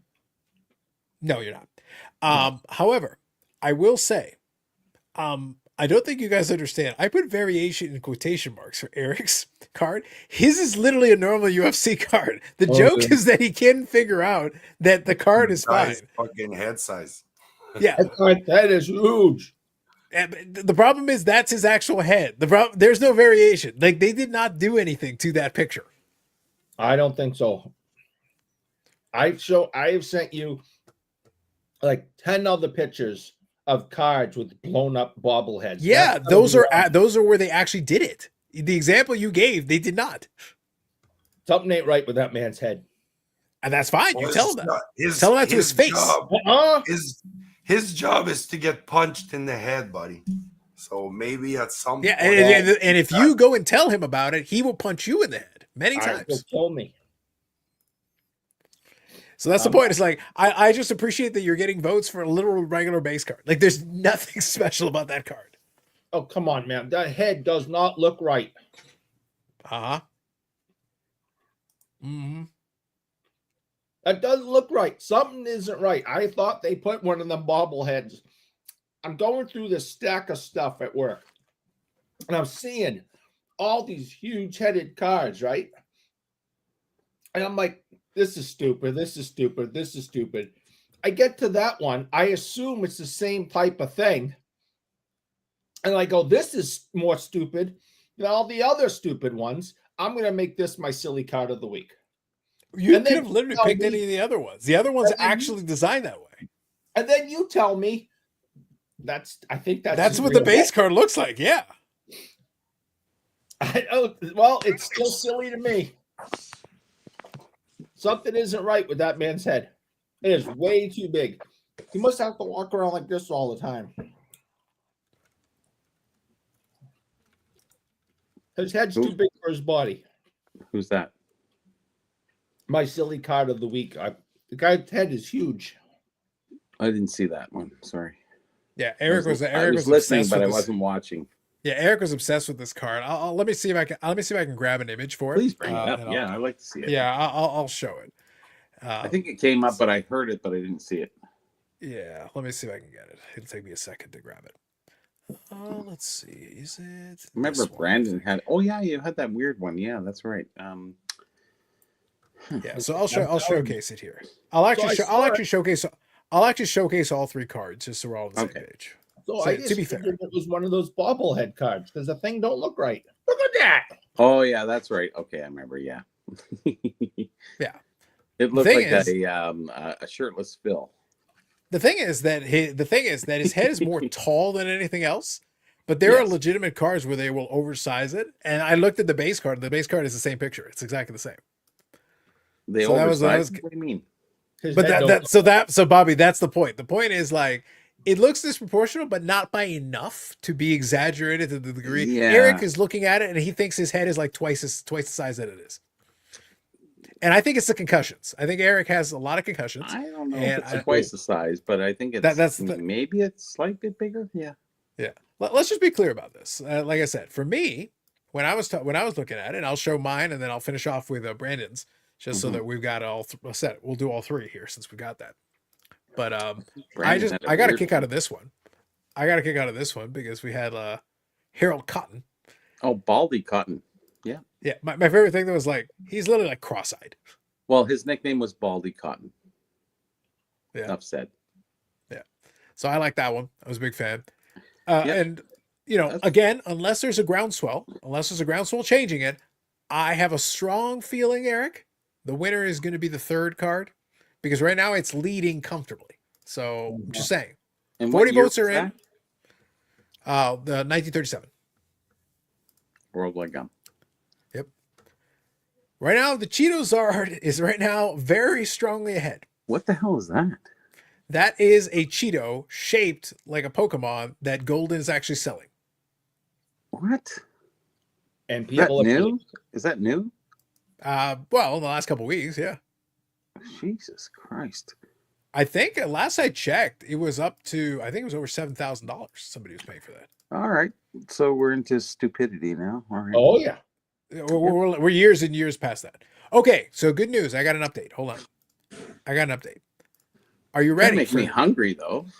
That's what. Listen, Billy out there is somewhere in the distance going, damn it. Why did I think of that? Look, all I got to say is, all right. So real quick, with buyer's premium, remember, we got a 20% buyer's premium. It's golden. So there are 22 hours and 3 minutes left. It's going to end on Saturday night. Is going to be the final result on the Cheetozard. So what I want to know, what is the current price? Eric, what do you think? With the 20% buyer's premium. Oh,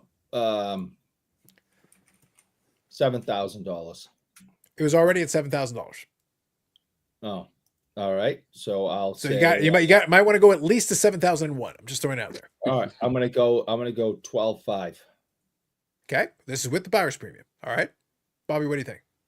So I said it was 7,000 a couple of days ago when we recorded the podcast. So it's still got about a day left. So where is it at with the buyer's premium? I'm just gonna say I bow out on stupidity. Yannick, you want to take a stab at it? It's not even 10 worth even. taking a stab at because it's just it's almost silly at this point. If you're talking about that much money, you know what kind of set you could buy in hockey for that? Vintage set, $13,908. 13. Wow. I said 12. 36 bids. And what are people buying that for? Eat it. And I think that's They love a Cheetozard. They're gonna I eat it. guess. Never had an edible card before. Like that's almost silly in this sense. Almost. Oh, no, it is. What would qualify as silly? I was giving a little bit of grace to that You card. shouldn't have. You were I wrong. know I shouldn't have, but are we past that point of civil normality here? Like it's just silly. It's stupid. Rule number It's- one. Yes, Yes, I know. exactly. Next Yep. time someone tells me inflation is too high and we can't afford eggs and groceries, I'm going to be like, Cheetozard. Almost $14,000 Cheetozard. Pretty much. Yeah. I don't ever want to hear a word about it. Bills. Cheetozard. That's a valid answer. The economy. The economy. Cheetozard. Mhm. Cheetozard. Tariffs. The Tariffs. speculation of what things Cheetozard. Cheetozard. we've gotten so far away from the hobby now. It's just like silly. And another vote for Cheetozard. Yeah. Cheetozard has now required another vote. Yeah, I guess so. Cheetozard. Enjoy. Yeah. I If got to be honest, anybody Eric. has Look, bid on that, please let us Technically, know. it's in not the, a card, so he shouldn't have been allowed to post it, but I'll allow it. No, it's fine. it's Cheetozard, Eric. Like you gotta let it be what I it's It's know. to be. okay. We have to look at the foolishness of the hobby and where it's Yeah. going. It's not even the hobby now. It's investing and speculating. That's all it is. I'm It's not kind of even- hoping that Cheetozard gets vaulted. And if you're 57, 58, sorry, mantle card was PSA 8. Like, what's worth more, really? Like, Cheetozard. honestly. I think it's Oh, going to that be man- I a can't foolish eat end to mantle. the hobby as it goes forward when people are bidding on silly stuff like that and speculating. I right, don't see it listen, going anywhere. This is It's why not the even Cheetozard is rational. better. It's not even. It's just stupidity. We're not even in a hobby now. That's not even a hobby. It's investors looking to speculate on what's going to go for more, because it's a rare, stupid card, and we need to have that for some unknown reason. Not like there's a Hall of Fame Cheeto Hall of Fame that we can really reflect back to or anything like that. And this is the stupidity we deal with every day with the hobby going forward as a investment, based bidding, and nobody's really buying stuff that really is worth something that has survived the test of time or anything like that. It's just like what's new and what's hot, whatever's going on. It's a silly way to go forward with the hobby, and I don't even think it's a hobby. I think it's just an investment base at this point, and I don't see a future for that, because there'll be the Super Cheeto next, and then the double green based parallel of Cheeto, and then where do you stop? Well, Bobby, it's an actual Cheeto. So I think unless you're telling the Cheetos company that they have to make something else, like this is a Cheeto. Oh, they will. If they made that much money on that one, then they're going to make more. But the person who's making money is the person who pulled the Cheeto. Like it was a Cheeto pulled out of a bag. Somebody's found the Cheeto and put it in the thing. I understand. I understand there's money in it, but it's all money first and not anything to do with anything. Listen, we've already seen a potato chip with the Virgin Mary on it sell for thousands. Hey, I bid on that. That happened. I'm just saying. Correct. Jackson says, is Cheetozard going to be the hobby jumping the shark? No, I think it's us ascending to another tier. No, we've demoralized ourselves to this point of stupidity. So we're at that point, and let's just keep going on. And I'll collect the stuff that I enjoy, and you can go forward with your hobby and enjoy it. It's just silly. All I heard from Bobby is Cheetozard, and then on top of it, I heard, why couldn't this have been 2 years ago when we could have fractionalized it? Yes, that's what we needed. That's what we needed. I wanted a share in Cheetozard. I think it we could have all had a share in Cheetozard. Yes, this would have been great. Yannick, if we had a share in Cheetozard, this could be greatness. It could be millions. It'd be amazing. Paul, so you hoping somebody from Atlanta buys it for Bobby? I'm hoping. Listen, Geoff. More than likely.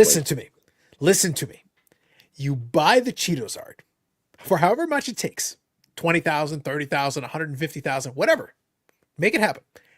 And then you put it on display at Cards HQ in a rotating platform. Yes.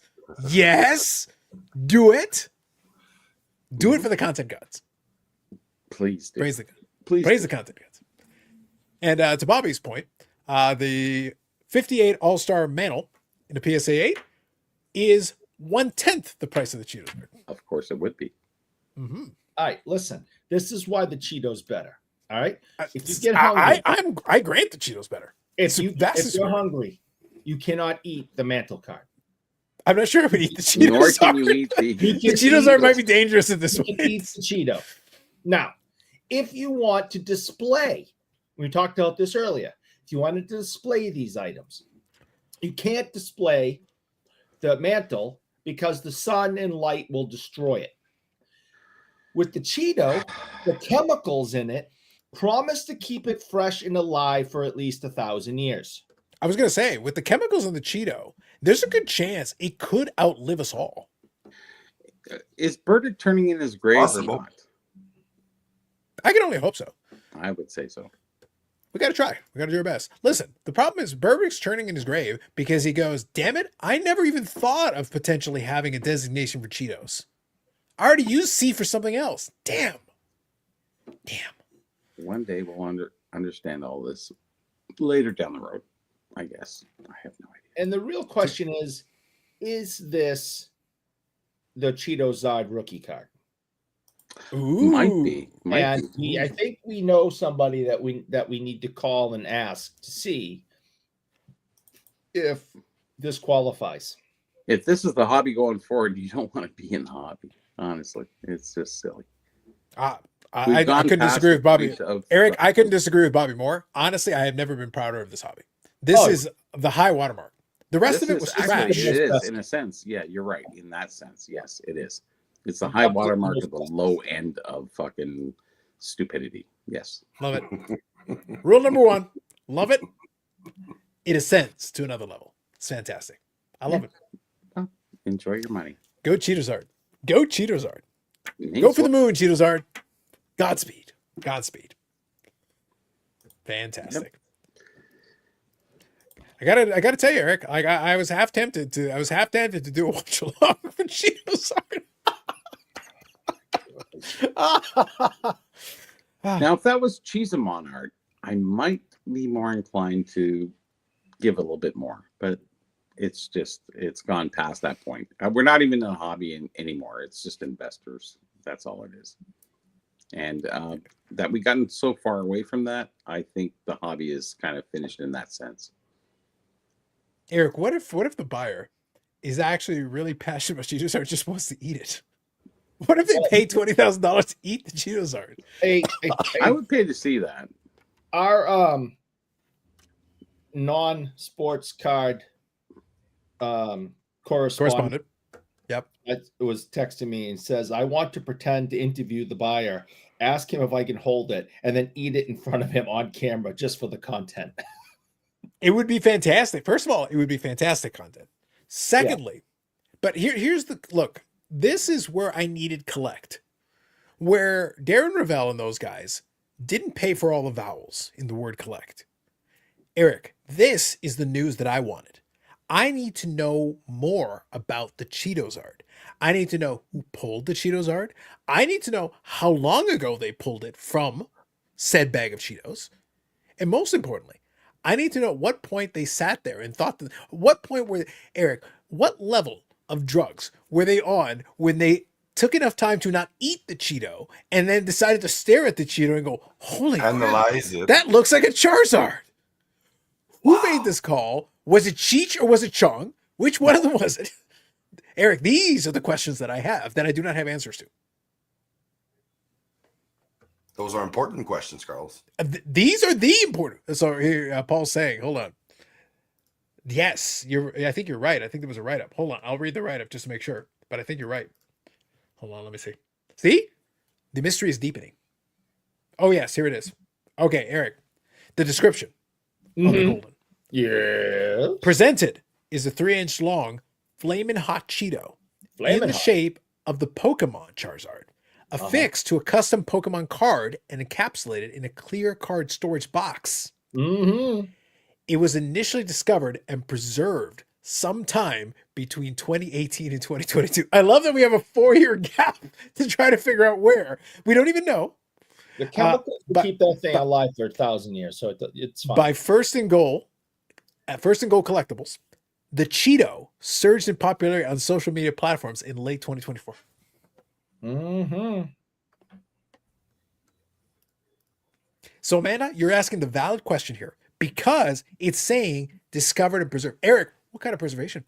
Exactly. What did you do to preserve the Cheeto? Yannick, these are the questions I need answers to. You got a lot of thick lacquer on it. Shellac it. I was going to say, can you shellac a Cheeto? Yeah. Like, how do we preserve the Cheeto perfectly? How do we preserve this Cheeto for posterity? Yeah. You got to dip it in polyurethane. I have questions. Eric, I am left with more questions than answers. Truly. Yeah. And as we have now entered March of the year 2025 of our Lord, this is the question that is going to keep me up at night. Oh, this very question. Oh, okay. We are March. Eric, what else would I even be concerning myself with? The rest of the hobby's been solved. It's been solved a long time ago. That's why I say I was very disappointed in Bobby's stance. Never has the Burrell been more wrong. We as a hobby have now peaked. We have achieved our final form. Right we there. Evolve. This is the era of greatness right now. Mm-hmm. We are asking the pertinent, we are beyond the silly questions about what the rookie card is. We don't care. We are beyond the silly questions about alterations, grading, non-grading, all of it. We have transcended beyond that to ask the correct and final question. See this book? Just doesn't matter anymore. The important thing that we need to know is what has this Cheeto been preserved in, and what does the Cheeto have to say about our future? Can the Cheeto tell our fortune? What does it know? Wow. In Cheeto, we trust indeed. The real question is, would you send a PSA, BGS, or tag for grading? I'm glad you asked his name. Hold on. while the Tag are the elite coaster makers of this hobby in this world, we got to remember something, Eric. This Cheetozard is a 3-dimensional item. Only the experts at Beckett have a holder that can hold and properly contain the Cheetozard. It'll probably be the size of a small car, but the point is they have a holder, no doubt, that will be able to preserve and maintain the Cheetozard inside of its space. And if you get it graded on a Saturday morning, black label. That we basically add like 2 zeros to this total. That's right. Like easily. All right. So I want to ask a final question before we log off for this evening. And I want to give a final answer and go to bed. So let's do it. All right. So here we go. This is the final question. Okay. Final answer. 21 hours and 49 minutes from now, the Cheetozard will end. What is the final strike price? What does the Cheetozard go for? $13,908 right now with the buyer's premium. That is as it stands today. There is a possibility of extended bidding. What landmark price does the Cheetozard land in this hobby? We're talking US dollar? This is all US dollars. Okay. 20. Worth. Yannick's got it for 20. 17.8. 17.8. Paul says, I'm saying 45K. Well, that's a whole other crazy level. Get it? A landmark. So, but Eric, I like the hope. I like the light of hope. Listen, I'm hoping this too, because Eric, if it goes anywhere near 45K, God help us if it goes 50K. I'm taking a screenshot. Talk more. Eric, I'm taking a screenshot. I'm putting it in the group text and letting hilarity ensue. Yeah. I'm just going to post it. I'm not even going to put text, Eric. I'm just going to take a screenshot and post it, and that's it. If that goes for 45K, I don't even want to be on this earth with somebody that would, knowing that there's a Cheeto out there that it's worth. I don't want to be on this earth. I will end it. I will end it if I will do it live on the YouTubes. Can you do your kazoo parade before? I will do the kazoo parade before. Celebrate my life, and then I will end it live on the YouTubes if it's 45K, because I don't want to be on this planet if that's what happens. But we get the kazoo. Oh yeah, perfect. And every year on the anniversary of my passing, you can do a kazoo parade in my honor. A kazoo parade in your honor, huh? My goodness, it's all about the kazoo parade. Let's see here. Just putting up a quick poll I want to see. Let's see this one. And let's add one more option. All right, there we go. It's all about the kazoo, man. I don't care about the Hall of Fame. I won the parade. All right, so I put up a poll here for the folks that remain. I'm putting up a poll. We're only going to let it run for about 5 minutes, and then we'll log off for the evening. You have a choice. I'm giving you 3 options: 14 to 20K. So we're covering that group, stopping at 20K. 20 to 30K, 30K plus. Want to know which one it ends up at? Right now, it's at about 14K. So I'm calling it 14K for the sake of this conversation, Eric. I'm calling it 14K currently. So if you think it's going to stop where it is, you can pick 14 to 20K, and that'll give you a $6,000 buffer. So we'll call it 14K right now. Yep. I think 17.8. Yeah, so you'd be smacking the first option between 14 and 20. So smacking that first option. 17. Jeff's got 23. I think it goes unpaid. Hey, listen, my question wasn't if it gets paid, Amanda. My question was what the final strike price ends up being. Yeah, and I'm including the buyer's premium. Yeah, I'm asking with the buyer's premium. Yeah, so if it doesn't go paid and it goes for 18.7 million, I don't care. Yeah, it's 18.7 million. Man, I just want to know what the final total is. So yes, name, we've got a poll. All right. So you got 3 votes and we got a 3-way tie. Eric, you might have to go in and break the tie. I already voted. Did you? Yeah. I'm not voting in my own poll, so I'm staying out of it. But I'm giving you all a chance. Oh, so that's what happened. He disappeared. Yeah. I just saw Bobby vanish, so I didn't. I thought he just. I thought the Cheetozard drove him over the edge. I thought he's like, "That's it. I can't take it anymore." Yeah, Eric, don't lean in at me. What are you gonna do about it, Amanda? Yeah. What are you gonna do? So, Amanda, do you have the podcast tonight? Do you have a podcast still? Is that still happening? By the way, I know for a fact that on Monday we're going to record a podcast, Eric. And you know what we're going to start with? We're going to start with the final price on the Cheetozard. Yeah. I'm warning y'all. It is happening. We will have extensive coverage of the Cheetos. Yannick, I want you listening to that podcast. I want everybody listening to podcast. We're going to have extensive Cheetozard coverage. We're going to have extensive Cheetozard coverage. I'm not burying the lead. I'm going straight for the Cheetozard. I do, I will, and I look forward to it because I am getting a kazoo parade and then Eric's death live on the podcast. Might have to do an impromptu.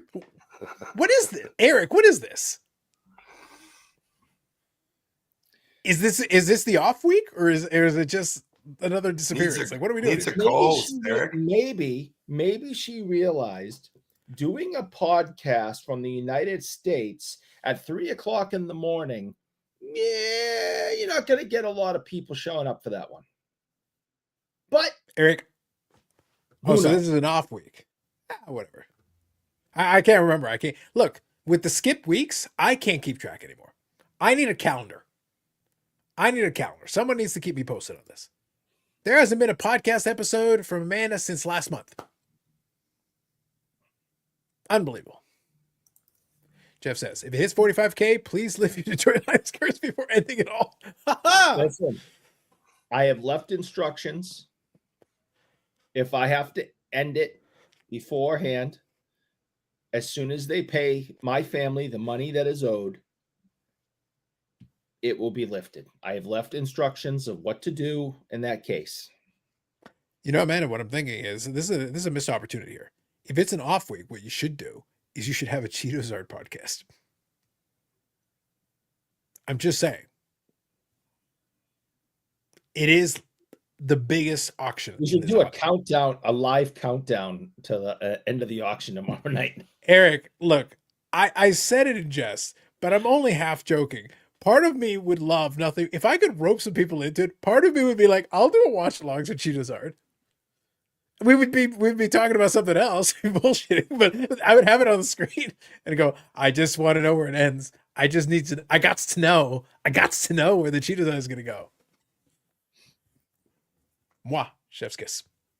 But yes. All right. So that's it. I think we got 4 votes there. If you want to get in the last vote there before we take off, right now, 20K to 30K is leading with 2 votes. How is there 30 people watching this crap and only 4 people voted? And we're talking about the cheat. Yeah, well, that part concerns me because we're talking about the Cheetozard people. Yeah, this is important. This is important stuff. Disrespectful. This is disrespectful to the Cheetozard. Yeah.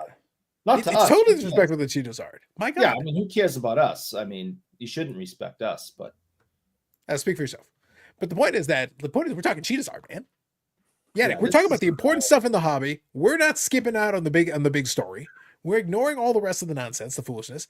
I taught people about the Toronto Maple Leafs Baseball Club, which a lot of people didn't know about. Now they know. And we talked Cheetozard at the end. And Yannick even showed pre-war hockeys. Yeah, he did.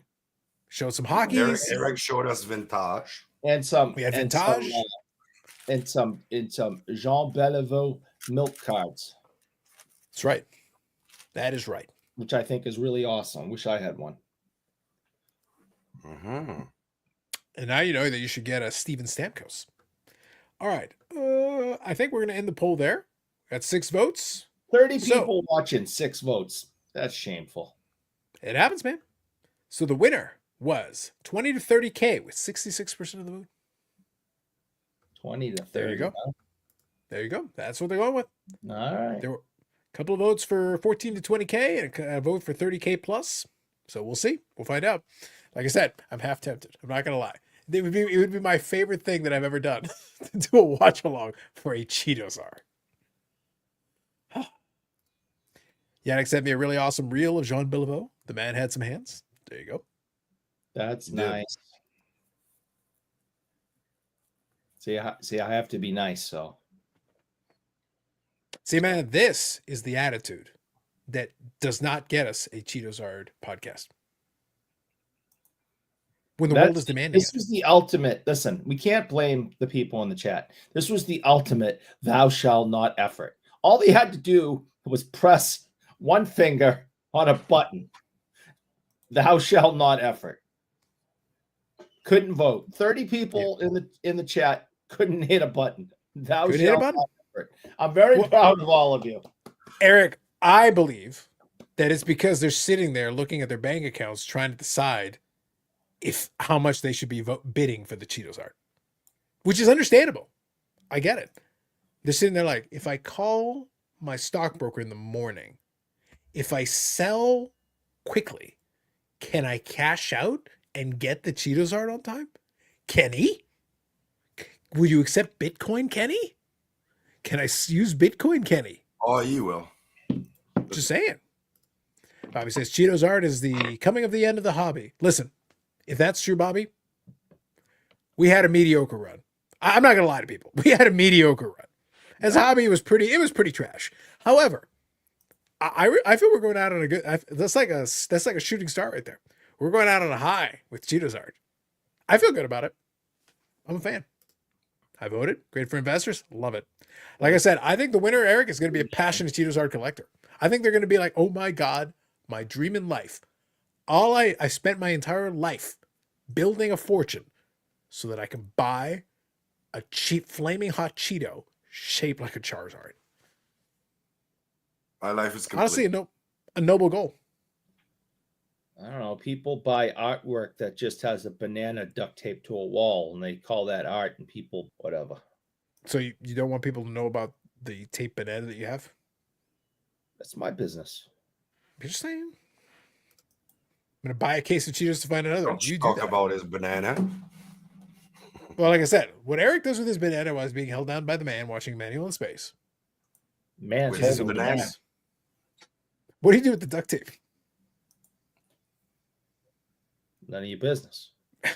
I got concerns, man. I got concerns. Yeah, Well, these his are, banana. again, I'm asking all the valid questions here. I'm trying to get to the bottom of these questions that we have. All right, that's it. Thank you, everybody, for hanging out. Appreciate you.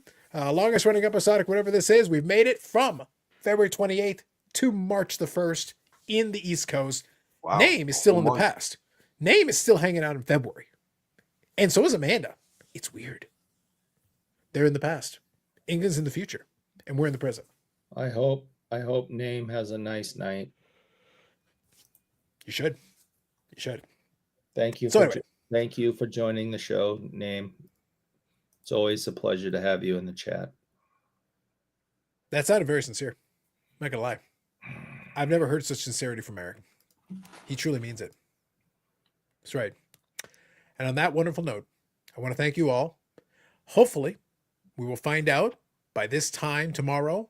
We will know what because there is extended bidding, so we don't know how long extended bidding is going to go. But hopefully, by this time on Saturday, we're going to know what the final total was on the Cheetozard. I'm very excited by this. I might have to create a whole website, Cheetozard Watch. Bobby will be refreshing constantly. Like it's gonna be weird. But he's in on this. No matter what happens, I'm gonna take a screenshot. I'm gonna put it somewhere. Bobby's I'll gonna find a have- place.